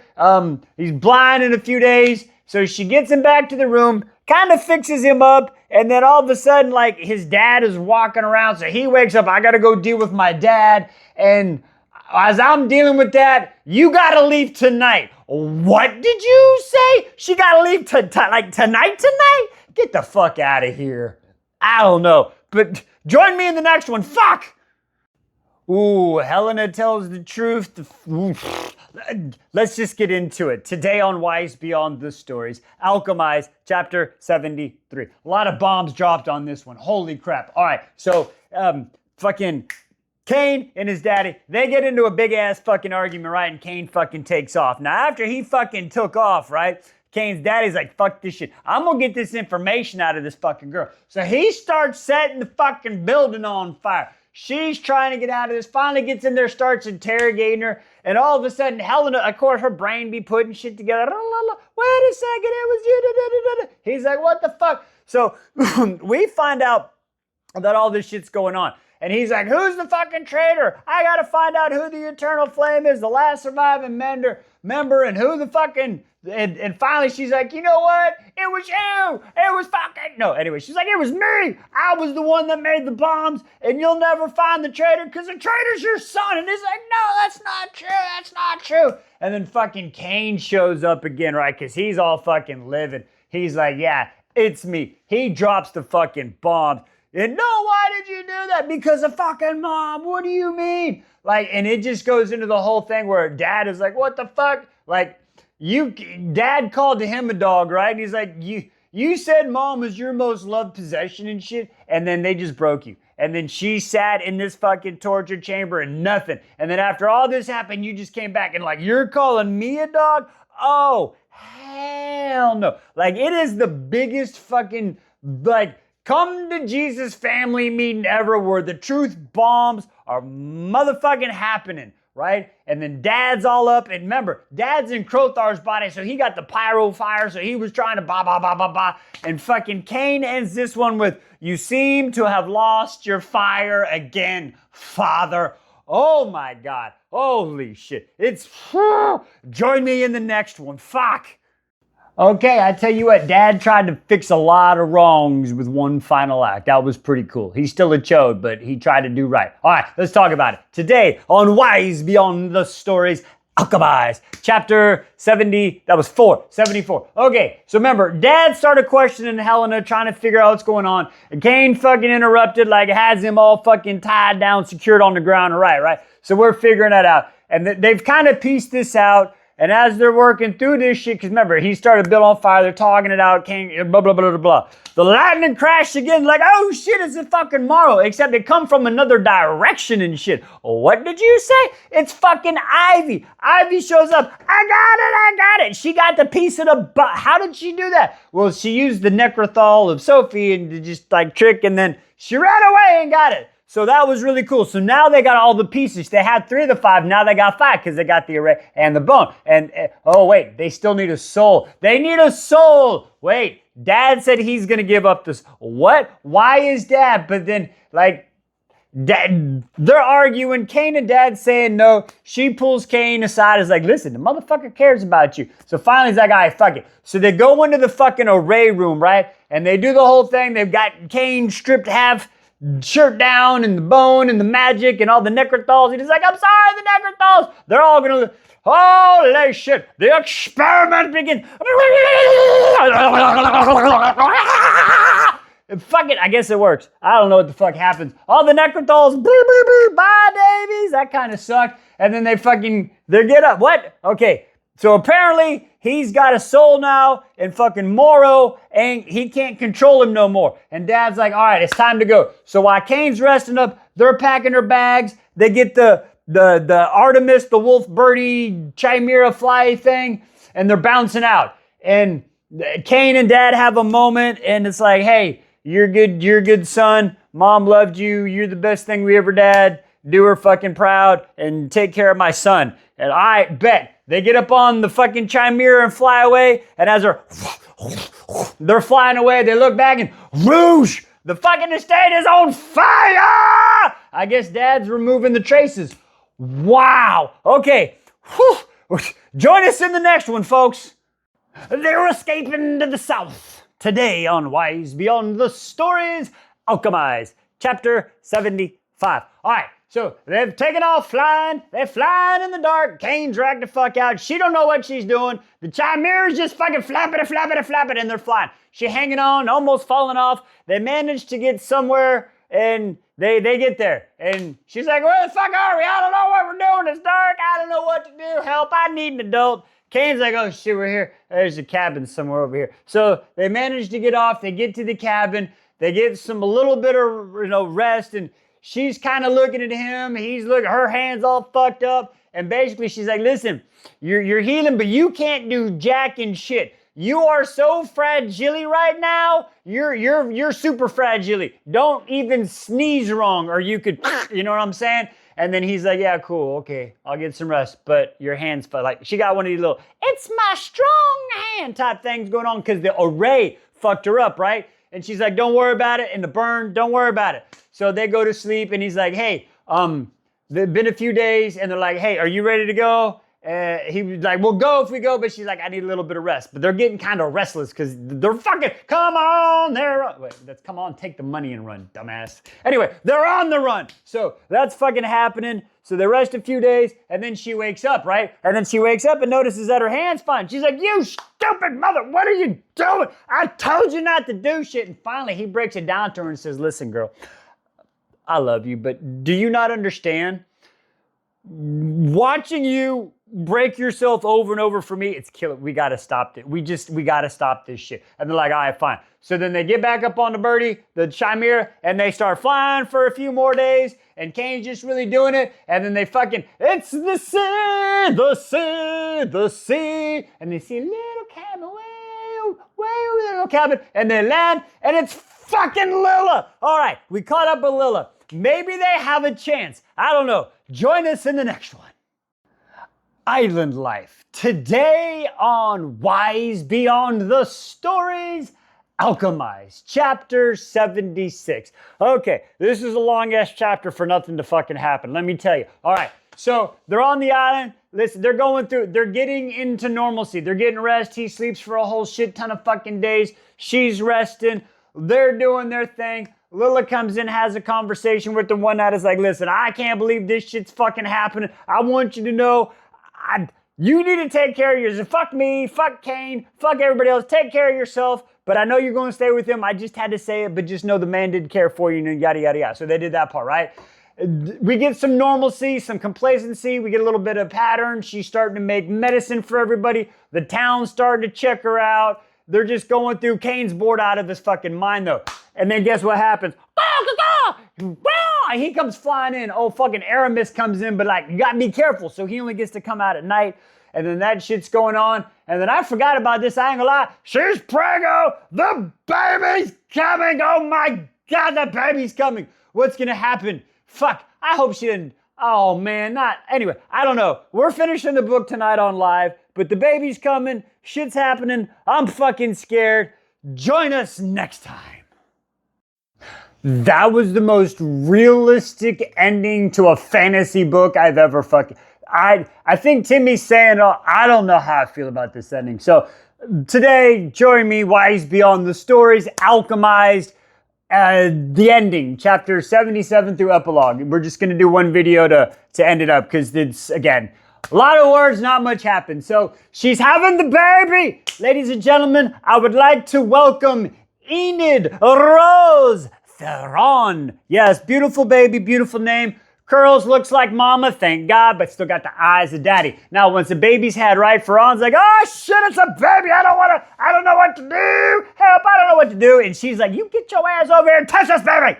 It's your baby. No, I can't, I'm a pepper. You will touch this baby. So he's like, all right, cool. And of course, as he comes over there, and then I was scared of my children, my first one. I don't want to break it. I was young, I was dumb. I was not full of the other stuff because we just had a baby. But anyway, digressing. And I had, oh, this is my beautiful baby, and I will protect you forever. And he kind of does that, and the baby grabbed his head, and it was like, oh, and there you went into good, right? So then we go there, and then now they're living the island life. It's good. It's them, and it's Layla and Paul, and they're having a good time. Enid and Paul, they're doing great. They're growing up together. Everybody's living the good life, and then fucking Lila Bayard, she's like, I can't do it anymore. I gotta go back. I made Luke a promise. I promised Luke. Fuck a Luke. fuck them. I don't care.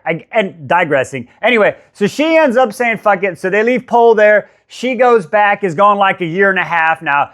She gets rid of Murrow, all of them motherfuckers. She changes it out. She tells the story of what... Fuck your story. Anyway, digressing. So she comes back after rebuilding the Institute and yeah, we made the world great again. Bitches.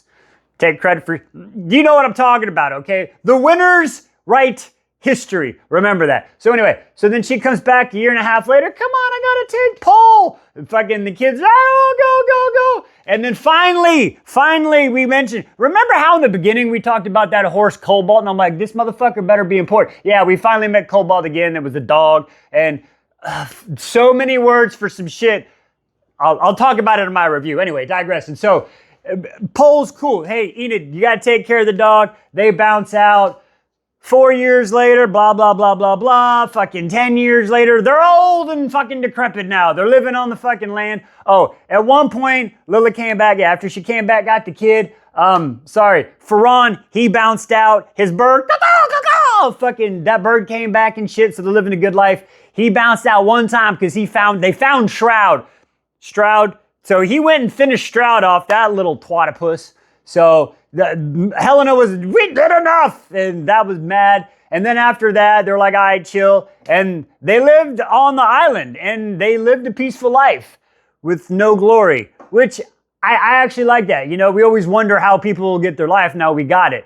And it's cool, it's great, it's whatever. So that's how the book kind of ended, right? And then we get the epilogue. Now the epilogue is like another 10 years fucking later, some shit like that. I'm assuming mom and dad, Helena and fucking Kane, they're on the island just chilling. And now Enid, she went to Chem college, some fucking college, doing great. There's a Vivamancy program. She's writing reports on rays and shit, so she's supposed to go there. And she gets up off the boat, and as she gets off the boat, she's never been to the city. She's like, oh my God, it's the city. It's beautiful and shit. And then Lila's like, oh, hey, fucking Enid. And they're like, yeah, introduce, Poles are a little bit, oh shit, yeah. Pole and Enid are they're gonna have some Olympics, okay? They're gonna be the next big thing, let me tell you about it. If there's another book, it should be their story, but anyway, I digress. So they do that, and then she goes to a book, you know, blah, blah, blah, we're here. And she goes to a bookstore, and there's a new book about the motherfucking history. And this is, like I said, this is the most realistic bullshit ending. I like the ending, but I hate it at the same fucking time. Like, I have to figure out the correct verbiage for it. But anyway, she goes through this book, and she wants to find out. So the bar, oh yeah, this is the most knowledgeable book. They've even fucking the tribunals. Yeah, you know everything they put on the tribunals is bullshit because they just want to make the people look right.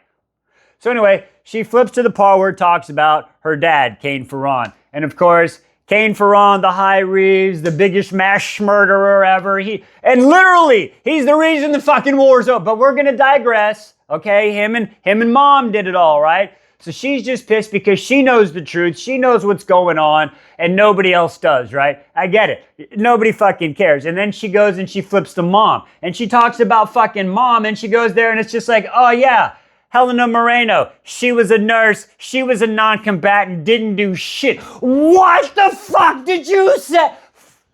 That's all I gotta say about that. And then it ends with a picture of fucking douchey Lukey, fucking Sebastian, and fucking Helena. And it was just a picture, like... It was a great fucking story, and the ending, like, that's how some shit would end. If this was real life, that's how the fucking ending would go. But seriously... yeah, I don't know. I love the story, but fuck. I don't like reality in my fantasy sometimes. A little too close to home. But anyway, digressing. Great story. We'll talk about it later. See me in the next book.